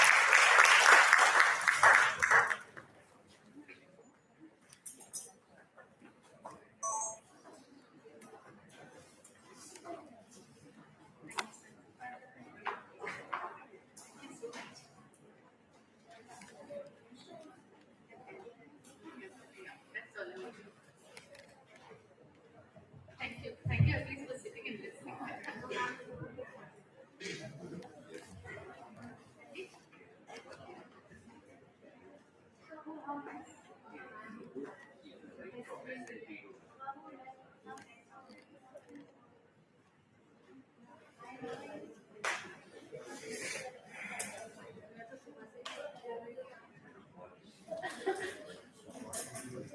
Sure.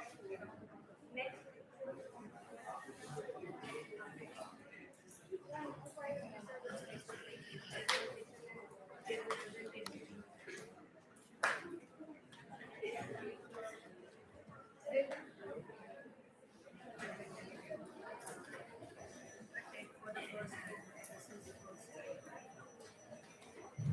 I think firstly I have to introduce myself. Myself, Pavitra Rastogi. I'm a professor in King George's Medical University. I did my undergraduate and post-graduation from the same my own alma mater, and now I'm the faculty here. And my topic is, I think, no chairperson, but Madam is the chairperson at this time, and Dr. Mayur is also present. So very, very respected Madam Chairpersons and Dr. Mayur, and very dear students. Topic is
So I'm thankful to the organizing team, especially Dr. Anmol Bagaria and Dr. Ashish Chandra for inviting me on this occasion.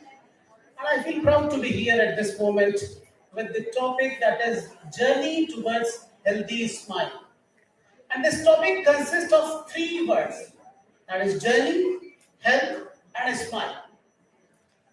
The first terminology is journey. Journey, we all are in a state of journey. We are in a continuous journey.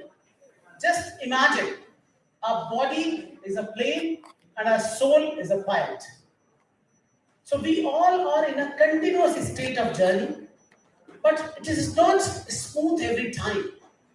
It is a dynamic phenomenon. It may be sometimes very smooth, sometimes it is very difficult, sometimes it is normal. Sometimes your pilot says that the मौसम की खराबी की वजह से आपके pilot ने seat belt लगाने का संदेश हटा दिया. But do you think life is a journey?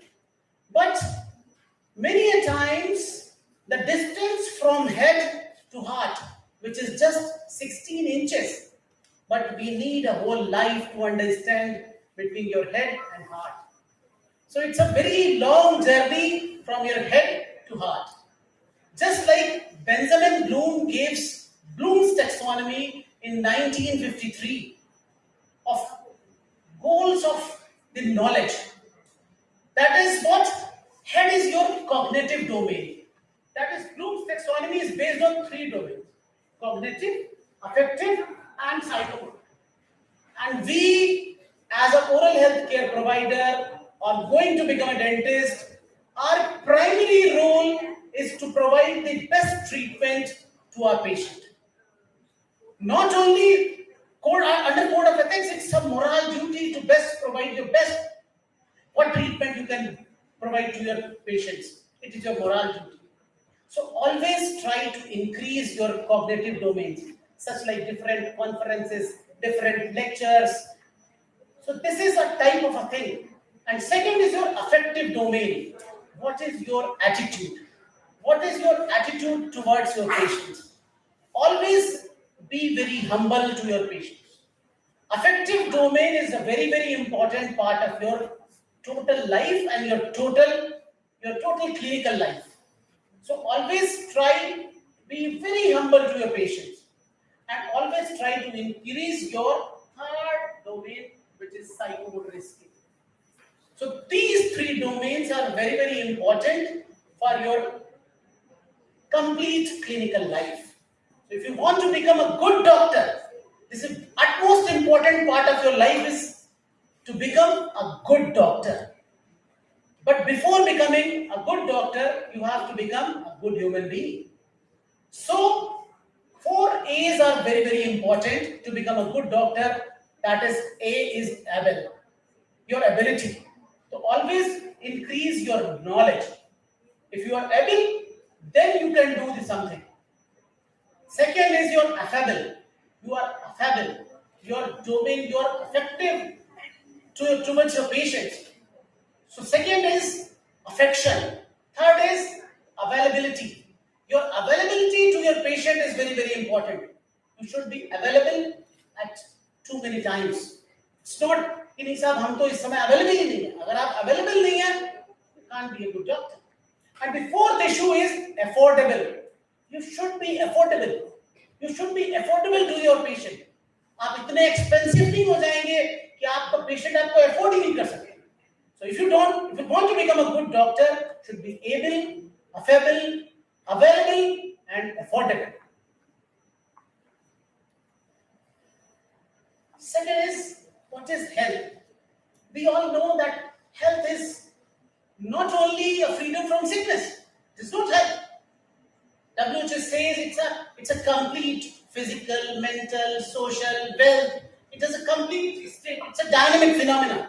Just like 7 colors of rainbow, it is a health. And we know, as an oral health care provider, we have to maintain the oral health of a patient. We have to maintain your oral health. So always try to focus on prevention part. Prevention is always better. We know that the prevention is better than cure. We are in the 22nd year of the 21st century. We all should proud to be an Indian. But do you know United Nations Development Project report, which is based on Human Development Index, and according to this UNDP report, which is based on Human Development Index, which is given by Indian Nobel laureate Mr. Amrit Singh and a Pakistani Nobel laureate Mr. Mahbubul Haq, which is based on health, wealth, average life expectancy of a human being, and wealth, what is the average income of a common man. We are celebrating the 75th year of our Azadi ka Amrit Mahotsav. When we got independence in 1947, the average human life of an Indian was just 33 years. Can you imagine? Just 33 years was the average human life in 1947. And now, after 75 years, this average human life expectancy is 68 years. So it's more than 100% increase. So you can clap on this. It's a more than 100% increase average life expectancy. But according to this UNDP report, out of 195 registered countries in United Nations, our country is on 132nd number. So we are behind 131. We are still behind 131 countries. And National Oral Health Survey says only 67% of people brushes teeth with toothbrush and toothpaste. Only 67% people uses toothbrush and toothpaste both. That means 33% of people doesn't use this basic oral hygiene regime. And only 3% population visited to dentist. Only 3%. So it's a vast field is present towards all of you. Only 3%. That's that. This is the utmost important and a very powerful tool, which is a smile. This most powerful tool just under your nose. Just under your nose. We know that a smile is contagious. Out of 8 billion people in the world, nearly 200 countries, more than 7,000 living languages, this is the only expression which knows everyone. This is the facial expression, and a smile can teach you a lot. No one can steal this, no one can borrow this, no one can bought this. So a smile is a very, very effective tool for everyone. Towards your patient also. Patient आपके पास आता है और आप सबसे पहले मुस्कुराते हुए पूछते हैं कि आपकी परेशानी क्या है, फिर देखिए उसका क्या एटीट्यूड होता है. तो always try to smile on yourself. और साथ साथ कितना बेनिफिशियल है कि you are going to become a oral health care provider. You are a protector of the smile. You are a protector of the healthy smile. So blessed as an oral health care provider, you are going to become a dentist. You are blessed. And when we think about a smile, what comes under what comes? Beautiful faces. And just imagine, this is Dr. Rita Faria. Second is, everyone knows, Aishwarya Rai Bachchan, Diana Hayden, Yukta Mukhi, Priyanka Chopra, and Manushi Chillar. Two adopters, Dr. Rita Faria, 1966. I'm not pictured Sushmita Sen here. These all are Miss World from India. Why Miss World? Because this is the oldest beauty pageant, which was started in 1951 with beauty with the brain, with the Nobel cause. Rita Faria and Dr. Manushi Chillar is a doctor. Once upon a time, Margaret Wolf Hungerford says, beauty is altogether in the eye of the beholder. Beauty is subjective. Beauty is in the eye of the beholder. For me, anyone can be beautiful. The second person, the next one is the beautiful. So we cannot go on agreement. Everything is beautiful. Every person is beautiful. It depends on your work. If you are doing good work, you are beautiful. So it doesn't matter if only the beautiful faces are the beauty queens. My mother is also a beauty queen. My grandmother is also a beauty queen. My daughter is also a beauty queen. So it's a matter of work, what work you are doing. These are the next beauty queens. In 1896, modern Olympics were installed. After 104 years, Karnam Malleshwari was the first who got a medal for India. After 104 years, Karnam Malleshwari was the first. Then, Mary Kom, Saina Nehwal, Sakshi Malik, P.V. Sindhu, and Mirabai Chanu. These all are the beauty queens, but every one is a beauty queen. These are just those gone the extra mile. So everyone is a beauty queen, depends on your work. We, as a dentist, as an oral health care provider, we are blessed that we have to protect your smile. Use a smile as to change the world. A warm smile is the universal language of kindness. That is according to William Arthur Ward. This is a very common picture. Everyone knows on your WhatsApp. What is your observation? This is it's 2 or 3 years back. But just imagine in this picture, a black color is removed from one place to attach on another place. Removal of black color from eyebrow to attachment of black color on the left central incisor. But your prime observation is the absence of this lateral incisor. But this is a removal of black color from attachment of black color. So that means a smile or oral cavity or presence of tooth is the prima facie work. 50% people say a smile is the first physical trait they notice.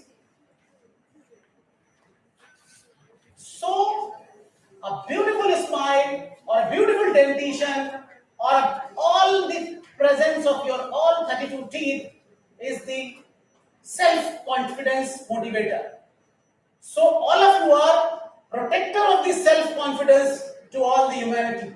So, clap for yourself. You are the protector of the self-confidence.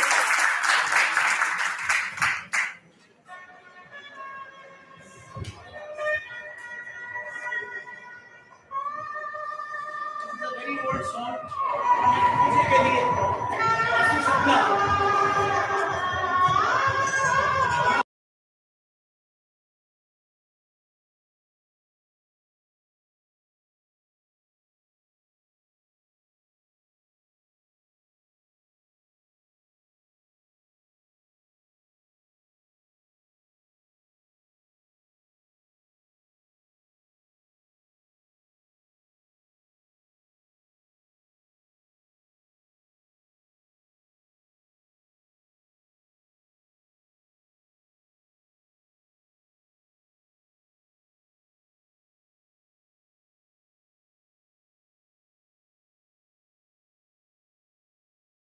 So my thoughts roam around the surrounding structures of the tooth.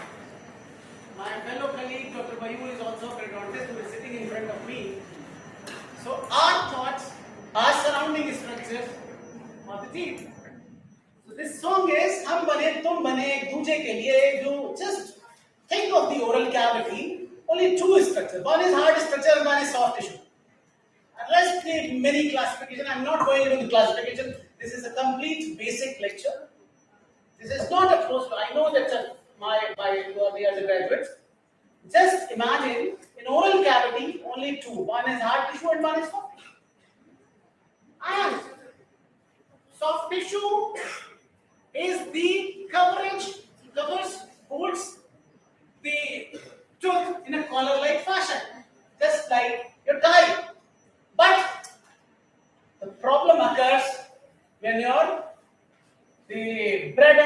of the dentist is, it's a plaque, which is a biofilm. It is a biological film which is containing all the microorganisms. Whatever microorganism you can think in the bird can be possible to present in the oral cavity. It may be bacteria, it may be virus, it may be fungi, it may be yeast, it may be protein. So soft tissue holds the tooth and they live in a harmony. They live in a symbiosis. And it's all disease is a game of cytokine. It says disease is a game of cytokine. So all the role of a symbiosis, when the symbiosis changes into dysbiosis, disease comes. Just observe, one side there is a healthy periodontium is visible, and if a periodontal disease, the culprit is plaque, but it's not culprit. It's not only culprit, it's a bread and butter of the dentist also. Periodontitis or periodontal diseases. Periodontal diseases are one of the most common, affecting generally all the humans since the dawn of the history.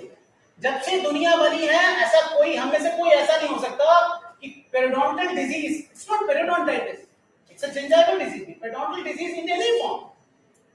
किसी न किसी form में कभी न कभी किसी न किसी सरफेस पे आपको gingival disease कहीं ना कहीं कोई ये नहीं कह सकता कि I am devoid of any type of gingival disease. So it's a very commonest form of disease. Just imagine this slide. Fetus inside the uterus is sterile, but when it passes from the birth canal, it acquires the fecal bacteria. And this is by the Moore and Gibson et al. Within 2 weeks, a nearly mature microbiota is established in the gut of the newborn baby. And after 2 years, approximately 10 to the power 14 microbial cells are present in a normal, healthy human being. 10 to the power 14 microbial cells are present in a normal, healthy human being. And according to Moore, in a healthy human being, 10 to the power 13 cells are present overall. That means 10 times bacteria or microorganisms are present in healthy human body. जितनी आपके शरीर में total sales हैं उनकी 10 times तो bacteria always आपके present है healthy condition, but they live in a symbiosis now. More than 500 different morphotypes are capable of colonizing the adult form. Next slide. So the oral cavity is a reservoir of different types of microorganisms.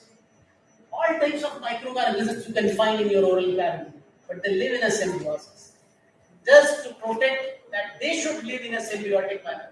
They should not go into the dysbiotic manner. This is a slide, shows different scientists. The first one is Anthony Phillips von Leeuwenhoek, father of microscopy, father of microbiology. 300 years back, he wrote a letter to the Royal Society and he found something nimbling in his oral cavity. What he saw in his microscope of his plaque, something nimbling, something roaming around. And he used the terminology of animalcules. That time, microorganism, he used the terminology of animalcule. Bill Costerton, he was a mountaineer. He's a botanist, but a mountaineer. He coined the term, that is, Bill Costerton gave the terminology of biofilm. A biological film, a film which contains the biological organisms, which is the plaque. But this biofilm is present every day. Not in the oral cavity. It's in all the where the mucus is present, the biofilm is present. G.V. Black. G.V. Black is the father of the modern dentistry, a father of the operative dentistry. He coined the terminology of gelatinous plaque. And the latest, who is Haji Shingalis, who gave the terminology of theory of dysbiosis. When the symbiosis changes into dysbiosis, the disease occurs. Next.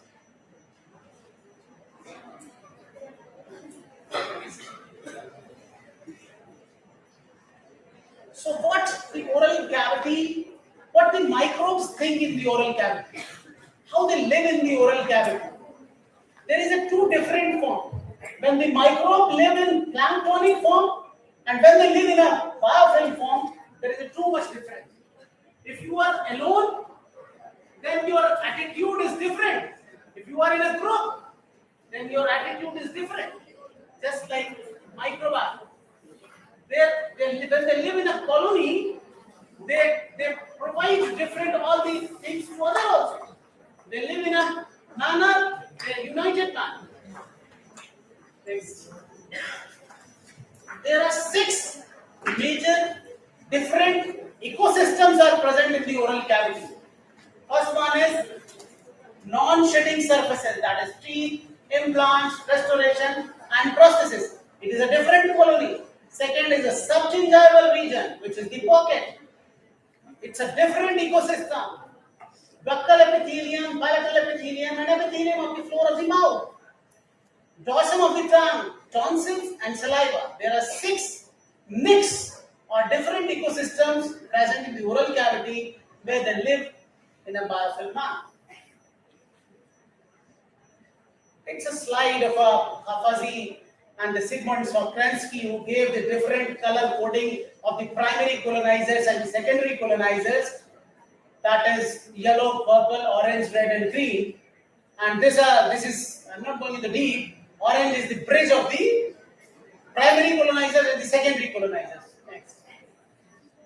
This one is a classical study by Mr. Herald Lowe. In 1969, he used 2 groups. He studied a longitudinal study, one in Oslo, Norway, and the second in Sri Lanka, Sri Lankan tea laborers. What he did is a longitudinal study. The A group, more than 565 educated people, different type of academicians, उन्होंने Oslo में देखा.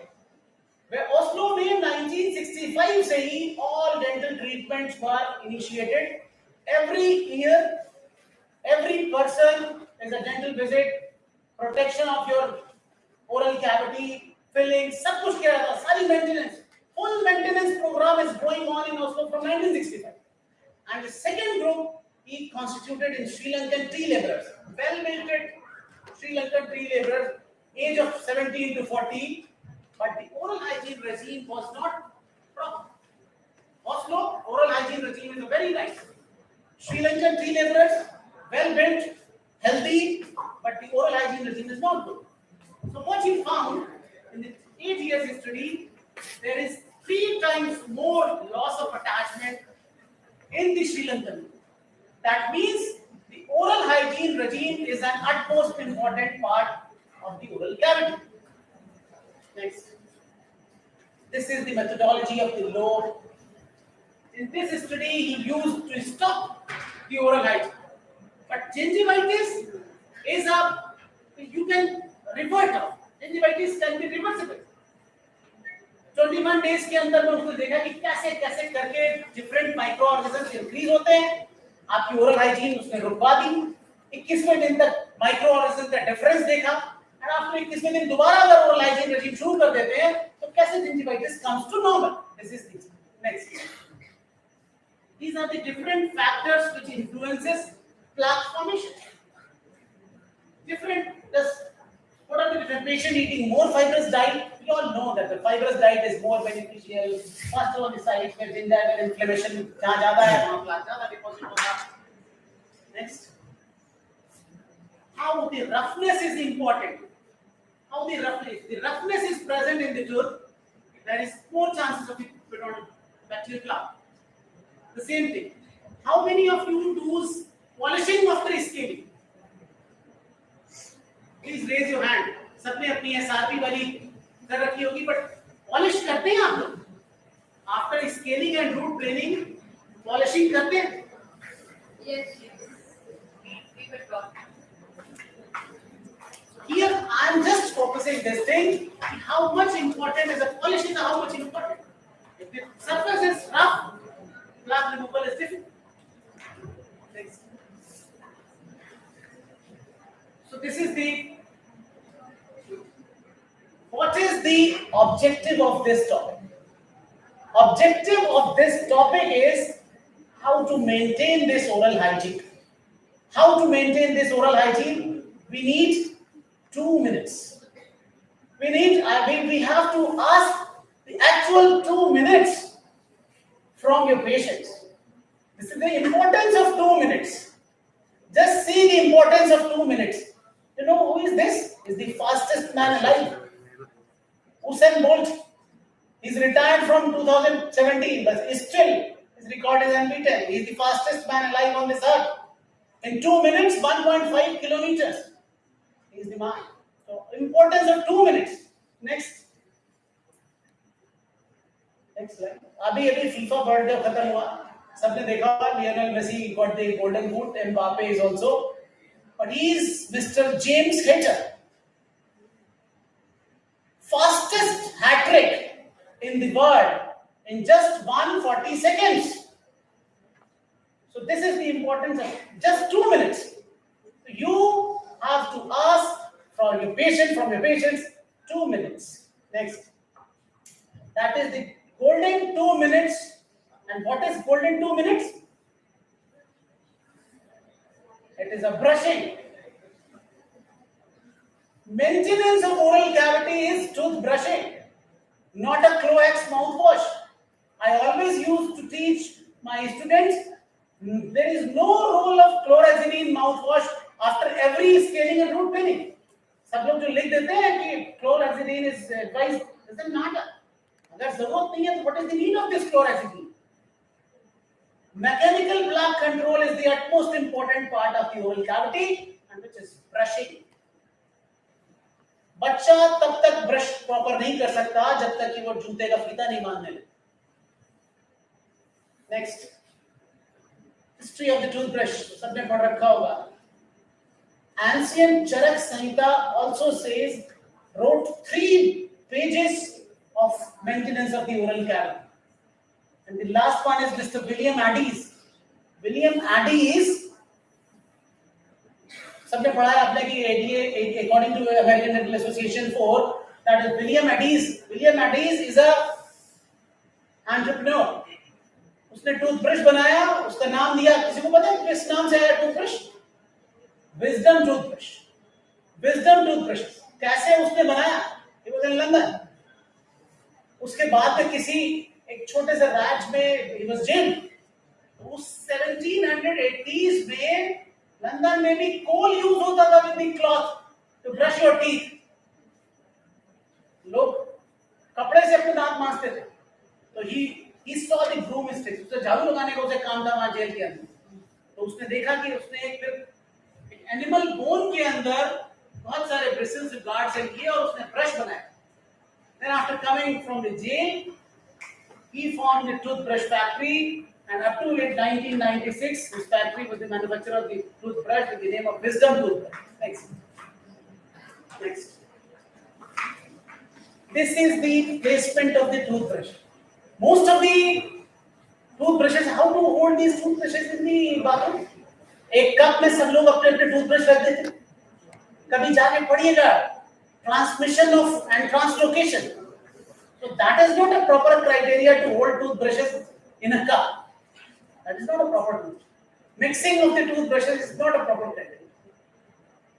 So you have to change. You have to be changer. You have to motivate. Next. आज के scenario में सबसे ज्यादा importance क्या हो रही है? Implant. Everyone is focusing on implant. Implant के बारे में जब सोचेंगे तो everyone wants to become the implantologist. तो implant आएगा तो उसकी surface भी सोचेंगे. Next. आप उसकी surface भी सोचेंगे क्या criteria है. Next. उसके क्या connections होंगे, कैसा thread design होगा, कैसी pitch होगी, कैसा material होगा, है ना? क्या size चाहिए, क्या abutment options होंगे, क्या clinical studies हो रखी हैं, क्या success rate है और क्या cost है.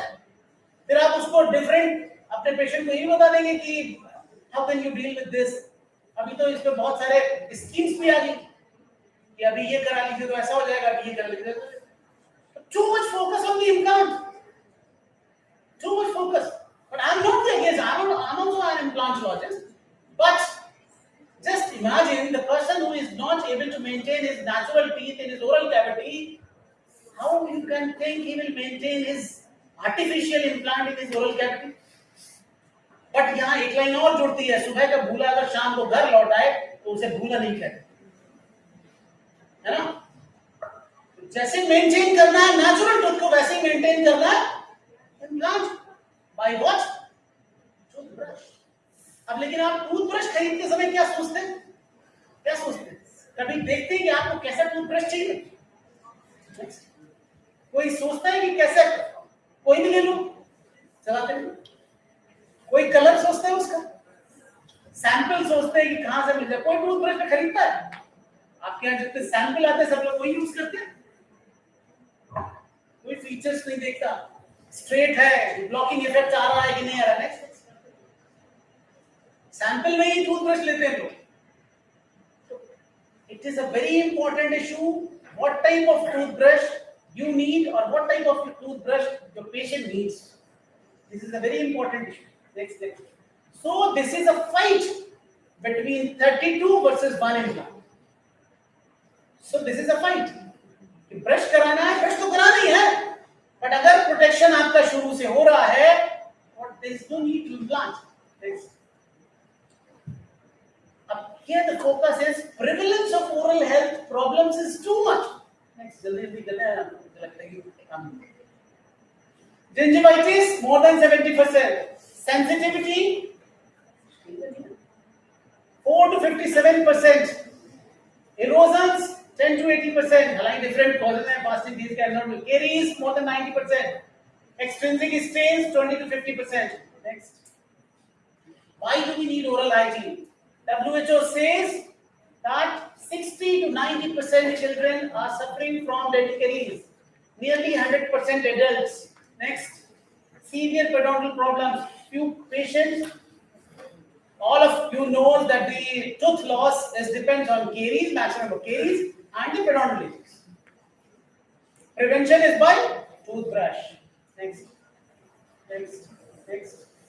Different type of diseases. It's a periodontal medicine. Different type of systemic disease. It's a two-way mechanism between the periodontitis and the systemic conditions. I'm not going inside the diabetes and all. So often that's it. Next. So it's a tool, that is a toothbrush. Your subjective and objective. Performance becomes practice. आपको अपनी practice में लाना होगा कि आप SRP करिए, patient की SRP करिए, नेक्स्ट टाइम उससे ब्रश बताइए कि how what type of a brush you needed और कैसे उसको ब्रशिंग करनी है, और नेक्स्ट टाइम उससे ब्रशिंग सिखाइए। Next, what type of design depends on bristles. Next, rounded bristle है तो कैसा ब्रिसल चाहिए? Diameters of common bristles we know it's 0.4, 0.3 and 0.2, hard, medium and soft. Extra soft is 0.1।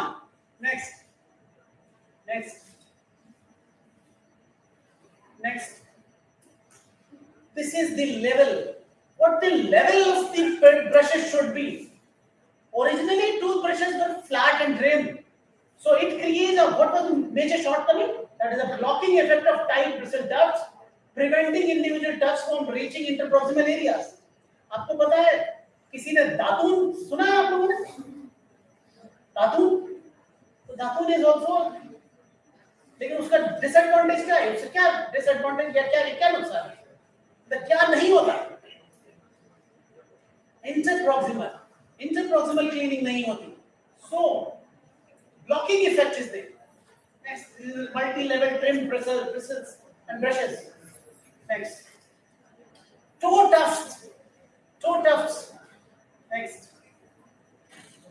toe tufts for to reach in the lingual surfaces of the anterior region. Criss-cross bristle designs are present. Modified Bass method, and that we all know that's a 45-degree angle towards the gingival sulcus, slightly pressed, and that rock and roll motion, and just a body scooping. Next, so tool and individual factor is an utmost important thing. What is the frequency? What is the force? What is the duration? And what methodologies should be used? What force? But it is a difficult task. You cannot Measure the force. Painful ulceration ना हो और blanching ना हो. This is the commonest type of methodology. So what type of a force use करना चाहिए जिंदा. Next. These are the different studies who present the actual forces of the tooth brushing forces. Next. These are the roll, vibratory, circular, vertical and all.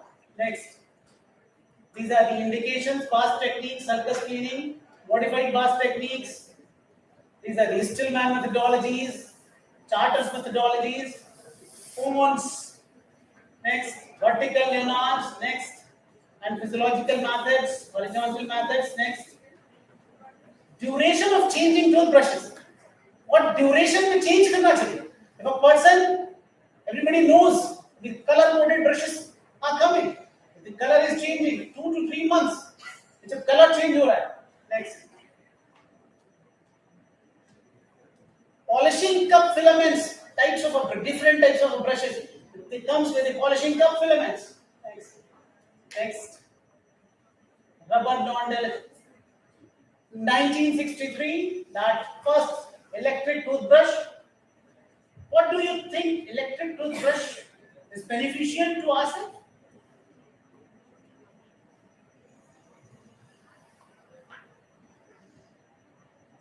If you are not handicapped, what is the need of electric toothbrush? So what is the take-home message? It's a prevention is always better than cure. And save the natural. How you can save the natural? If you are doing brushing, you are motivating your patient, you can save the toothbrush. And always stick to the code of ethics, which is non-maleficence, beneficence, justice, veracity, and confidentiality. Always use the code of ethics, prevention of the.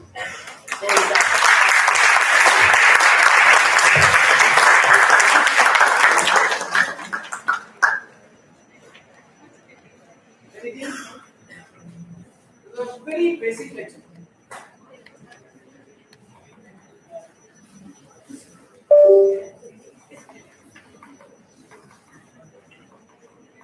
The next contest is coming. Very dynamic. Professor Mayur Kaushik.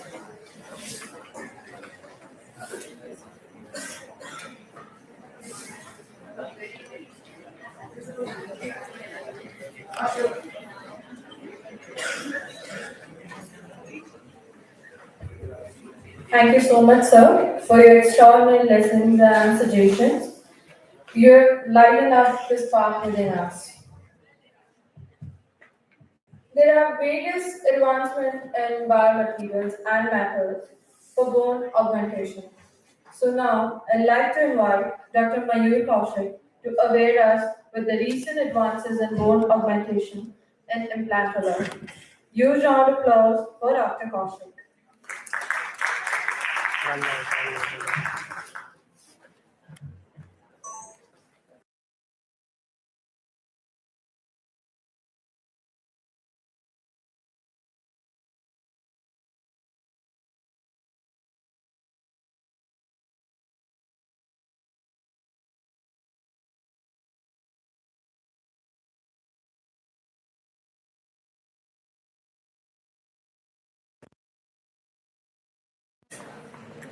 Saya bawa kakak.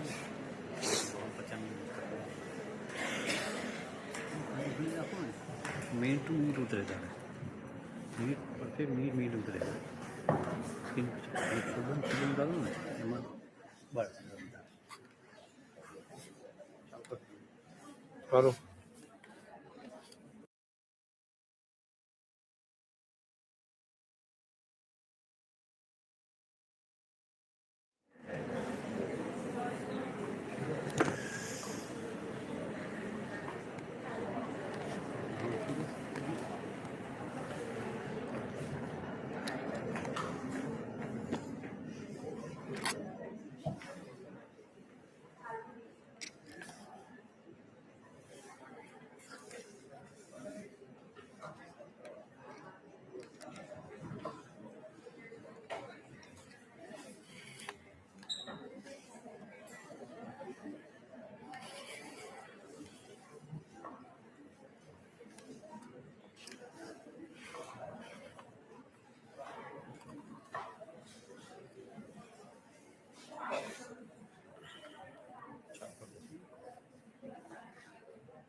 Jai Hind, everybody. So, thanks a lot, Pavitra sir. Very difficult to fill in Pavitra sir's shoes. And thanks a lot. Finally, some students have come. And all of you are undergraduates only, I guess. Undergraduates or postgraduates? Okay, undergraduates, first year BDS, second year BDS, third year, final year, which one? All of you are final year.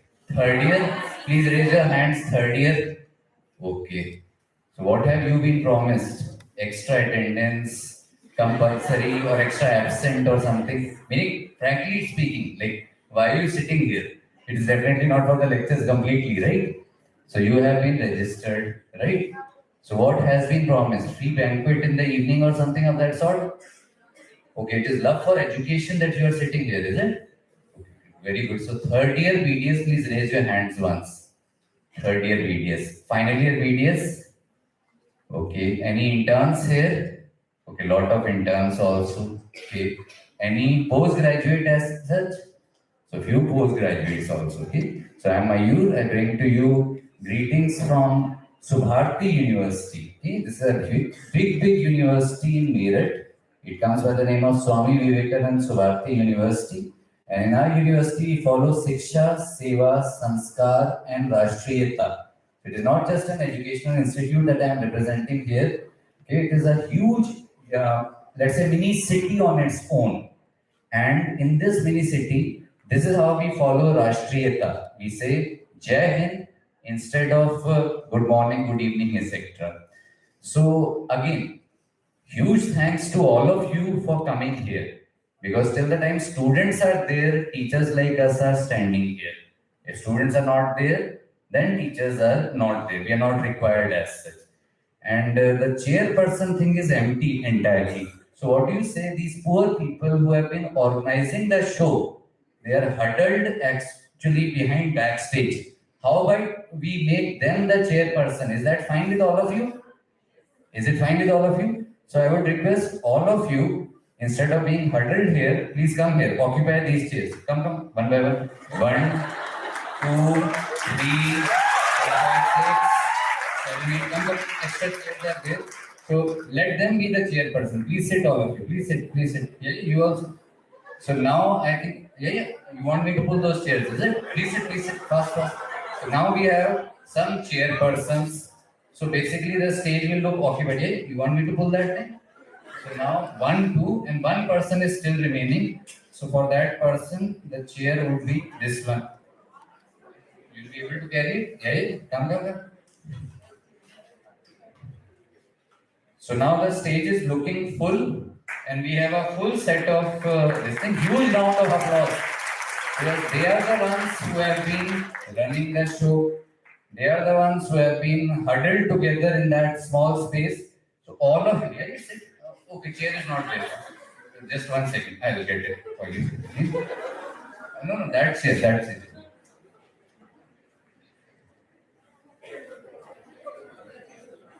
Because I had gone twice backstage and I feel the space was too less for 1, 2, 3, 4, 5, 6, 7, 8, 9, and 10. So now we have 10 chairpersons here. Thanks a lot for joining us. Okay? So again, all of you here, I'll just take 20 minutes of your time and just tell you 2 things about the university first. Okay? Because this intro is common. After me, my wife would be speaking. So this intro, another 5 minutes more, I'll be taking her text. She's taking mine right now. Thanks a lot for that. Okay? So this university is different because as compared to other private universities, which are run by businessmen, our university is actually of doctors. The people who own Swami Vivekanand Subharti University are Dr. Atul Krishna sir, Dr. Mukti Bhatnagar ma'am, and the current CEO is their daughter, Dr. Shalya Raj, who happens to be an endodontist. So a university which is actually run by doctors rather than businessmen. So this is what everybody feels. Private university means business. No, it is not like that. My BDS is from one of the best private colleges in the country, Manipal College of Dental Sciences, Mangalore. And my MDS is from one of the best dental colleges of the country, Government Dental College and Hospital, Nagpur, through All India PG. And again, so again, like Subharti is one institute which combines the best of private college with a government college.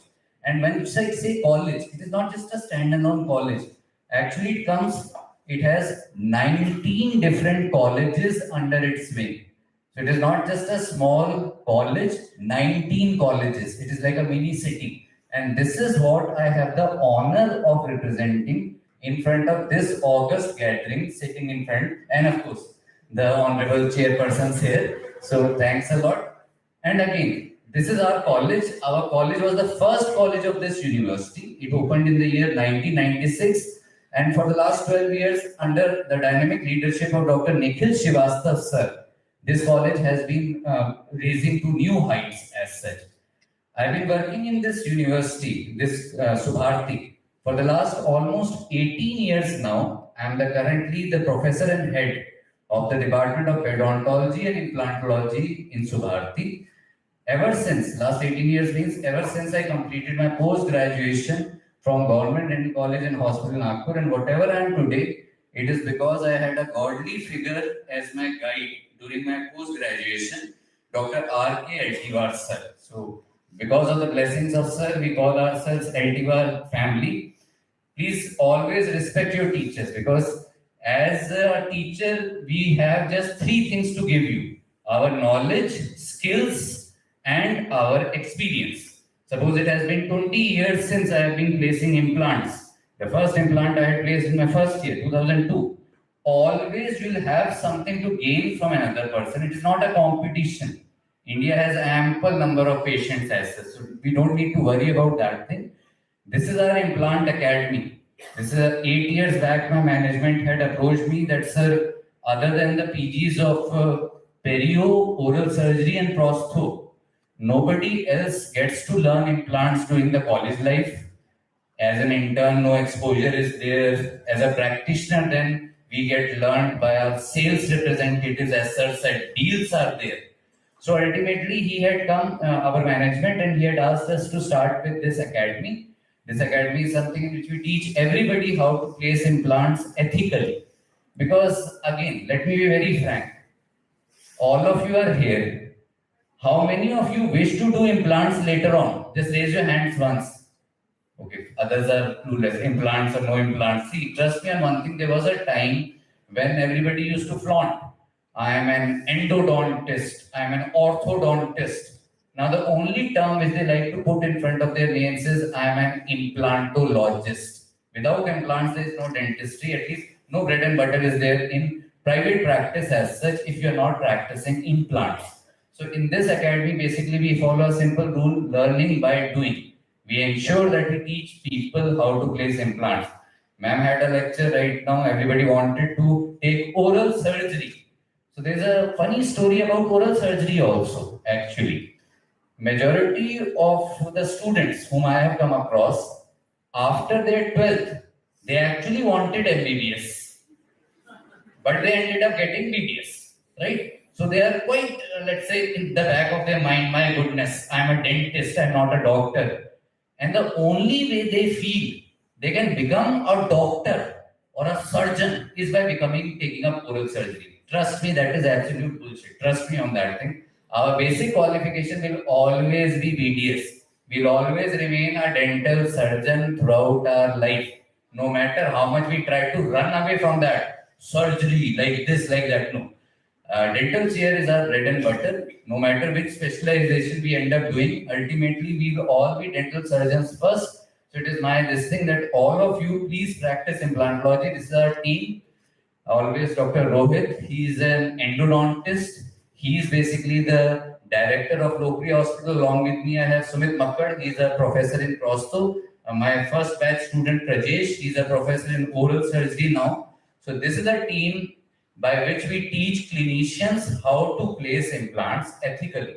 Roshal basically is short for Dr. Rohit and Dr. Shalya, his wife. So Rohit is the director and Dr. Shalya is the CEO of Swami Vivekananda Subharti University. So this is where we teach people how to place implants, etc. I'm not just associated to a college. My father is a dental surgeon. This is my clinic, Kaushik's Dental Care. I've been practicing there for the last 18 years, along with my father and my wife, who is a pedodontist, basically. So this is our small world. The small world has grown a little now. So Adya, can you stand up once, please? So she is my daughter, Adya. Thanks a lot. She has a YouTube channel, so I think she's recording my video or something. Thanks a lot. So this is our small world. So thanks a lot again, Anmol, Ashish, chairpersons, etc., for considering me as a guest speaker. Okay? All other guest speakers are at least 10 years elder to me, quite senior to me. So it is an honor being on this stage. And the stage is looking quite full thanks to fresh faces. All of you are interns? All of you are interns. Okay, so you have your batchmates there. I think few interns are there. People are liking making them sit here. Because otherwise what was happening was one guy was standing here for changing the slides. Few other were huddled there or something. Okay, so in case some prize is there, speaker or something, make sure I get that prize. Is that fine? Is it there or not? No, I'm just kidding. Okay? So let us start with what our duty is there as a dental surgeon. So I'll just keep it short. Okay? I'll just make it as fast as possible. All of us are dental doctors here.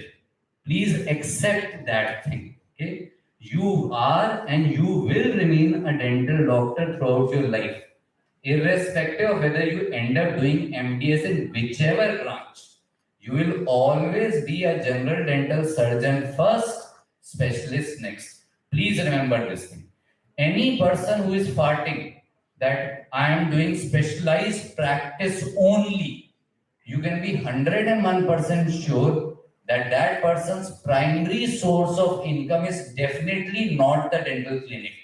It is either college job, property, shares, ancestral income or something, definitely not clinic. So all this word that you hear about specialty practice is because their main source of income is college or something else. Okay? So please understand, a missing tooth, as Pavitra sir covered, ultimately is something which actually brings a patient to our clinic. RPDs are out. RPD is a poor man's modality. And ultimately, there was a time when the success of a practice was determined by FPD. People are not taking it as a punishment, right? You're sure of that? Yes, sir, you are better off having a merry time there. You made us sit in front or something. Okay, just hold on, okay? So, because ultimately, lot of so FPD was there. Now, of course, all that is a thing of the past. Right now, your status is determined, as Pavitra sir said, by how many implants you are placing in your practice in a month. Okay? But the issue is, this is one thing that has to be clear in your mind. This thing has to be clear in your mind that with regard to implant, this part, the crown part, prosthetic part comes much later. Okay? This is the part which is seen actually.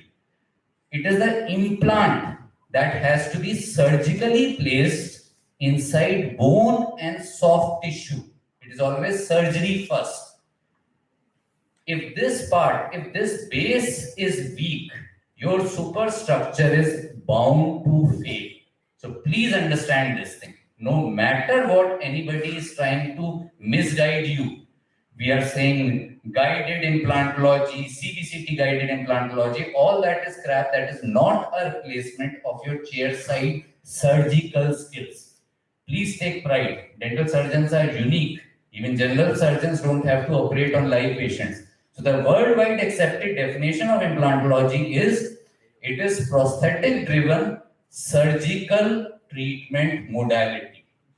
Why do I love implants? Because I love money. It is as simple as that. For the last 18 years, if I have been charging just 18,000 rupees implant with prosthesis in my clinic, this is more than double to what any other treatment modality is offering me in my clinic. It is as simple as that. So how many of you love money? Okay, few of you. The remaining believe in charity only. Okay, not an issue, not an issue. So you can ask the sponsors then, you can have some QR code or something, the charitable people. See, ultimately charity begins at home. There are only two things which define success in your life: fame and money. It is as simple as that. And implants offer you both. So with regard to this thing, unless and until you are a good dental surgeon, that is IRS is strong. Incision, reflection and suturing. You can never be a good implantologist. No matter what somebody is teaching you, blindly you can place implants, I'll give you CBCT guided stent and any other crap for that matter. Unless and until your surgical skills are strong, you can never be a good implantologist. Because trust me, what happens is cases like these, ultimately this is a photograph from the internet, this is not my case. These are the sorts of cases in which the complete soft tissue profile is spoiled, because if you don't have respect for soft tissues and bone, ultimately your implant is going to be an aesthetic failure. So this is a topic which I normally cover in conferences and all, periodontal surgical considerations in implantology. Now this actually is a 2-hour topic, but don't get frightened, okay? I am not here for 2 hours, okay? So initially I thought the moment I will say 2 hours, few of you will get up and try to run away. So we have organizers outside the door right now. As you are sitting, we are getting those doors latched outside. None of you would be able to leave. One person got up just now, imagine. My huge round of applause. So she'll be coming back ultimately. Hopefully she'll be coming back. Check the door whether it is locked or not. Okay? Then let me know. Okay? So ultimately this is a 2-hour topic. So don't worry. I'll be taking just the first part of the topic. That is guided bone regeneration. Hopefully that would be a deterrent to anybody else trying to get up. Let us see. So I'll be covering up only bone. So as a third year or a final year student, have you heard of bone regeneration? Have you heard of something known as bone grafts? Have you heard of something known as implants? All of you have heard this thing, right? So this topic I'll just cover up in the next 20 minutes maximum through 2 of my cases and just 2 points about bone grafts I'll be telling you, okay? And trust me, these points will fetch you a lot of money in your clinic later on. Is that fine? 20 minutes of your precious time in your precious life, can you give it to us? Okay? The organizers have paid a lot for the beautiful hotel rooms and all. So at least we have to try to justify that hotel fees as well. She left. Okay, she is the chairperson. And she is to sit. More chairpersons have come. Okay. Some backdoor entry is there. Okay, so chairpersons are increasing, not an issue. We have chairs for everybody. You also can join. Otherwise, this table is free only. Okay? So, as I said, this is the issue that we face. This is the issue which I face daily in my clinic as an implantologist. The person who has ample and more bone doesn't have the money to pay for an implant. And the person who has no bone at all whatsoever, or let's say ample money, doesn't have any bone in which I can place an implant. So this is a major issue which not just me, any practitioner can tell you frankly. Okay, this is a major issue. So ultimately what happens is this term, guided bone regeneration, a term which is there in advanced implantology. All of you are supposed to be aware of this term, okay? Because trust me, with something, 3 things happen in life. Knowledge comes first, then skills, then money or income. There's no 2 ways about it. You need to be aware of that thing first, then you have to learn how to do that stuff, and then you have to think of starting earning money. Here it is reverse. COVID time, straight away we became entrepreneurs. So we started a lot of YouTube channels, etc. And we straight away thought we'll earn money through those things. No. Knowledge, if you don't have the patience to sit in a lecture, trust me, the skills part would be lacking. And ultimately, even the money part, income part would be lacking. So with regard to guided bone regeneration, again, you can read Kerenza. This is supposed to be our Bible. But the important thing is, this is started from something known as GTR. So GTR, guided tissue regeneration, a supposedly major question in the answers. Is it clear to everybody, or are you people having some doubts about GTR? It was supposed to be a nightmare. It was supposed to be a puzzle for everybody. So ultimately GTR, these 2 people started, and then it was GBR given by Dallin and Boozer. So this is the procedure which now as periodontal surgeons, we are shifting to. We are shifting not just as a periodontist, but as a peri-implantologist. So as a peri-implantologist, these are the two people who actually started with GBR. So what is this GBR? So at the last moment, I got to know the audience was mainly undergraduates. So I have removed the theoretical slides. But are you able to appreciate the photograph at least? This is maxillary arch or mandibular arch? Maxillary arch. All of you had lunch, so quite difficult to this thing. So this patient came to me for an implant placement. But the problem is, what is this? Is this a normal X-ray or is it a CBCT?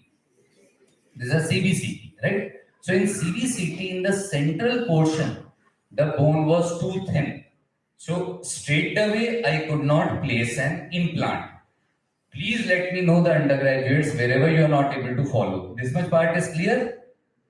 No bone or less bone means I cannot place an implant, because in implantology, you have to follow something known as 1-2-3 rule. Once I place an implant, on the buccal side, 1 millimeter bone has to be there. On lingual side, 1 millimeter bone has to be there.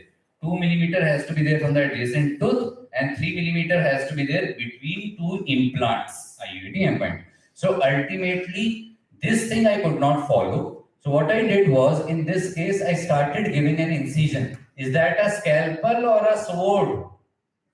Is that a scalpel blade or a sword? I know the food was very tasty, so quite difficult as such.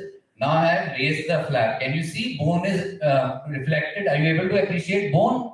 So now I have to do bone grafting in this case. So how you are supposed to proceed with the case of GBR is that firstly I am doing cortical perforation. Cortical perforation means I am using my tungsten carbide bulb and I am making holes in the cortical plane, cortical bone, so that from the medullary bone, osteoprogenitor cells come and they engage my particulate bone graft. So once I have made holes, all of you are able to appreciate these holes here. So this is known as cortical perforation. This is the first step in periodontal or peri-implant regeneration. Now I am supposed to place a membrane for stabilization of my bone graft. But the problem is, if I am using a resorbable membrane starts resorbing the moment I place it in my surgical wound. So I need to use a template first. Template is basically a device by which I will be giving shape to my membrane. Okay. So this sheet, have you seen this sheet before in your life? Macintosh sheet. So Macintosh sheet I am trimming, and after trimming I am adapting it in the defect as such. Okay. Once that sheet is adapted, the next thing is, this is my collagen membrane which I have to adapt according to my defect. And once I have adapted that defect, I am applying that collagen membrane in the patient's mouth. This much part is clear. What is the purpose of this membrane? So that whichever particulate bone graft I am placing should be retained. But there is an issue. If I were to place the bone graft here, from the top side my bone graft would be coming out. So this top side has to be sealed with something known as tack. Membrane tack is something which we use very routinely in advanced implantology. This tack is like a nail. I need to place that nail, and this nail is different from screw. So this is not a osseointegration screw, this is a tack. So here I am taking up this tack placement instrument. I am picking up that screw, that nail, sorry. And this is how we are supposed to adapt that tack in the patient's mouth. These photographs I have taken from the preclinical exercise that we get it done for our postgraduate students in periodontology and implantology in Subharti, in my department, so that they learn these procedures first on a cast before trying it directly in the patient's mouth. So now in the patient's mouth, I have placed this tack. Is it clear? I have placed a nail at the base of the membrane. Now, what do I have to do? I have to place my bone graft. So, how many of you have heard of bone grafts? Have you heard of FDBA, DFDBA? Have you heard of this thing or not? Okay, if you are saying yes, sir, if you haven't heard, not an, So now I am ready to place my bone graft with something known as bone graft carrier syringe. So what I have to do is, this is the bone graft which I have been using for the last 20 years now, beautiful bone graft from Tata Memorial Hospital, Mumbai. And now this bone graft I have mixed with the patient's own blood. Once I have mixed with the patient's own blood, I have picked up that particulate bone graft in a bone graft carrier syringe. So, how many of you are aware that dentistry has 9 branches? Does it have 9 or 19 branches? 9. That much part is clear. Divided into clinical and non-clinical. That part is also clear. Clinical divided into surgical and non-surgical. In surgical comes just 2 branches. Which are those 2 branches? Oral surgery, yeah. And second is periodontology. So we as periodontal surgeons, we are supposed to be specialists of particulate bone grafting. Oral surgeons are supposed to be specialists of block bone grafting. We as periodontal surgeons are supposed to be specialist surgeons who operate in clinics. Their practice is more based towards hospital, that is trauma and cancer. So now I have picked up my particulate bone graft. You have to lift the membrane and you have to put the bone graft underneath the membrane. So now I have lifted the membrane. Are you able to see the membrane? And you won't be able to see anything. You are able to see the membrane. So not an issue. Okay. And then I have placed the bone graft underneath the membrane. And now I have placed the membrane back. So this is how you augment bone in patients in which bone is not there, but the patient wants an implant to be placed. But the most important thing here is primary closure. If you're not able to close your wound space, everything is a waste. Okay? This is where non-surgical specialists like prosthodontists, they are the ones who suffer the most, struggle the most, because they are otherwise denture and FPD specialists. But the moment it comes to dealing with soft tissue and suturing, that is where they struggle a lot. But trust me when I say, not just as a periodontal surgeon and implantologist, I'm saying this as a dental surgeon. You have to achieve primary closure. Otherwise, the entire procedure is a waste. You want me to move somewhere? Is it? Okay, fine. So, he wanted to capture the chairpersons. I'm sorry. Actually, he's after me. You can capture them also. So, these are the 4 principles of successful regeneration. Pass. Are you aware of these symbols which my PGs have put? Avengers, Superman, which is this? Spider-Man, and this is? Powerpuff Girls. Okay, I wasn't aware, so Adya would be knowing my daughter. So this stands for P is for primary closure, A for angiogenesis, S basically for stabilization, and finally S for space maintenance. These are the things which you have to achieve. And once you have done this thing, this is how I placed the implant hardly 5 months after my initial surgery. And ultimately, can you see the amount of bone which has formed here? Ample bone has formed, and ultimately this was the crown which was placed. So this is how you place implants or in patients with deficient bone. So is it clear with regard to GBR? Now, guided bone regeneration doesn't have to be done beforehand. You would say that, sir, many a times what happens is patient is not ready to wait for that long a period. Patient wants an implant to be placed immediately. So this patient had come to my clinic. She was 82 years old that time. So her bridge had broken and she had long roots with a huge periapical pathology. So can implantation be done or not? That is the first thing. Of course it can be done because we have ample space till the nasal floor. But the issue is that once those fractured teeth and root stumps were removed and I had placed 2 implants here, can I leave these implants like this? Will they survive? Socket is like this. Implant is sent in the center. The surrounding space has to be filled with particulate bone graft, firstly. But the issue is this window here. The entire particulate bone graft will be coming out. So, national level speaker Dr. Atre has come. Huge round of applause for Dr. Atre. Thanks a lot. Honor Atre to present it in front of you. He's one of the best oral surgeons I've ever come across.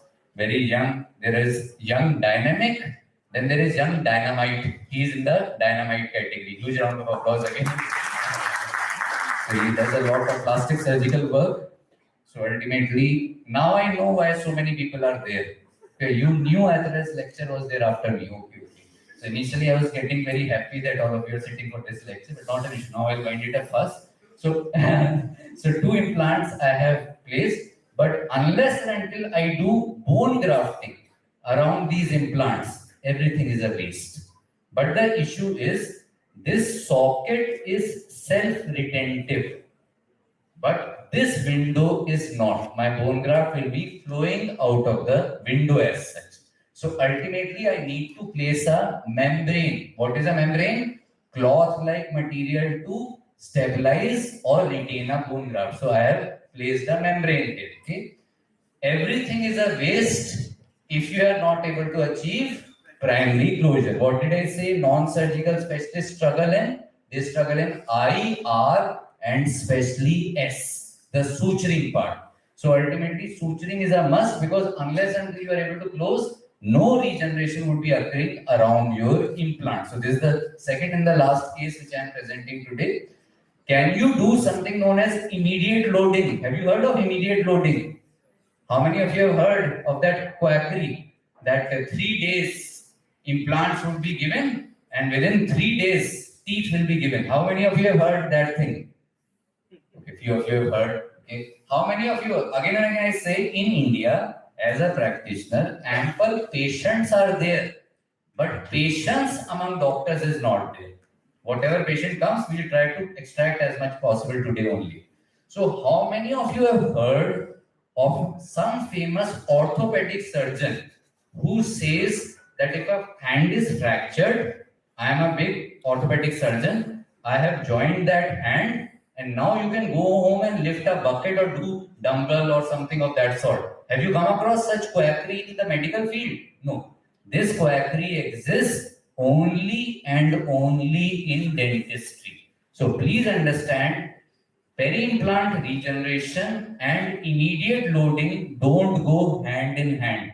Any person who is trying to play God is not God, that person is a complete idiot. Are you getting a point? So please understand, the prosthesis that you are supposed to give here is a Maryland prosthesis. Maryland basically means it has extension and ultimately those extensions are glued to the adjacent teeth. Because even though she was 82-year-old that time, this was 8 years back, 7 years back.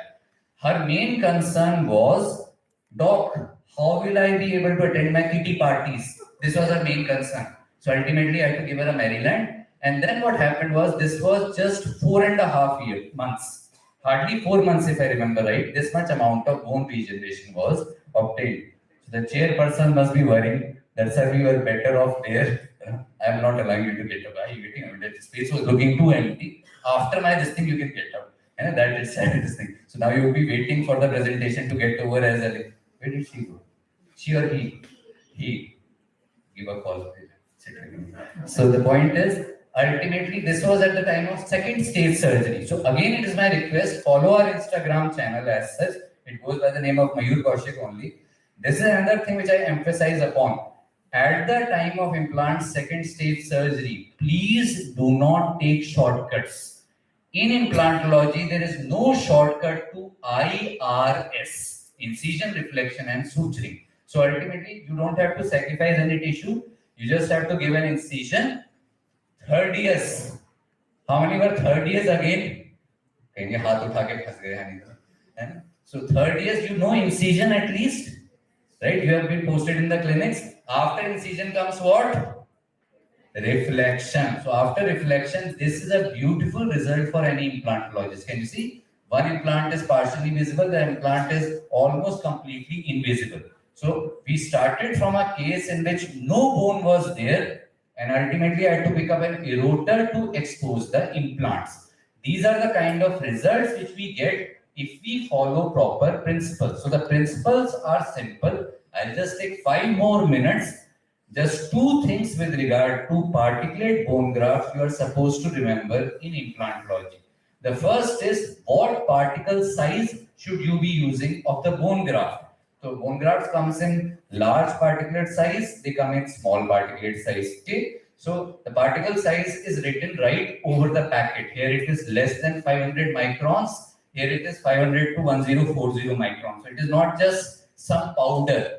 This is a powder on which the success or failure of your implants depend upon. Okay? So please understand, the particle size has to be such that ultimately after condensing the particles, the interparticulate distance, this is known as interparticulate distance. This distance should be roughly in the range of 100 microns. That is because 100 microns is the size of an osteon. The bone graft which you are putting around your implant, that has to be replaced by natural bone. Osteonal bone growth has to be there. In case your particle size is too large, it won't be getting resolved at all. And in case it is too small, it will get resolved too fast. Another commercial term that you come across a lot is nano bone graft. So with regard to nano bone grafts, again understand, nano basically means that something is in the range of 1 micron. The maximum dimension for any nanoparticle has to be 1000 nanometer. So maximum 1 microns. The ideal particulate size that you are supposed to use in implantology is 250 to 750 microns. Here I am telling 1 micron. The reason why these bone grafts are quite dicey to use. So around 9 years back, I got a dissertation done on nano composite bone graft, nano bone graft. The bone graft was synthesized in IIT Roorkee, and ultimately it was as thin as chalk particles. It used to flow away. So this is because they have a characteristic property of nano self-assembly. So this is something which is at the postgraduate level. Nano self-assembly basically means that if you were to put a nano bone graft, it will adapt to the requirements of whichever tissue it has been put in. Nano bone graft particles will form a sphere which would be of the range of 250 to 750 microns. So we have a lot of bone grafts available. So this is again one thing which all of you are aware of. Final years, are you aware of this thing or not? Interns, was this question there in the final year exam or not? It was there. Okay, so I'm just winding up. Hold on. I can see the patience level going down, especially of the chairperson. He has gone outside. My goodness. Okay, so chairperson's also leaving. I'll just rush it up now. Okay, so we should have something like seat belts or something, just like we have in aeroplanes, etc., to make the audience sit or something. I'm just kidding. So autograft is something that you don't use routinely, but still I'll just show you the technique. This is the technique which I normally follow in my cases whenever I'm giving a demonstration. I gave it to Charlie for her dissertation that time. So basically we raise a flap. Can you see? A flap has been raised. Which area is this? This is the mandibular symphysis area. So in this, we are supposed to use something known as a trephine. So this is the instrument that we use for bone cutting whenever, as a periodontal and implant surgeon, I am procuring an auto bone graft for placement around my implant. So this trephine has to be taken like this. This rule has changed, but initially we used to maintain 5 millimeter distance all around whenever I was taking out this thing. So now, can you see this circle here? This is the trephine which has punched a hole, a circle inside this thing, and now I am removing it with a Lucas bone scoop. This is another instrument which is used for removing the ring of bone. Once I have removed, can you see this hole here? The cortical bone has been removed. Now I have sutured it here. I have used PTFE sutures, white PTFE sutures. This is the second instrument which is used, bone mill. So bone mill, what we do is we end up crushing that cylinder that we have taken, and once I have crushed it, can you see this particulate bone graft? This mixed with blood is ready to be put around the implant. But the problem with autograft is surgery is one thing which a patient is not comfortable with, right? Not any one of us won't be comfortable, right? No matter how many injections which we are delivering in a patient's mouth, none of us are getting that injection done in our own mouth as such, right? So the problem with this is second surgical site.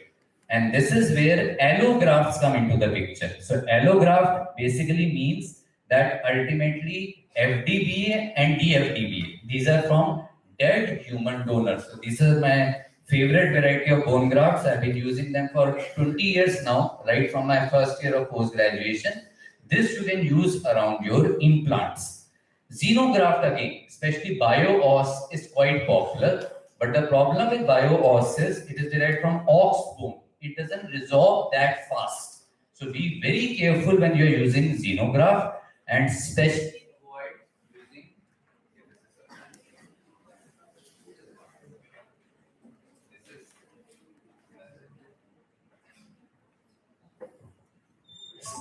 ultimately this was by chance, or was it a sign? Some time limit is there. No, you have some secret button or something. Sure about this thing? Sure, 100%. Battery went off. Okay. Okay. So nice. So this was supposed to be what they have done, a very ingenious thing. Instead of that bell, they simply switch off the mic only once we exceed the time. So this was their indication. They were winking at each other. I could see. So not an issue. Okay, I'll just wind it up. Just this thing. How much time do I have? 2-3 minutes. 2 minutes chalega. Okay. So 2 minutes chalega and 5 minutes dodega, whatever. So the point is say alloplast, be very careful. These are very cheaply available. So that is the problem in India. We get driven by companies. As Pavitra sir covered up, deals will be there, schemes will be there. People will be coming us with glamorous implants and this thing and all. And our basic knowledge of particulate bone graft is zero. So we end up putting hardly 500, 600 rupees, this cheap bioceramics. And the problem is these bioceramics, even if you raise a flap around your implant, let's say after 5 years also, the particles would be lying just like that. So this is a big issue. Please understand, osseointegration has to occur for the success of your implant. That particulate bone graft which you have put has to be replaced by natural bone. It doesn't have to remain there as a natural implant, as another implant. So this one thing, please remember. Membrane, anyone which you can use. You don't have to think of rigidity as such, because ultimately bone graft would be there underneath the membrane for the rigidity part. So I can generally prefer periocoal as such, because that is economical as such. Okay. So finally the slide which everybody waits for, which wakes up even the most sleepy person in the audience. Whenever this slide comes, everybody says, finally. So is it fine? Or is it just a mocking slide? Is it just a slide which I have put by mistake in between and another 50 slides more are remaining? What do you feel? Should it be genuine or ingenuine? Genuine, okay. So I got to this thing. It is my cue that I have to wind up the presentation. So please understand, as I said, without implantology, there is no dentistry right now. It is as simple as that. Dentistry is drudgery. If in your clinic you are not placing implants, it is as simple as that. Implant basically has 4 steps. First stage surgery is the main step. Then we have second stage surgery, impression taking, and crown delivery. Now in this, what happens is the third and fourth steps are prosthetic steps. These are restorative steps. So restorative dentist or restorative dentistry is like this. How many of you remember who is this? Like this, something of that sort, right? So basically what happens is restorative dentists are the actual film stars. They come to us set late. Then they keep on forgetting their dialogues. The poor director keeps on shouting. And ultimately, even after speaking blunders in the dialogues, they end up getting lot of retakes. Are you getting a point? In case something didn't go wrong, speak it again. So this is what restorative dentists are. The issue is, this is what prosthetic part of implantology is about. In case one impression doesn't come good, you can repeat it as many times as possible. Okay? And in case the crown is not good, you can tell the lab fellow to fabricate another crown. Unfortunately, the first 2 steps are surgical dentistry. Surgical dentists are like us, stage artists. Whatever I speak right now, whatever I perform right now, that will be full and final. I cannot say after my lecture is over that I wasn't satisfied. I want to speak it again. You people will either beat each other or you'll be having those tomatoes or something to throw at me as such. So whatever I have said right now, this is full and final. So please understand, concentrate on the surgical part of dentistry. Okay, because ultimately, because of so many steps, this is how implant dentistry was supposed to be. OS, prosto, perio, working hand in glove with each other. So is it how they work upon this thing? Is it how they work? Oral surgeons, prosthodontists, periodontists saying, let us be brothers and sisters and we'll be placing implants together. Absolute bullshit. So it is supposed to be a dentist world because of two factors. Because of two factors, fame and money. What was supposed to be a hand-in-glove relationship of the three specialties became a tug-of-war like this. A non-surgical specialist, a prosthodontist saying, patient has come for placement of a tooth, it should come under prost. An oral surgeon, sorry, what is it? An oral surgeon saying, I'm the big oral surgeon. I can place implants wherever I want, with my eyes closed also, I'm just exaggerating. So, and a poor periodontist saying that I also know how to do flap surgery, etc. I can also place an implant. So, because of few stupid specialists in all the three specialties, what was supposed to be a hand-in-glove relationship became like this. And this actually reminded us of a story, which at least I used to hear when I was a kid. I don't know about you people. You were not born that time. Do you remember this thing? Two cats, in this case, three stupid cats, fighting over a piece of bread. So a monkey comes in between. He says, I'll help you in dividing this piece of bread. So what he does is, he tears this bread into two. Oh, this is bigger, this is smaller. I'll take a bite. Then this is bigger, this is smaller, another bite, like this. And ultimately what used to happen was, he ate the entire bread. So what happened was, when few stupid specialists were fighting over each other, trying to find faults with the implants placed of other specialties, a general dentist filed an RTI, Right to Information, to the Dental Council of India, to which on May 26, 2016, 6th I think, 2016, this is what the Dental Council of India replied. I'll just read it out to you. The DCI said that the subject, the provision of Dentist Act, a person possessing a recognized BDS degree can practice dental implantology, and DCI does not recognize any specialty as such which says that specifically only I can place implants. So that is basically the net result. So they are reducing the volume of this also, I don't know how. And no, you're not doing anything sure. So even Anmol would be surprised to see the new list of chairpersons that we have appointed right now. So ultimately, this is the final conclusion. Please don't let any one of you, anyone make you feel inferior that you cannot place implants because you haven't done your MDS in perio, prosto or oral surgery. The DCI says you can do that thing. The eye doesn't see what the mind doesn't know. I've just covered the tip of the iceberg with regard to implantology here. In case you people are interested in learning advanced implantology, direct sinus slit, piso surgery, etc., this is our YouTube channel which goes by my name only. And you can just have a look. At least I'm not telling you how to read a book. Just have a look at few videos as such. And again, thanks a lot, and thanks a lot to Anmol, Dr. Anmol, Dr. Ashish, for giving me this honor of speaking for this August gathering. And thanks a lot. Hats off to you people. Still I can see a week. Thanks a lot, all of you. I doubt any queries would be there. So now I request my wife to please come forward. In between. No, but the laptop is attached. You will have to finish first. Please come. So I request, is it fine if she presents after me? Or you want some other speaker on popular demand in between? But this laptop is a let her finish. She'll hardly take it. Okay, not an issue. So not an issue, I'll just remove my laptop. I hope I didn't bore you enough. Okay.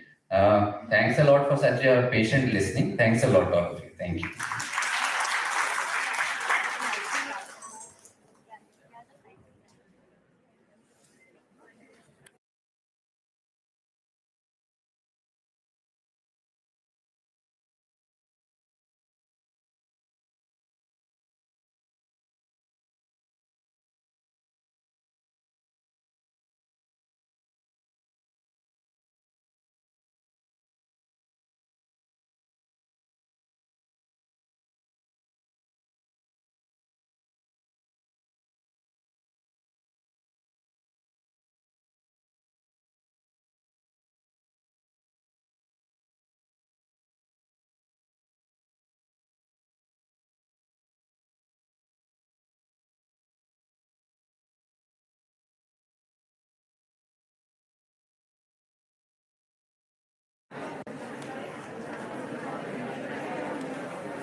Thank you so much, Dr. Kaushik. Your sound teaching is surely benefit for your disciples. Now I would like to call upon stage Dr. Parmeet Banga, who is going to speak on anterior aesthetics, who is Professor Prosthodontics at YMT Dental College, New Mumbai, and Executive Council member and Indian Prosthodontic Society. Do use your applause. Very good afternoon, CynoDent team, a good friend Dr. Anmol and Kamal sir for giving this opportunity to speak in front of you. Well, we are really running behind the schedule, so I would not like to waste time in introduction and all. Let us come to the point and speak on the topic itself. I was supposed to be taking a lecture 1 hour back, but in between anyway, this communication. So many of us are only aware of laminates, aesthetics, implants and all. We speak big things, we don't see what are the small things. How many of you know what is a laminate and how many of you know what is a veneer? People are always confused where I should use composite and where I should use veneer.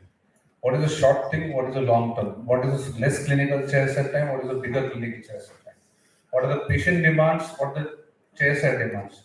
What's the life of the laminate? What is the life of a veneer? How do we go about a case selection? And when do we plan to do a laminate? And when do we plan to do a veneer? Let's go slowly about it and take a small lap into the series of lecture. Well, these two guys are. Principle is always very simple. Live life king size. If not in wealth, then in your moments. How? Either you have to create those moments in the patient's life, or you have to tell the patient that I'm going to recreate your whole aesthetic smile design.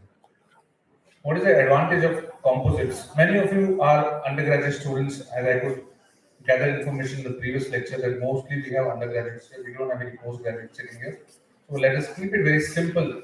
We have come across students who learn about disc GMA, tech DMA, and monomer, polymer, composite shrinkage, polymerized shrinkage. So let us see what is the advantage of polymer, composite shrinkage, polymerized shrinkage. So let us see what is the advantage of your composites. It is easily sculptable, repairable, repolished, time-saving, cost-effective, and easily available. You have multiple brands in the country and worldwide which provide composites to you in your hand and in colleges and in clinics and at very affordable prices. How do we select that? And when do we select a particular composite? Which case desires a composite? Which case desires a core builder material? Which case desires a high aesthetic, high transmission, high value, high chroma composite? What are the indications? We have malaligned teeth, fractured teeth, discolored teeth, diastema, stained teeth and deeply carious teeth. To certain extent, deep caries also can be taken care of with composite restorations. We have slightly malaligned teeth which can be corrected with composites. Every patient may not have time to go for an orthodontic correction. Every patient may not be ready to wait for a full correction. So we can also use composites and do the basic treatment required. Contraindication, very traumatic, high traumatic occlusion where bite is collapsed. You need to check this before you start any composite restoration. Bruxism, make sure you are aware of the patient's history before starting any composite buildup or layering. Fracture if in case excess of 50%. Large diastemas, don't try composites where 50% of the tooth is unsupported. Grossly malaligned teeth where you have to go for orthodontic correction. Yes, patient may not have time, but you have to explain to the patient where exactly I can do a short-term treatment that is composites and where I have to go for a long-term orthodontic correction. Contact sports, anybody involved in contact sports should not be advised a long-term composite restoration. Maybe a temporary solution for your temporary structure or a social can be given, but not permanent solution. Patient history, we keep on telling you in third videos. Oral medicine, periodontology, conservative, prostho, every department you go, patient has to go through trauma, case history banaya ke nahi, file banaya ke nahi. So we have to do it. It is mandatory to know what exactly the patient has come to you for. It is mandatory to know why he has come to your department or your field, what he desires from you in your clinical practice. You cannot just call the patient and say, okay, I'll do a composite and I'll do polishing for you. He may not even have the kind of aesthetics, have the kind of enamel which is being supported by composites. So patient history is very important. If you go toward more of the Rajasthan border and Gujarat end border, you will see a lot of enamel hypoplasia and dental imperfection. So there you cannot use composites. So that's why we say history is very important. When is the trauma happened? How old is the injury? Is my composite which is going to be touching the pulp cord going to cause any pulpal injury? Should I avoid composite or should I go for an endodontic therapy? Is the radiograph mandatory or not? Occupation of the patient, any smoking, any occupation hazards. There is a technician, very senior technician in dentistry, who's a good cast specialist, for in your good terms, an RPD designer. He was hired by a big dental laboratory, one of the biggest laboratory. You must be aware of Illusion Lab. And he developed something called as an occupational dental hazard. Now he's off any dental work. He's just sitting at home doing nothing. Poor man, because he developed the hazard of excess trimming of metal, excess layering of composite fumes, and excess ceramic buildup, which caused him lung infection. And now he's totally at home. So you need to be careful to know what occupation the patient is going for. Your periodontal gingival status, as you saw the previous song, Hum Bane Tum Bane, so that status is very important. And then your medical history, which all of you are aware of. How much time the patient has for you. Don't try stunts of doing any composite smile designing in December end when patient says, I'm getting married in 2 days. Please do it ASAP. Don't try it. The demands of the patients are very high. He or she will say, I have a boutique timing, I have a makeup coming, I have an MA artist coming, I have a nail art coming, so please wind up fast. Because you will have a tough time convincing these patients. And you will be in a dilemma where I should try or not. It's better you should say, yeah, we need some time for a dental treatment, which cannot happen haphazardly. You have come, I'll do it. No, we cannot. We need good time for a composite layering, we need good time for a mock-up, we need good time for finishing and polishing. In between, you tell the patient that your boutique, your parlor, your nail art, your dressing, and your hairstyle should not come and hamper my appointments. Otherwise, any positive outcome treatment is not guaranteed. It had happened with me, that's what I'm telling you. What is the patient's expectations? When you do a composite restoration and you do a ceramic restoration, what is the patient expectation? Book says we have good high metapascal strength and all. Book says very good composite strength. But books are all made in United States of America, where we don't have betel nut, we don't have chicky, we don't have chakli. People in India are born to eating all this. You will see chana chor garam kha rahe, chane kha rahe. So this all is very common in India. If you realize when you do a denture patient, what will he ask you? Do I want to eat basic food? No. Mere ko na apple khane ka. So these all factors come into picture when you do an anterior restoration. So you have to guide the patient to what is the real outcome of a treatment. how well and how fast he or she can consume basic food and hard stuff. Prerequisite, cases reform, consent, pre-op digital images, pre-op shape. Very important. Nowadays, everybody is smart enough to have a good smartphone. You say Android or iPhone, everybody has it. Better take a pre-op image, not for the shade matching, for the shape.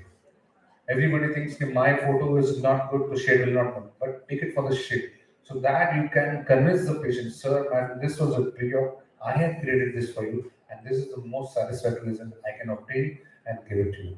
So then you also have a record, and there should not be any medical legal issue for you. Patient should not say, "Nahi, mere ko ye pasand nahi hai, mere ko wo pasand nahi hai." Should go slow and do the case. Shade determination, lighting conditions, illumination, patient appearance, background characterization, and shape tag. Very important to have a good clinical environment where it is not totally covered. Good atmosphere, good light, which has to reflect daylight is preferred to have shades.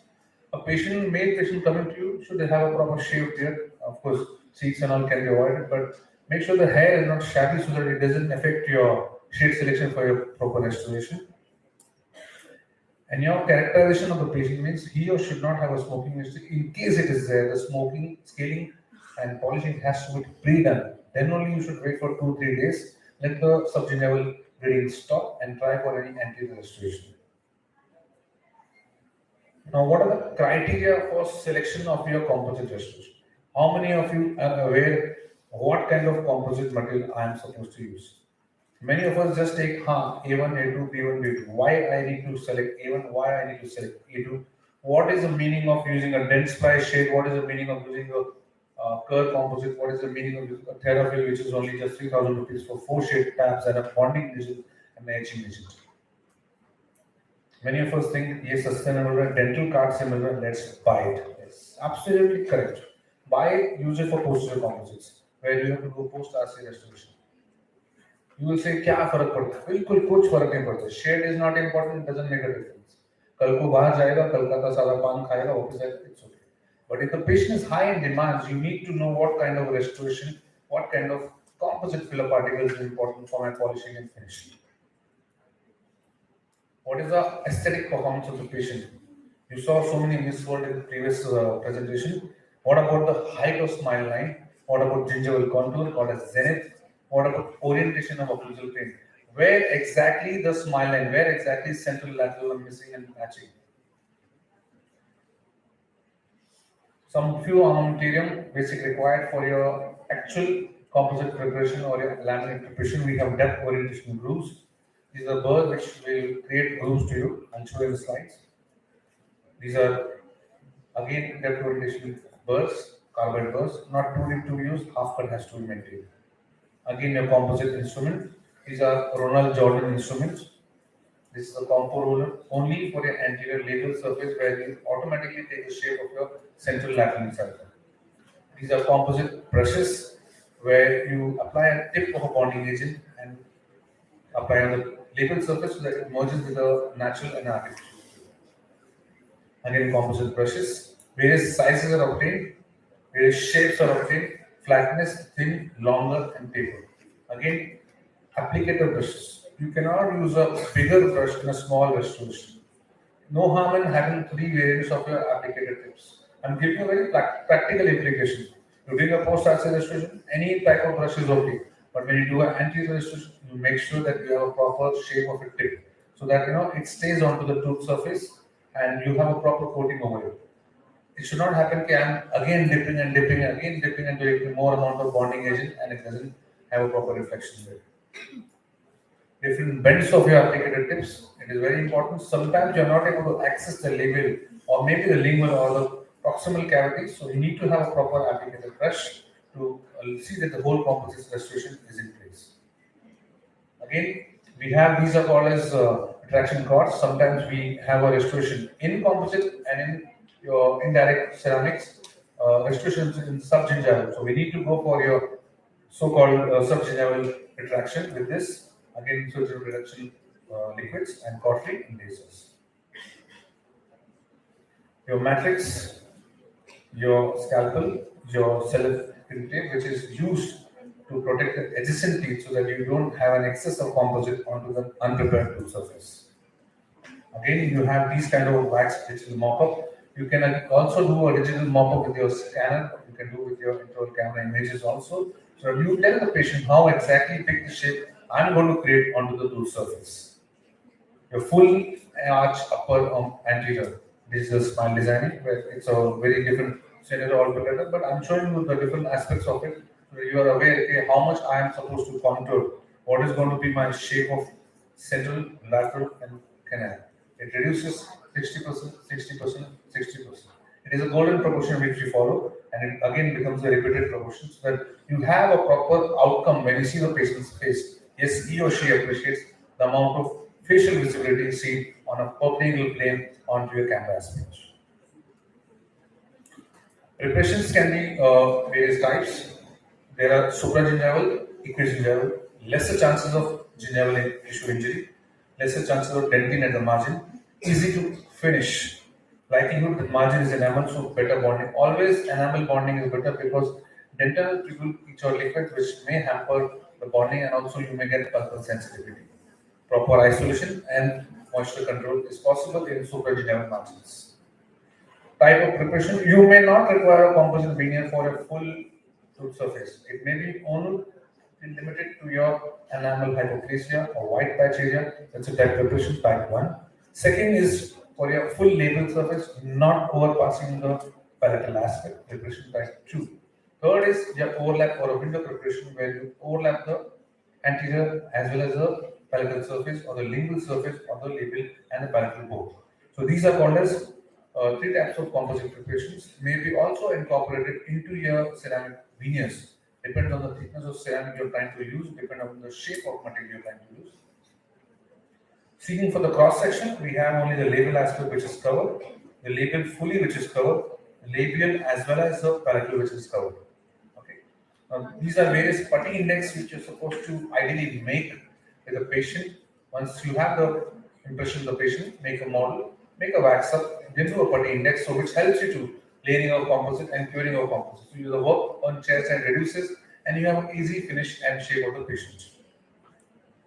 Again, putty index helps you to, this is a tooth which has to be done, the lateral incisor. So putty index helps you to layer the tooth surface. Adjacent central and canal may not be covered with the celluloid as depending on your expertise on using composites.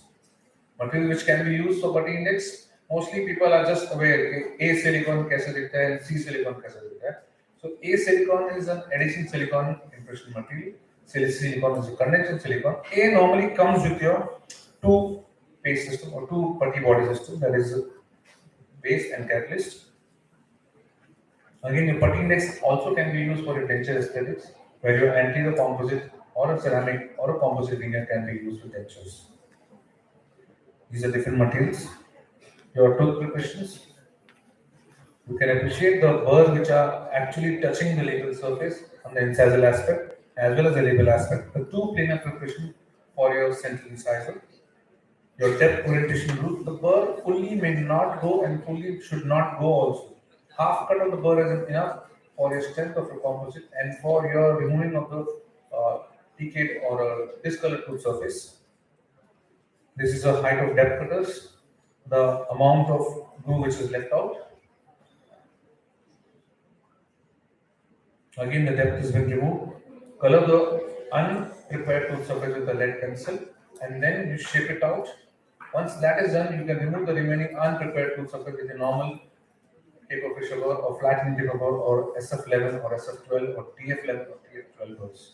Now, these preparations cannot be just virtually taught to you on your laptop or on your screen. It has to be one-on-one experience in a pre-conference setup or your patient chair setup.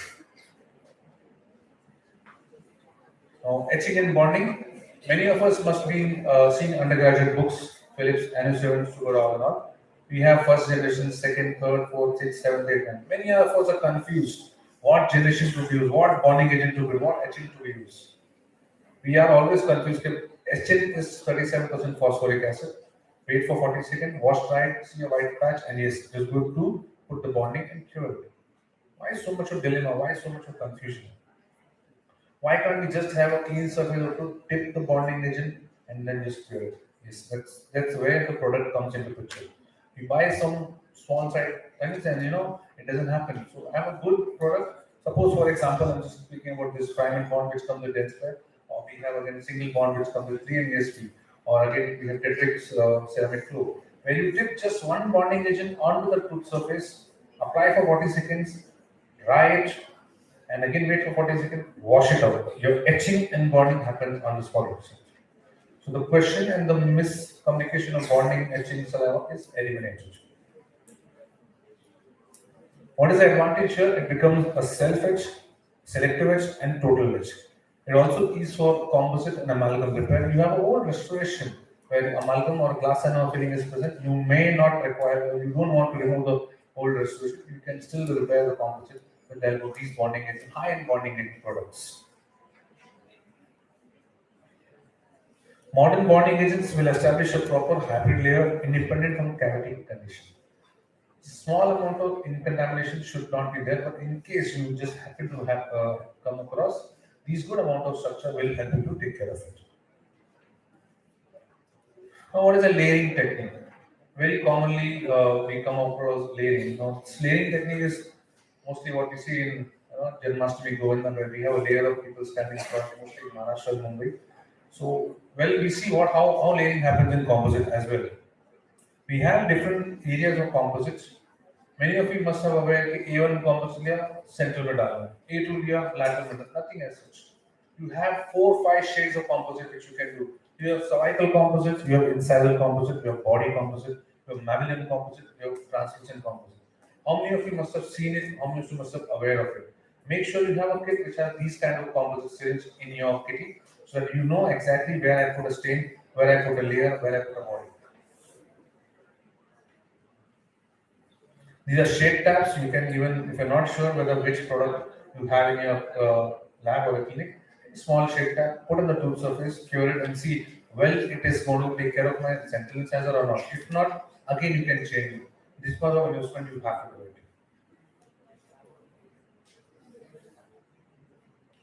Now here, we just roughen the tooth surface so that we don't have any unsupported enamel rods.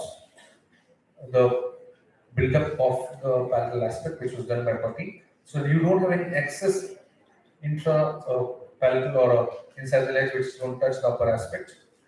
Your finished enamel and the composite restoration, your polished enamel and composite restoration. Same for your mandibular, layering with the putty index. What putty index does is let's see. Here the putty comes into picture, and here you layer it. You have the palatal aspect, and once you have the palatal aspect or the lingual aspect, you can easily play with your label aspect and do the composite build-up. Again, you have these kind of brushes called as bonding agent or composite applicator brushes, which touches the tooth surface and you adapt to the composite on the tooth surface so that any excess composite is been removed. The proximal surface, we have a proximal cellulose or a cellophane paper, or we have a proximal matrix pan, clear as well as in metal. Mostly nowadays we prefer clear matrix pan with your wooden wedges and your proximal strips. Proximal matrix pan for your class 3 and class 4 cavities. Again, the proximal matrix pan, you will first do the proximal wall build-up, then you will do the body build-up. You will never start from the broken aspect, you will never start from the incisal edge. Make sure you start from a palatal aspect and make sure you do the body build-up. Now coming to austere technology, what do I mean by this? See here, when the filler particle is less, a polishing becomes easy. If you see this figure, again, when I have a polishing ball moving across, it doesn't affect the bigger molecules, it doesn't affect the smaller molecules. They stay in toto and your polishing is easier. Whereas when I go for unsupported or a regular composite or cheaper composite, what happens here is, once I start my polishing, the whole surface just comes out. And you will see that there are a lot of staining which is happening between tooth and composite structure. And the patient comes to you after a couple of years, I am having only a cup of tea a day, and why my composite getting stained? It may be because I have not polished the unsupported enamel rod, or I have not done a proper polishing. We have multiple, these are ampule systems. Now these systems are used so that you don't have to contaminate the whole syringe. You have a gun where you have the ampule system, where you will be just adapting onto the tooth surface which is partly destroyed or a build-up has to be done. Various hue, enamel, and dentin is there. Again, various composites will come with a different shade guides of the company. You will not use your ceramic shade guide what we have your current page. Your darker necks, canine darks, deep pigment points. A composite can also be stained with your pigments and shading agents or pointing agents. More staining and shading happens in the mandibular posterior and maxillar posterior segments. Now finishing and polishing, let's cut short and go to the basic point of the finishing and polishing. Always done at a very slow speed. You will never use an eroder to do the finishing and polishing. You will always use a micromotor with a base speed so that you reduce the unsupported composite which is there. These are proximal strips. Again, your disc to roughen the or remove the incisal edge. Your proximal strips are going to remove the interproximal and composite which are present there.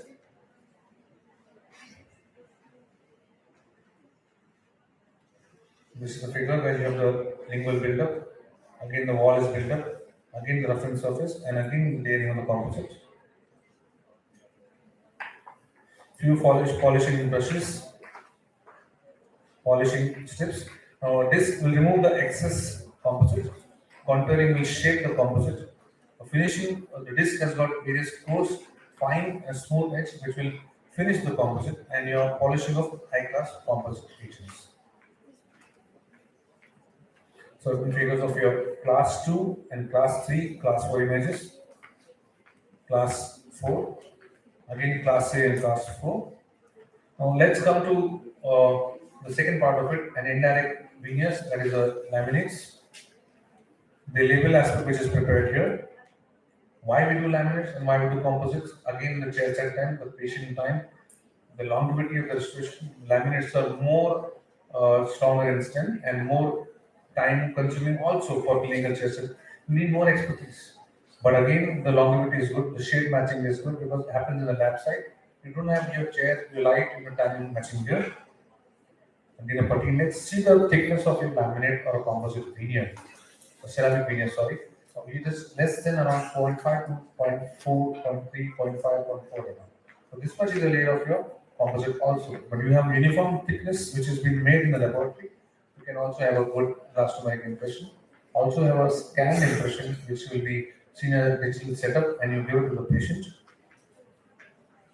The preparation involving the proximal area, the label aspect and the window aspect. You can appreciate the attraction being done here. Impression. The placement of your laminates veneer. How do we do it? Why? Which cement? When do we do it and how do we do it? Now we only use your resin cements which can be glass enamel reinforced resin or composite filler resin reinforced cements. Can be single pure, can be dual pure.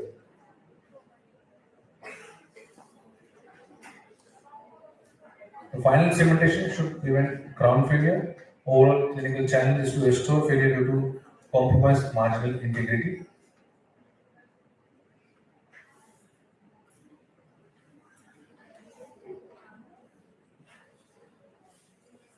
Various cements which are available. Now, on the faster part of it, we have called as self-adhesive resin cements. Those are your 3M cements, your Caliber Universal, Caliber Veneer. We have again dual resin cements which are Variolink, which is with your hydrochlorobenzene. There are certain resin cements which have got 23 shades in it.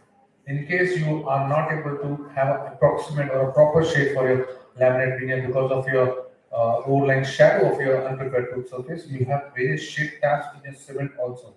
Variolink from Avagla has got 23 shade tabs where you can change the base shade of your cement so that the opacity can be altered. It should provide excellent aesthetics, high bond strength, and should have a good moisture control. Retention is very important and non-retention is least important. How do I hold my aerotor? What kind of burr I'm supposed to use? What kind of taper I'm supposed to use? So these are various factors. The 6% or 10-degree taper is the most appropriate for your tooth preparation. This is a worst preparation which you can come across, or conical where the restriction just comes out, and again a smaller preparation which has got least retention. Any cement, resin, GIC, nothing is going to stay.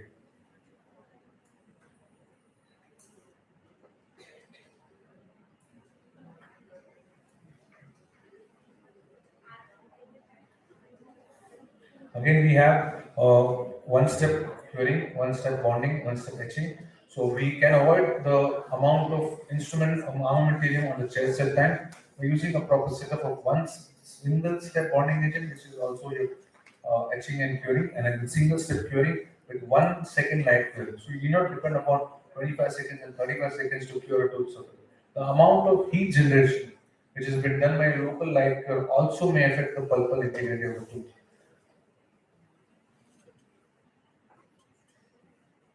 Various shades which are available with your resin cements, we have your Calibra, we have Multilink, we have Relax, we have Durolink. Again, these are for different shade tabs for your composite restoration and your ceramic veneers. Both can be incorporated and also can be done in hand and thumb. On cleanup video.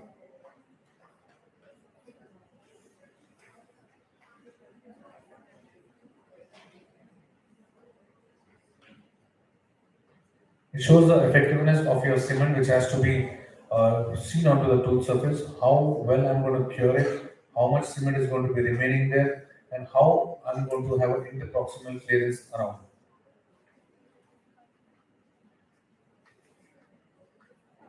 Bleed each cartridge. A new cartridge has to be initially bleed out so that you don't use the top of the liquid, otherwise you have a lot of excess water which is remaining.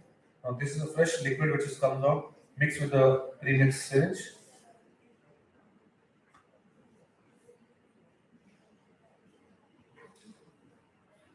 See how well the cement stays onto the tooth surface. It doesn't break, it doesn't leave the underground tooth surface. This is the quality of your good resin cement.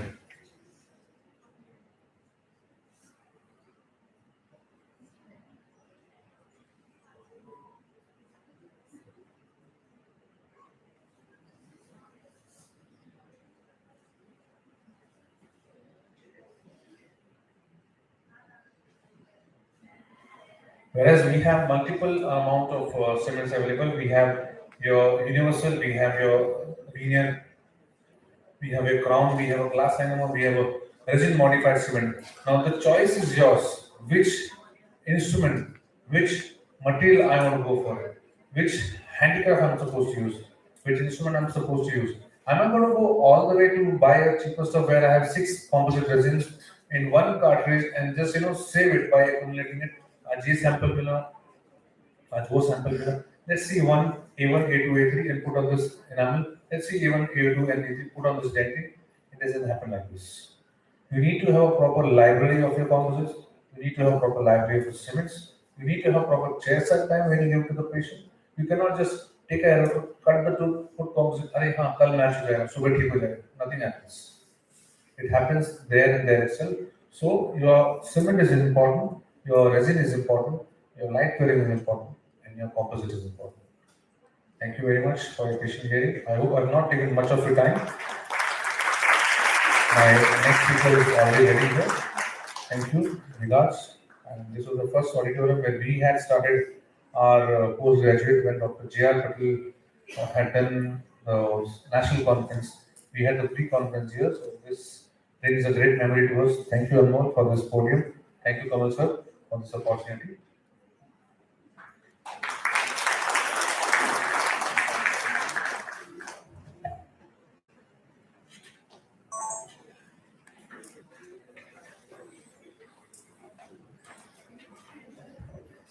Thank you, sir, for this amazing lecture.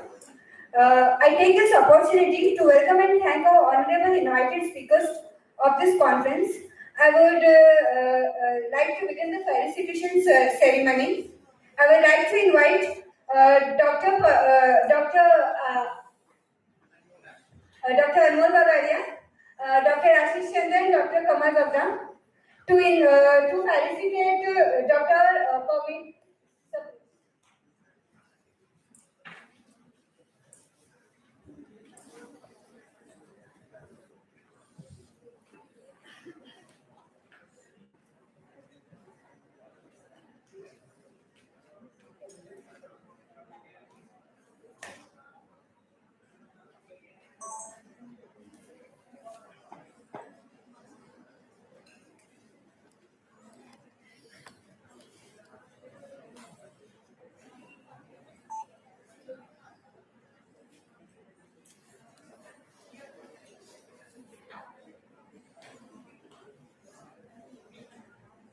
Dr. Pavitra Rastogi.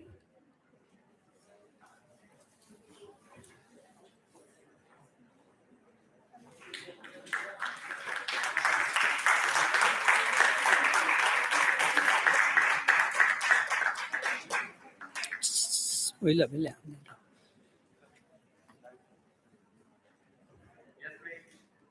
Dr. Mayur Kaushik.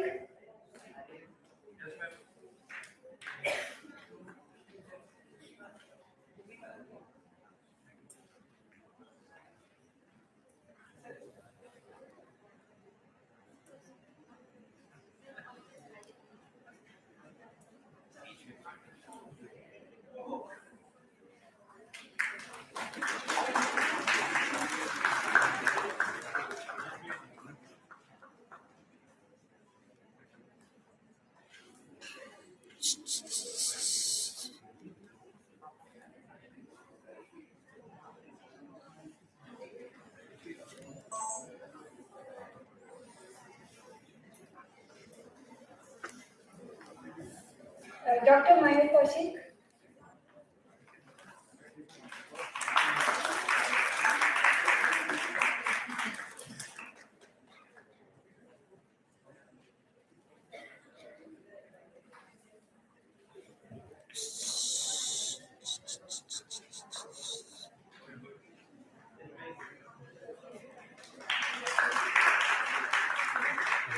Ji Dr. Nupur Kaushik. Centre ना करे Ramesh centre ना Please clap your hands.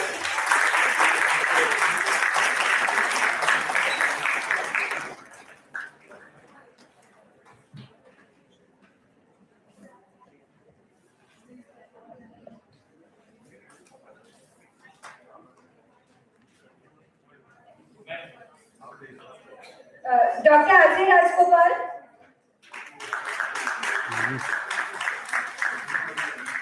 दोबारा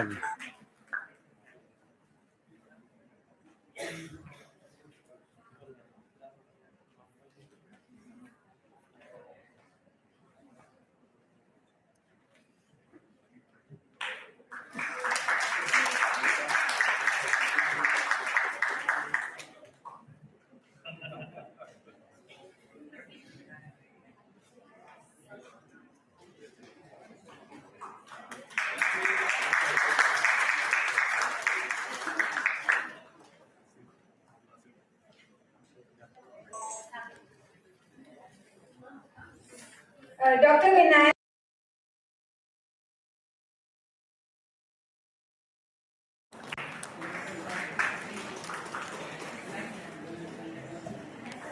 Dr. Sagar Abhichandani.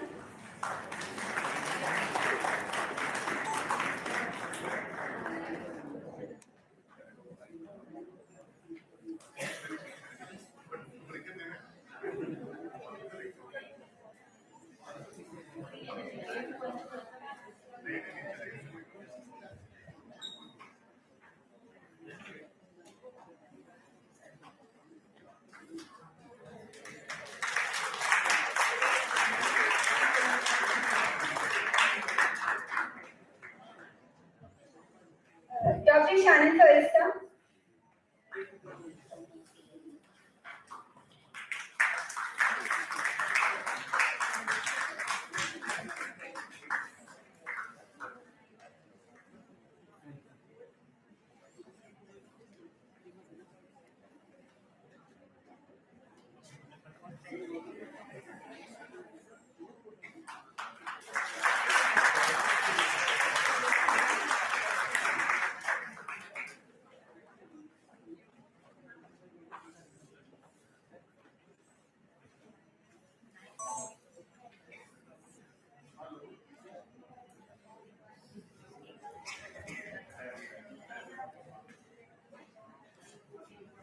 Modern dentistry has evolved into minimally invasive approach. Yes.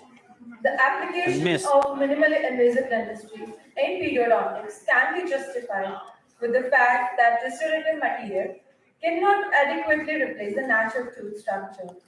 To gain more knowledge, let's welcome Dr. Nupur Kaushik, who will share as the vivid, minimally invasive techniques in pediatric dentistry. Round of applause.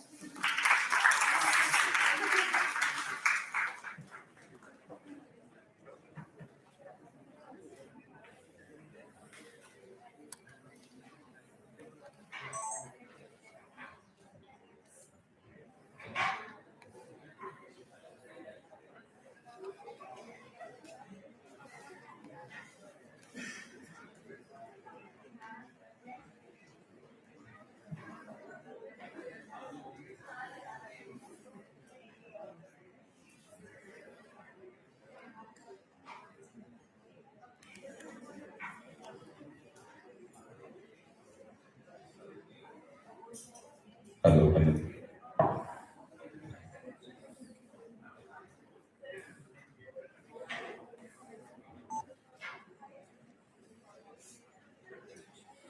Okay, so Jai Hind one and all. I have been given a deadline to finish it up very fast.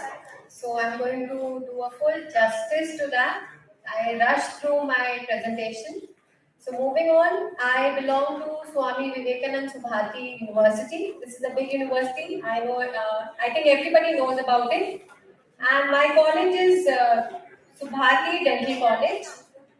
This, I think, Sir has briefed you all about. So I belong to this institution. I am an alumni of this institution. I have done my BDS, I have done my NDS in the Department of Pediatric and Preventive Dentistry. So that was something I especially want to emphasize because everybody sitting out here was like, I want to be an oral surgeon, I want to be a prosthodontist, I want to be a periodontist. But none of you wanted to be a periodontist, and I felt a little, out of the box. I said, why none of you wanted to be a periodontist? So that is one question I would like to ask. Why you people don't want to be a periodontist? I know you all are third year, final year. You have started with your clinical postings. You have to deal with small children. So what is the reason behind that you people don't want to pick up pediatric dentistry as a specialty? Anybody? Is that a trauma of dealing children who are very cranky and crying and they are throwing tantrums and you don't want to handle them up? Because this is the single reason that comes to my mind. But believe in me, after going through this lecture, I guess some of you will think that yes, the techniques have evolved and we could further go and pick up this as a specialty. So, this college it was built in 1996 and it is led by Dr. Nikhil Srivastav. Why I am emphasizing about this? Because apart from being the principal and dean, he is the head of my department also. So I am very proud to belong to his department, and that is Dr. Nikhil Srivastav, and it is all my postgraduate students and my staff which I am present there. Now moving on to my topic, which is minimally invasive techniques in pediatric dentistry. Now when you don't want to deal with children, you want to do something which can finish up very fast. So I'll talk about two techniques which is very upcoming and you can easily do and perform on children very, very fast. So firstly, if we talk about dental caries, the question comes to our mind is it the most prevalent thing that is there in dentistry? Yes. And dental caries can occur in any form, from mild, moderate to severe. This is something which we have read in our textbooks also. So apart from this, studies have also shown that there is a sudden increase in the incidence of dental caries. So that means we have to deal with dental caries in whatever form it is present in children. Now, what do we do if we get along these children who are uncooperative, who will not let open their mouth? Now, how are we going to deal them out? Okay, one option is general anesthesia. This is something which is upcoming in our specialty also. All those children who fall under Frankel's category, definitely negative, we take them onto general anesthesia. But this is something which we cannot do on each and every child that comes to the department. So what are the options left out? So this is something which has recently added up in our textbooks, which is silver diamine fluoride. Please raise your hands if you have heard about this before. Some of the interns must have, but the third year and final year students, I'm very sure this is something new for you. This is silver diamine fluoride, because till now in our postings what we were doing was acidulatted phosphate fluoride. Applications of APF 1.23%, 12300 parts per million, finished. We were done with our viva and we were done with the Dudy-Walsh technique. But this is something which has recently added up, and it is also known as magic bullet in dentistry. Now the question arises from where this has come up. So we know Japan and China, and of course there's no doubt in that, because since 2020 we know that China does something which is unique, so does Japan. So this was a solution, and this was a technique which was known as Ohagaru. They used the females there, they like 1,000 years ago, they used to apply this solution on their teeth, and their teeth would turn black.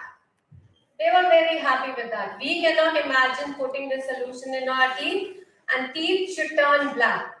And why they used to do that? For reasons like they wanted to show that they were married, they were faithful, and then it was also for the aesthetic reason. Black was for them very pleasing. So they used to apply that. Then what happened? And this was carnimizo, which was a dark brown solution of ferric acetate, which evolved later. Now moving on further, if we all recall back in our medical subjects, there was a solution known as ferric silver nitrate. It was used in certain conditions to provide antisepsis. So this is not something which wasn't used there in the medical subjects. It was being used earlier also. But then it was known as house solution. It was used for sterilizing and disclosing agent for the bacterial invasion, to avoid direct pulp exposure, to detect incipient carious lesions, and to disclose leftover carious dentine. Then what happened? So we could just imagine that this use of ammonical silver fluoride for the arrest of dental caries, it was pioneered by Dr. Nishino and Yamaga, and these two people belong to Japan itself. Now the question arises, when we have APF, why do we need SDF? That's the short form of silver diamine fluoride. So moving on to the mechanism of action of this SDF is that we know this SDF has got two components, silver and fluoride. We know that the tooth has also got two components, which is a protein component and a mineral component. Now when we apply silver, this SDF onto our tooth surface, what happens? The tooth components react with the silver and they form silver protein, and with the mineral they form silver phosphate and calcium fluoride.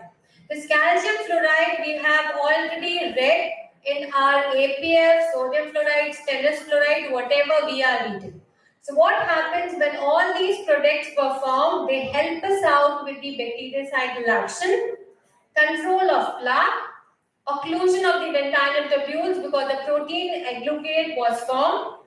Along with that, there was increased hardness of the dentine, prevention of the mineral degradation, and remineralization of the affected dentine. So now, another important fascinating feature of this SDF is zombie effect. Yeah, everybody knows there are so many movies which are based on the zombie effects, which tells you that the zombies will come, moving, dead persons who are moving, they'll come, they'll bite you, you will become a zombie. So similar action is there in this SDF. What happens? All those bacterial cells which are killed with the action of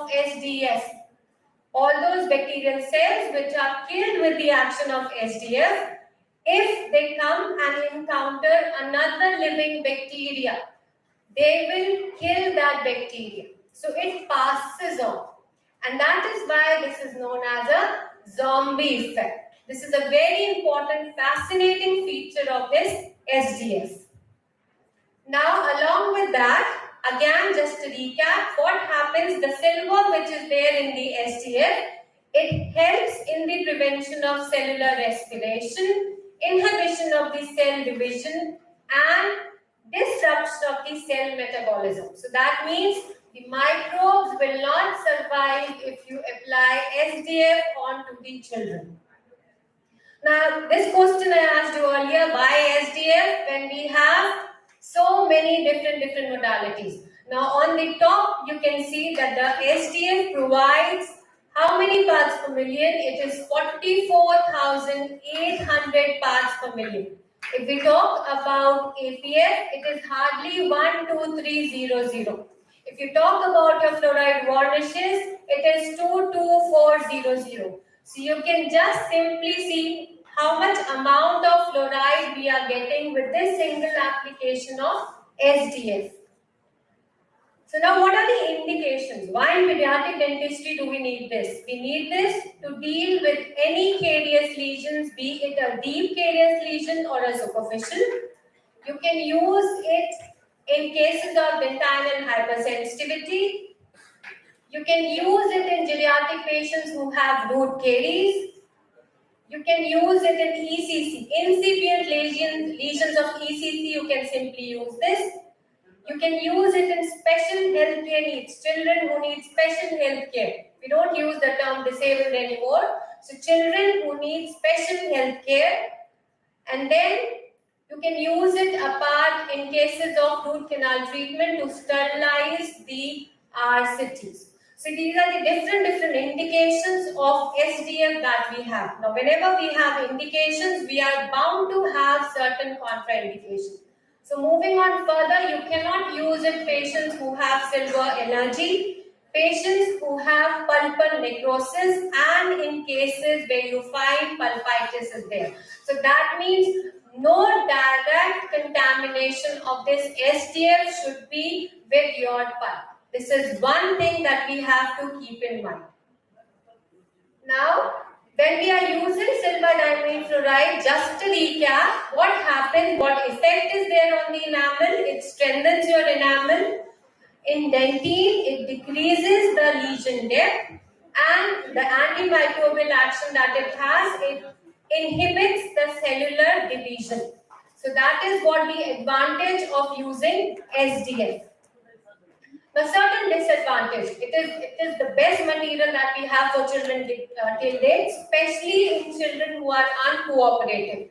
But of course, it comes with a baggage of certain disadvantages. The first, you have seen the black staining. Yes, the black staining is there with SDF. So whenever you are applying it onto your patients, one thing you have to note down, that you have to take consent of the parents. Please show them the pictures. That after application of SDF, what will happen? Everything will turn black. And then you have to assure them that 90 to 95% caries lesion would be arrested there and then itself. So the parents' choice is there. Whether they want to take their child to a general anesthesia, they want to follow the physical restraints, or they want to simply help the child with the application of silver diamine fluoride. Now, apart from this, how do you apply this? You use a single drop of SDF, and that SDF helps in application of 5 teeth. And what you have to do, you have to vigorously rub it on all the surfaces of the tooth. Simply. So, one drop, 5 teeth, 5 to 6 teeth, and application time should be approximately 1 minute for one tooth. So, this is the only thing that we have to keep in mind. Now, this is a small video.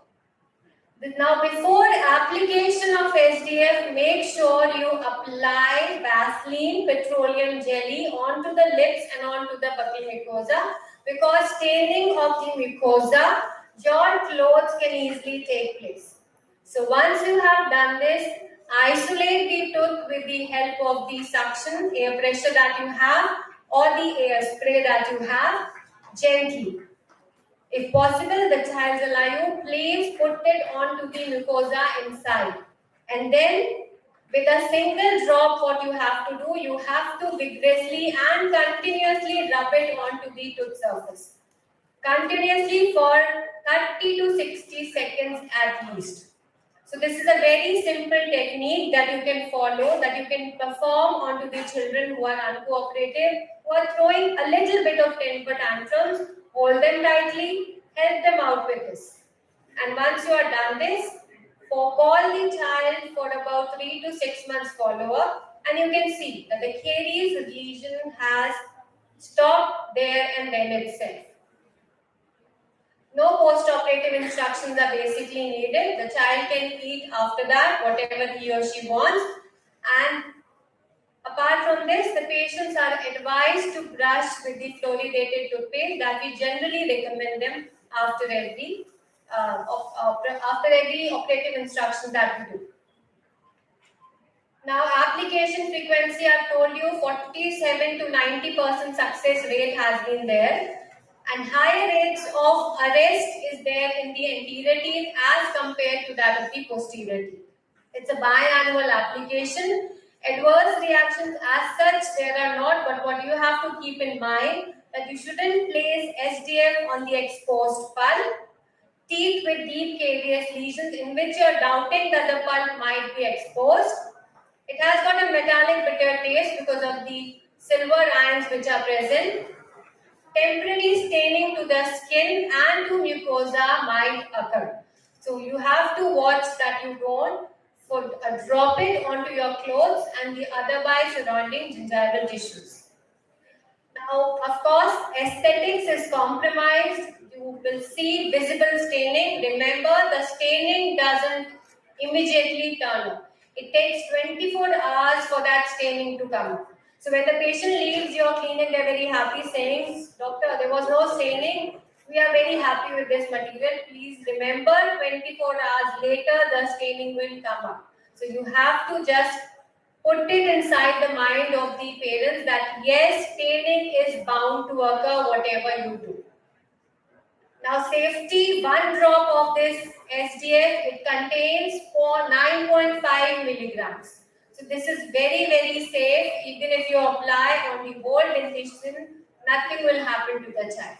So this was one section that I had to cover. Moving on, if I show you a picture like this, what you all will come up answers would be, ma'am, we can simply go for GIC. That's the most famous restorative option that we have in our specialty. Otherwise, if the child's cooperation level is high, we'll go for composites. These are the two. Apart from that, I'm not talking about amalgam because it's outdated. And some of you might turn up and say, ma'am, why not stainless steel crowns? So stainless steel crowns are another options for multi-surface carious lesions because studies have shown that even if you don't remove the carious part and put on stainless steel, nothing else will happen. Now, why nothing else will happen? Because we'll have to recall our key stride, which says that you need to have 3 things. What are those 3 things? You need to have a host, microbes, and then you need to have a sugar substrate. So whenever all this is cut out, one thing is missing, the caries lesion will not progress further. So now, for that tooth, we have options like stainless steel crowns.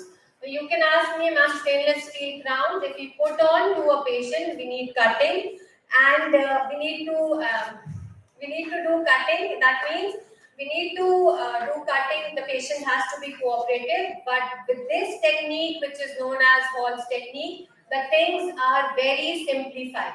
Now, I'm not going into the details because we know stainless steel crowns are used for extensive caries lesions, after pulp therapies, developmental defects, patients with special healthcare needs, and in patients with bruxism. So what is the difference if we talk about the technique that I'm talking about? It is Hall's technique. Hall's technique further means that you don't need to do any cutting. No cutting is required in Hall's technique. You select your crown. If any proximal stripping needs to be done, it is only done you can simply put it onto the patient's tooth that is there. So Hall's technique differs from the conventional stainless steel crowns. In fact, I'm not going to talk in detail that you need to put on separators, you select the crown size and then you put it onto the tooth surface. This is the modified Hall's technique. 1 millimeter proximal slicing is only required. And studies have further shown that it is well tolerated with the children and they largely accept Hall's technique as a treatment modality. To finish it off, this is me with my patients, undergraduate students, postgraduates and the dental camps that we have in our college.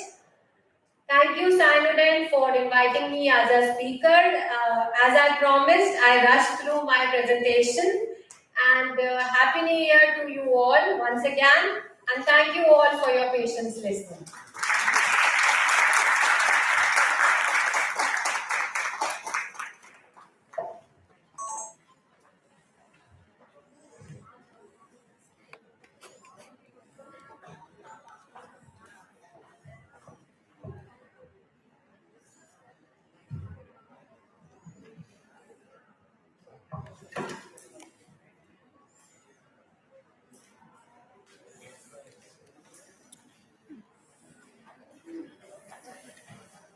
Thank you so much, ma'am. As we feel privileged to have you as such a spoke personality. After his outstanding course of facial aesthetics held at Goenka Research Institute of Dental Science, we are all eager and delighted to call once again Dr. Ahmedabad Rajagopal, who is leading well-renowned maxillofacial and facial cosmetic surgeon. He is also an aesthetic practitioner and implantologist. He has fellowships in facial aesthetic surgery from Germany and Korea, and also PhD holder in the oral and maxillofacial surgery. Put your hands together for Dr. Ahmedabad Rajagopal.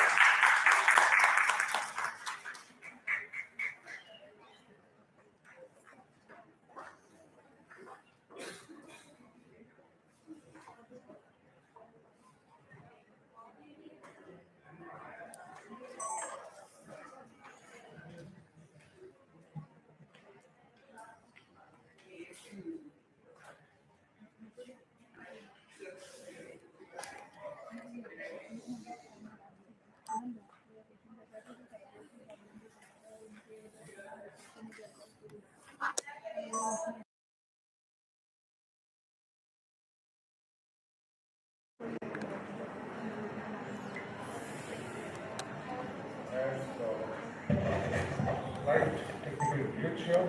Thank you for the warm introduction, and I would just like to say that after listening to a plethora of speakers here, I mean, I feel enriched. I don't know about all of you sitting there, but there's so much that I have learned sitting here that I'm grateful to all the speakers to make it count, and so much of knowledge. I mean, if we had access to all this while we were even undergraduates or learning, I would have been blessed. So, thank you for first of all having me here. And can you just help me with this? Just I think this.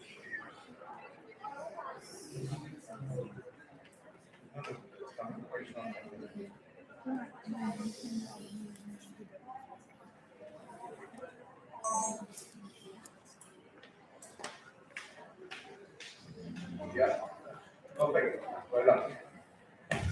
So, thank you for having me up, and let's start with a journey in aesthetics. The few things that I want to mention is I'm going to keep it quick, I'm going to keep it precise, I'm going to keep it concise. If somebody is interested in aesthetics and you go further and you want to go further, there's a whole line of treatment that you want to follow here.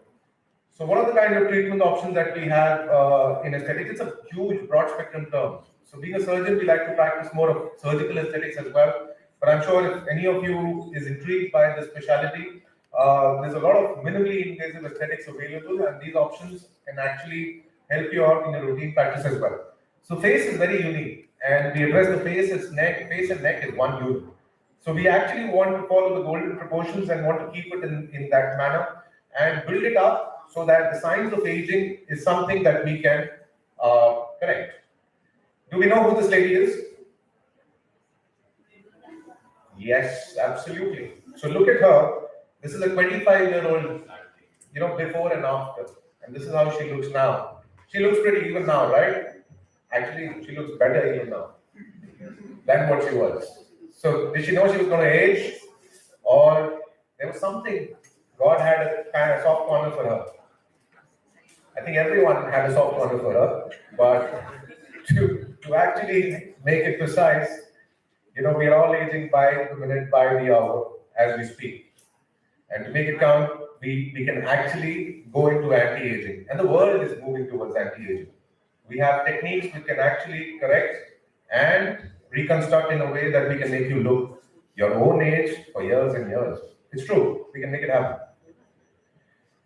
So the effect of plastic surgery is actually not that plastic, and we don't want our patients to look like this, okay? So sticking to this, our aim is to actually correct in a way that you look natural and you look realistic. Other than the lips that I'm talking about, which was the talk of the town, and so many other things that we say that this has gone wrong, Botox gone wrong, fillers gone wrong. That's not how it is, and we want to stick to the natural thing. That's how a vial of the toxin Botox looks like. And when you want to actually make Botox, you want to get Botox ready to be diluted and injected, you need to fill this vial with 2.5 ml of normal saline, and your toxin is ready to be injected.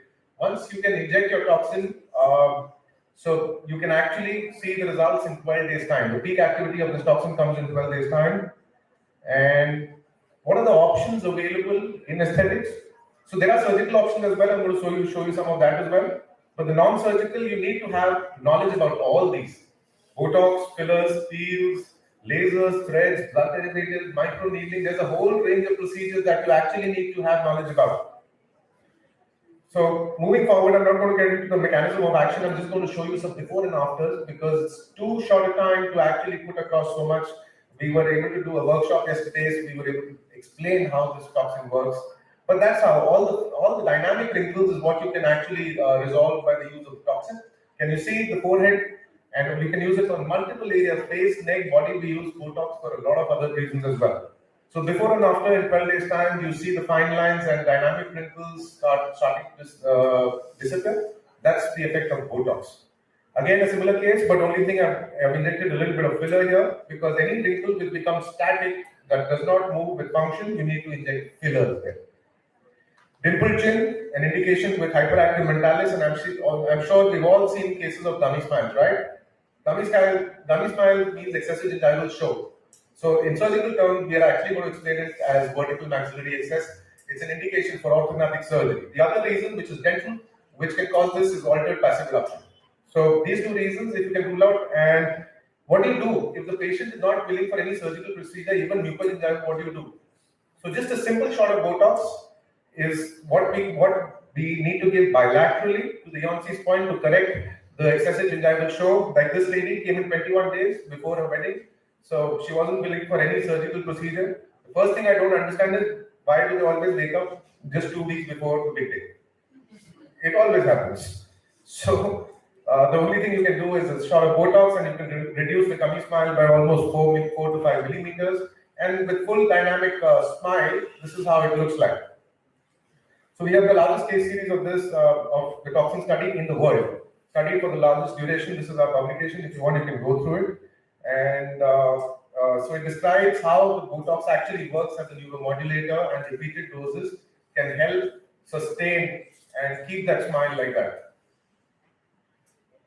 So a minor mucogingival surgical correction is like this patient with excessive gingival show. You do a mucogingival, you mark your mucogingival junction 5 to 6 millimeters, and you resect that area, suture it, and that's it. In 10 minutes, you can do this simple procedure, and this is there to stay. This is not temporary. So Botox we use for hyperhidrosis as well, excessive sweating and all those things. We can use Botox for all those things as well. And very repeatedly, we use it for palms, soles, axilla, face, and it actually gives you a shiny looking skin on. So that is the reason, because it stops the release of sebum from the sweat glands. We use a lot of Botox for TMD patients as well. If you get into TMD, it's a very long topic, but we're only going to be talking about MPDS here. So all the myofunctional pain, dysfunctional syndrome, all the push and pull, we inject Botox into the masseter and the temporalis, and sometimes even into the lateral pterygoid intraorally. So that reduces the tension in the muscles. I have a case series of about 450 patients where the patients have got a fair amount of relief by the use of the toxin. So in dental uses, you can use it in so many other things as well, therapeutic other than just cosmetic. In full mouth rehabs, to reduce the bite forces, we have used Botox, which reduces the bite forces by almost 25 to 30%. If you're planning an immediate loading or things like that, it actually reduces the bite forces and gives a kick start to the process of osseointegration. So coming on to fillers, I'm just rushing through a little bit because of the paucity of time. We have some wonderful speakers sitting with us and who want to take the stage as well. I'm sure you'll be eager to listen to them as well. So I don't want to hold them for very long, neither do I want to hold you guys. So talking about fillers, fillers are primarily based or made of hyaluronic acid. When I talk about static wrinkles, static means at rest. When you're looking and there is no hyperactive movement, and then you see some fine lines and wrinkles appearing, that requires a dermal filler. So dermal fillers, based on the cross-linking, can be mild, moderate, or quite thick. So depending upon the areas that you're correcting is where you will actually want to inject these. Multiple brands, and these are the techniques. Again, because of the paucity, I can't get into the technique, but there are 8 different techniques that we ideally utilize to inject the fillers. Multiple areas that we can treat. We treat the entire face. We treat forehead, mid-face, lower third, neck. All these areas we can treat with the filler. We even do fillers in all other parts of the bodies as well. This is the depth of the injection placement. Let's come on to the cases. Can you see this young male with a flattened malar prominence? And on the other side, you can see that the mid-face has a slight curvature now. Can you see a little bit of bruising and curvature on the zygoma? So that is an immediate pre and post of using 3 ml of fillers on the mid-face, because according to him, he had a very flat mid-face. So immediate results. Fillers will give you immediate pre or post-op results. So that's the SMAS. The same male had a problem with a chin problem as well. If you see his nose to chin angle, he ideally requires a genioplasty, but again, wasn't willing for any surgical correction. Simple, straightforward genioplasty he wasn't willing for. So I injected 2 ml of fillers to bring his chin forward. Now you see his nose to chin angle. Can you see this, which was deficient? And can you see this now? So just bring his chin forward. You can actually bring the profile forward and make it count. Okay. How old does this lady look?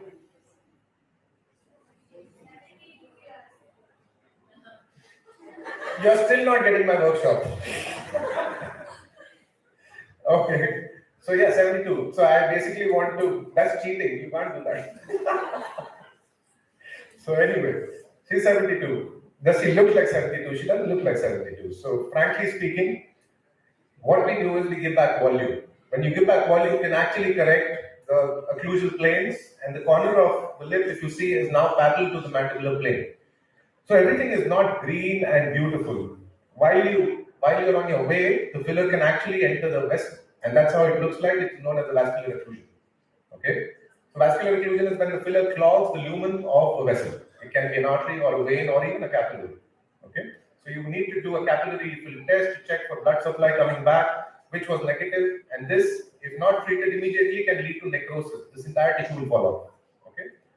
So what we do is we inject hynidase, which is an antidote for fillers, and this result which we got is after this complication. So you can actually overcome all complications that we are mentioning here. And that is the thing. There's a lot of science here behind aesthetics. It's not all beautiful and what you see. There's a lot of hard work and a lot of effort that goes into it as well. Temple fillers. So the idea is when you give volume to your temples, mid-face, your lower third or your jawline looks pronounced. And everyone wants a pronounced and a beautiful chisel-looking face, right?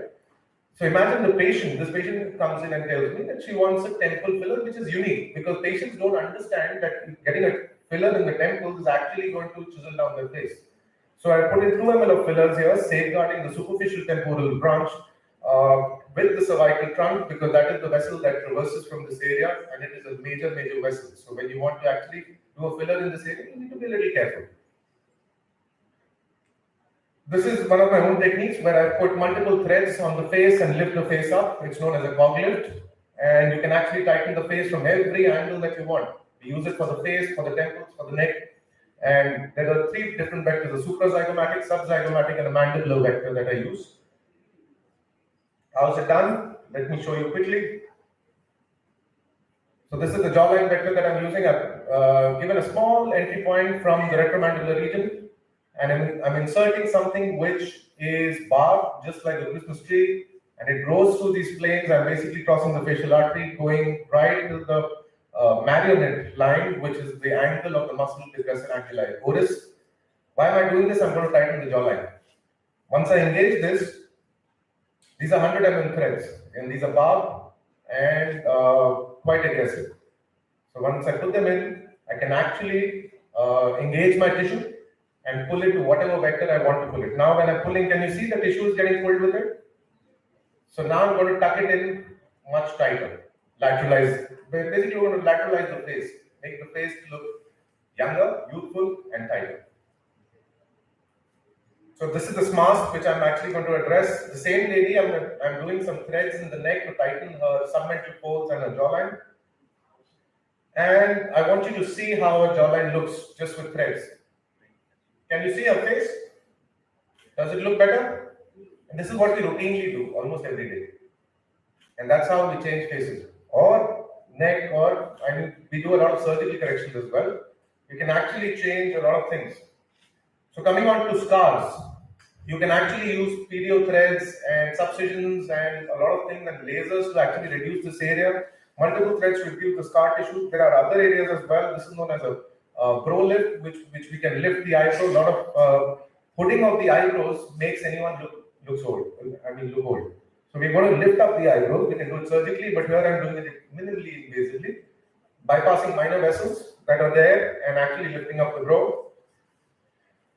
Tightening the jawline. I want you to see this is the cog thread, that long 100 mm thread, and I'm putting it in the temporal region to lift the temples up. Can you see? I'm bypassing the superficial temporal artery here and reaching out right to your temples. And I'm going to use 2 vectors here, reaching out right to the temples and then addressing the next vector from the same point. I'm going to address the jawline as well. Interesting? That's what it is. This is actually fun time for us. This is my evening work for me. Morning we're just operating. This is hobby for us, and you can make a difference. So under eye fillers, tear troughs, dark eye circles, threads, fillers, hereditary pigmentations can only tighten. But on the other hand, you have other ways as well. Like this patient, this is immediate pre and post from a tired under eye and a lacking mid face to a glowing, tighter mid face with a better looking under eye. This is immediate pre and post. Okay. How do we use fillers for the under eye? We use a cannula, and this is the technique. We enter from multiple points, and we use something known as a fanning technique. We reach right till the nasolacrimal duct, but we don't block the nasolacrimal duct. What will happen if you block the nasolacrimal duct? You'll have tears coming from your nose. That would be a pretty sight. Right? So that's why we don't want to block the nasolacrimal duct. And the filler, if you see, I'm injecting the filler and actually helping the tear trough look better. So I'm going to run through it again because I've got multiple cases. This is also immediate pre and post. If you see tired sunken under eyes and immediately post-op, you can see the sunken under eyes look better. Do they look better? Wake up. So same lady, that's how the same technique using a cannula. Lips, we get a lot of patients who actually want their lips to look good. So this is how we make it look. We have got multiple techniques, Russian lip techniques, I don't know, there's a whole list of them. So you can choose what lip you want. But the thing is, with lips, if the face is round, you have to actually understand what lip will make it look better, right? So if a patient comes in and you don't want to tell the patient that their face is already round, and they suddenly tell you that they want a round lip, right? So that's again an irony. I always say this because a rounder face with a rounder lip will look more round. Okay? So a rounder face, to make it look chiseled, you will actually have to give the body of the lip to make it look beautiful, right? So sometimes you have to be strict and you have to be firm. No, this is not going to look good. And the patient might ask you, why is it not going to look good on me? So don't be so blunt. Play it very diplomatically and say that you might not look good. Okay? Sometimes you'd like to keep it realistic and just adhere to the basic body of the lips. She's a doctor herself. So this was a case that was actually messed up. Somebody did a lip pigmentation. She wanted lighter lips, so they landed up with PIH, which is inflammatory hyperpigmentation that can happen anywhere on your face or your body. Lips are the number one side. So I brought her lip color down and filled it up with fillers because that's what she wanted. Looks better?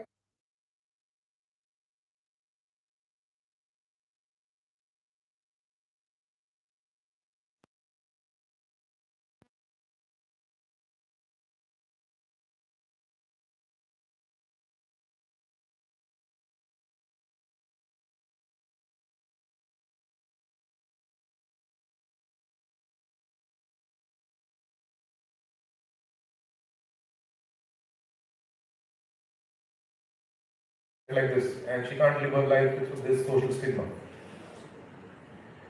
Young male, the case was actually messed up by someone else, referred to me later, so you can't do much. If the fillers are done wrong, this guy, lips were everted, so we basically took out the fillers surgically.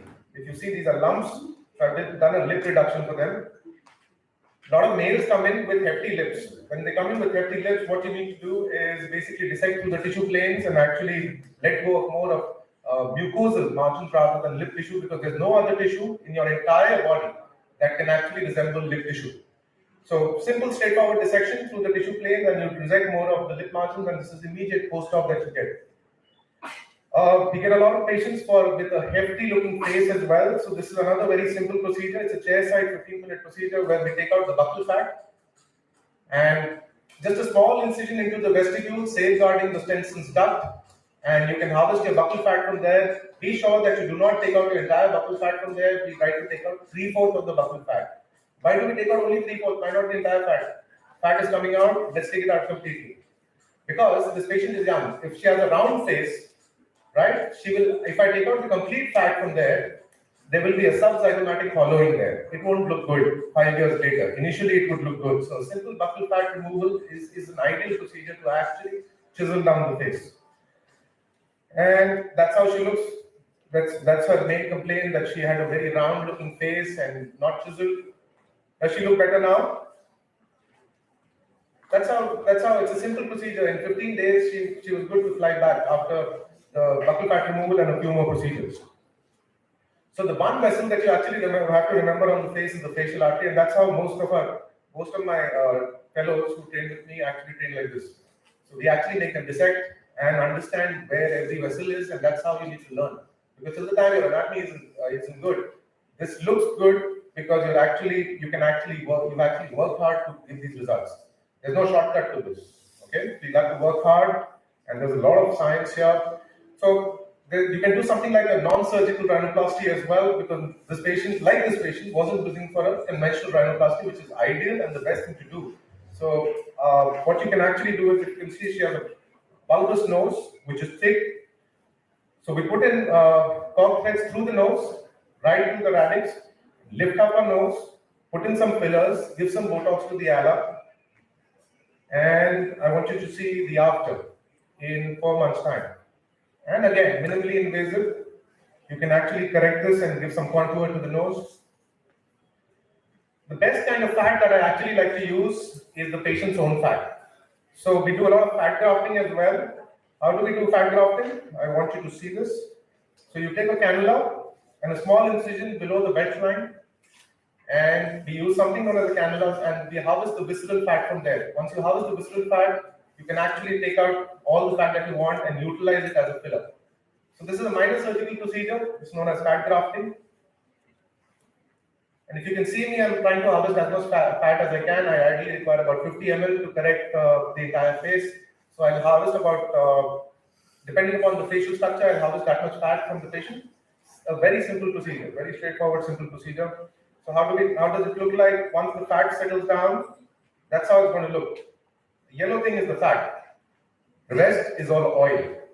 The excess oil we discard, and the fat that is left there is what I'm going to utilize. So I have something known as a filter, which is a very special kit that I have. I can actually make a filler out of my own fat, which everybody does routinely, but we have a slightly different kit.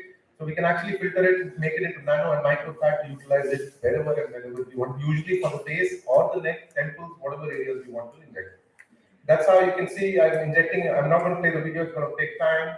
Under eyes, mid-face, temples, wherever you want to inject. If you want to see, I can show you a short clip of it. Addressing the temples from a single point of entry. And I'm injecting nano fat into the temples. You need to be a little careful because the chances of fat embolism is a little more. So you would want to use a cannula there. Okay. Mid-face. This is a patient who flew in from outside, and we utilized our own facial fat. We did a fat liposuction on the face and the neck and utilized that fat to give us these results. Okay, so basically we didn't have to look for an accessory site. Another patient with a hereditary morphea syndrome, so fat grafting done again, trying to make him look normal. Growth factors, we do a lot of growth factors as well. In fact, we have the only machine in the country which can actually make fillers from your own blood. And it can act like a growth factor as well. That's how we actually synthesize it, prepare it, and it can be ready to be used as a filler. Subcision is another thing that you can combine it with autologous fillers. And if you can see, you have to be a little more aggressive in breaking the scar tissue there. And if you see, I'll go through all the tissue planes and actually fill up that tissue area. And all this autologous filler, I'm going to fill it up there and make the face look slightly better. All areas, under eyes, mid-face, you can all address it from one point of view. Pigmentation, we use a lot of lasers. Now coming on to the last bit of it, PRF, it really helps the hair regrow. I'm not going to get into the details. Today morning only I was actually talking about the hair. We had a 1.5-hour session. If that doesn't work, you can actually go in and do a hair transplant, and that looks like this. So if you see a grade 3 baldness, you harvest the grafts, about 3,000 grafts from the occipital region, temporal region, beard, body. We can use any hair. And that's how we transplant it on the recipient side, and that's how he looks in about 8 months' time. Another one with a case of patch that he used to wear, same procedure, and that's how he looks in 8 months' time. Own hair, patient's own hair, nothing can be better than that. Young boy, 30-year-old, can you see the before and after? He shows off now. He basically comes in with his pipes into the clinic and he's showing off to me. I'm the one who did his transplant. So I'm proud of it actually. So we do a lot of beard, eyelash, and eyebrow transplants as well. If you can see young males, a lot of them come in for beard transplant. That's how they look after the beard transplant.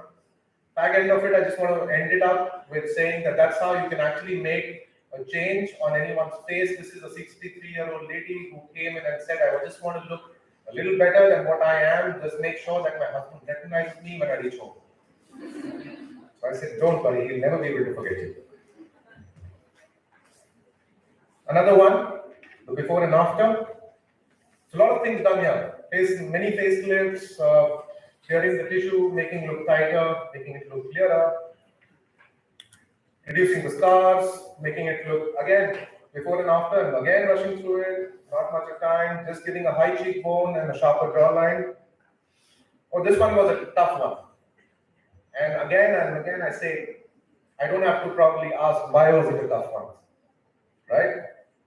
I would still ask why. Valid reason, right? You can see. What are you doing this for? What is it? Double chin. So much. It's not double chin. It's a quadruple chin. So you basically have to those long threads which you saw me inserting. I had to put 48 of them on your face. 48 long threads, face and neck. Then we did something known as deoxycholic acid to shrink this. Then we did 6 ml of fillers. Then we did 100 units of Botox, and after that I just sprayed it. So, and that's the result because she was able to get the result that she required, and we sent her back happy. Most of these are international patients. They come in on a very short time frame and they need to go off. So the essential thing is dissection. And that's how I train most of my fellows, because you have to understand your dissections, vessels, arteries, veins, everything on the face and neck before you carry out these procedures, so that you can actually reduce the risk of you going wrong. So thank you for the patient listening, and very soon we'll be coming up with a fellowship with CynoDent as well, and hopefully if anybody is interested, we would like to have you over. Thank you for the patient listening.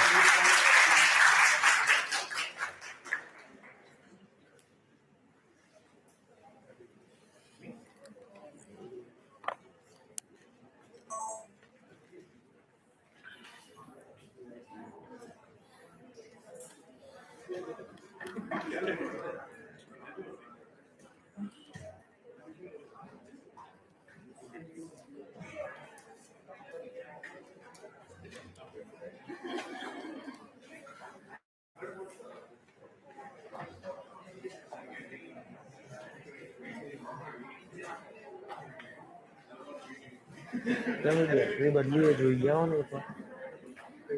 ને battery change કરી છે કે નહીં.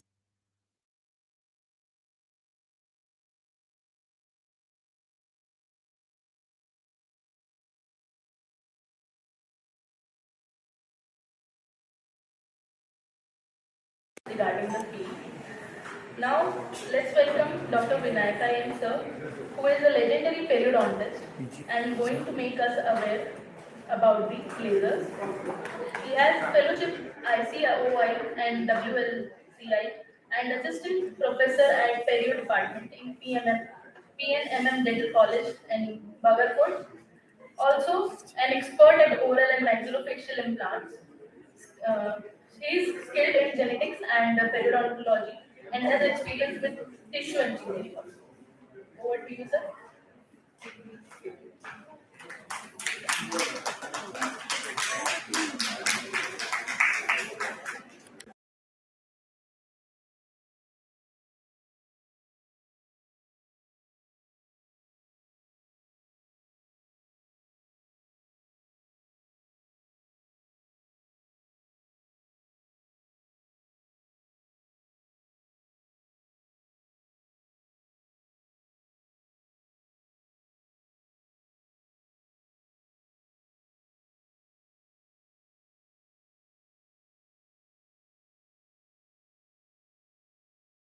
Post.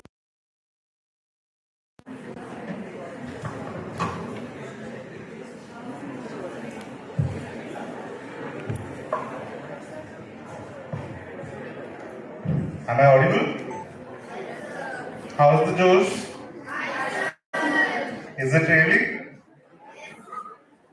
Okay. Let's see that. Yellow light, green light.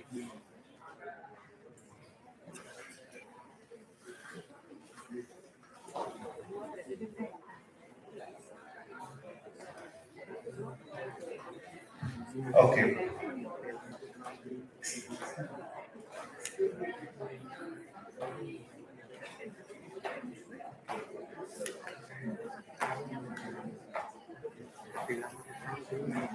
Okay. Very good afternoon, and all here. Myself, Dr. Vinayaka, assistant professor. Yeah, I have did few of the fellowships, and my beautiful students are sitting here also. Yeah. So what are we talking today? It is pink in a pink, exploring lasers in periodontics. What is the color of gingiva? Coral pink. Wow. Is it always the coral pink? So what is the major Indian population does have the pink? Is it a pink with something called hypomelanin pigmentation? Agree? So before going into the cases and examples, we'll see the basics which we already know. What is laser?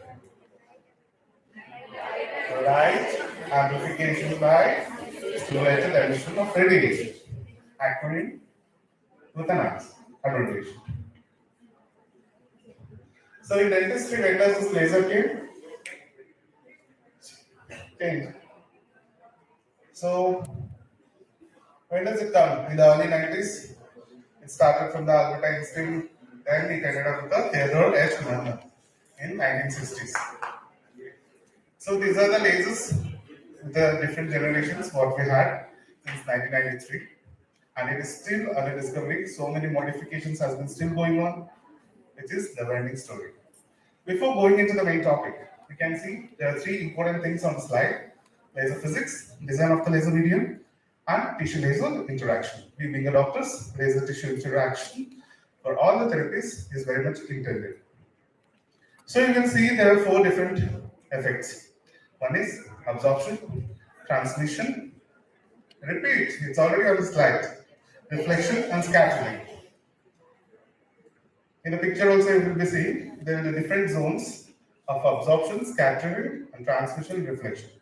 All these properties have different treatment modalities, mechanism of action. What does this? Yeah. Okay. Can you read it? That's the energy post-lunch. Come on. Didn't have gloves on, which was not given for you. I too had a lot. Okay. Does this laser burns all the surrounding tissue at the area of interest? Is it? If you put a laser on the treatment, does it burn all the tissues? Why? Can you have the answer?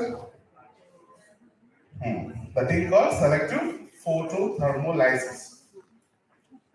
It only lies wherever the pigments or the chromophores are present. That means gingiva. Gingiva does have melanin pigmentation. It could be hypermelanin pigmentation for the most of the southern part of the Indians.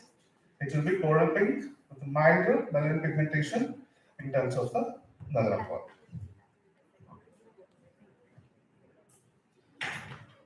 So what are the different chromophores we will be having? Any idea apart from melanin? What is the color of the blood? Don't know the color of your blood? Does it green? Does it yellow? What is it?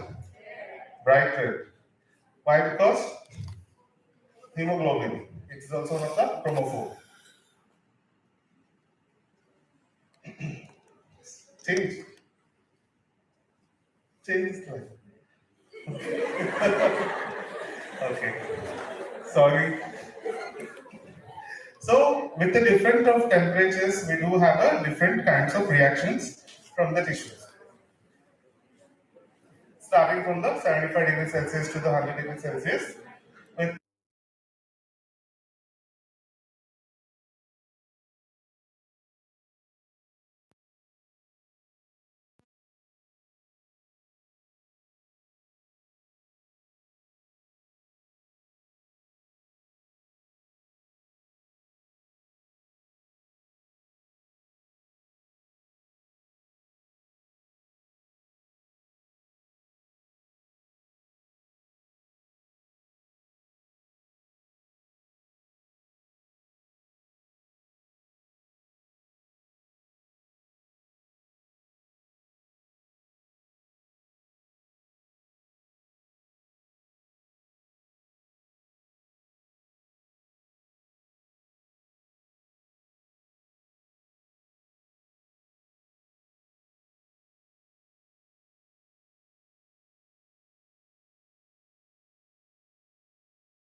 Leukoplakia. Come on then.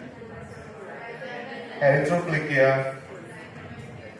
Lachinod, I don't know. Lachinod reaction is a entirely different set of criteria. But you can use the lasers there also.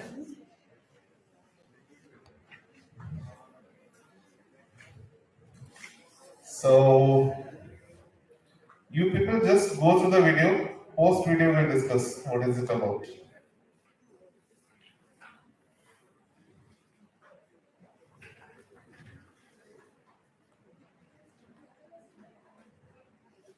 So,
this is the armamentarium for the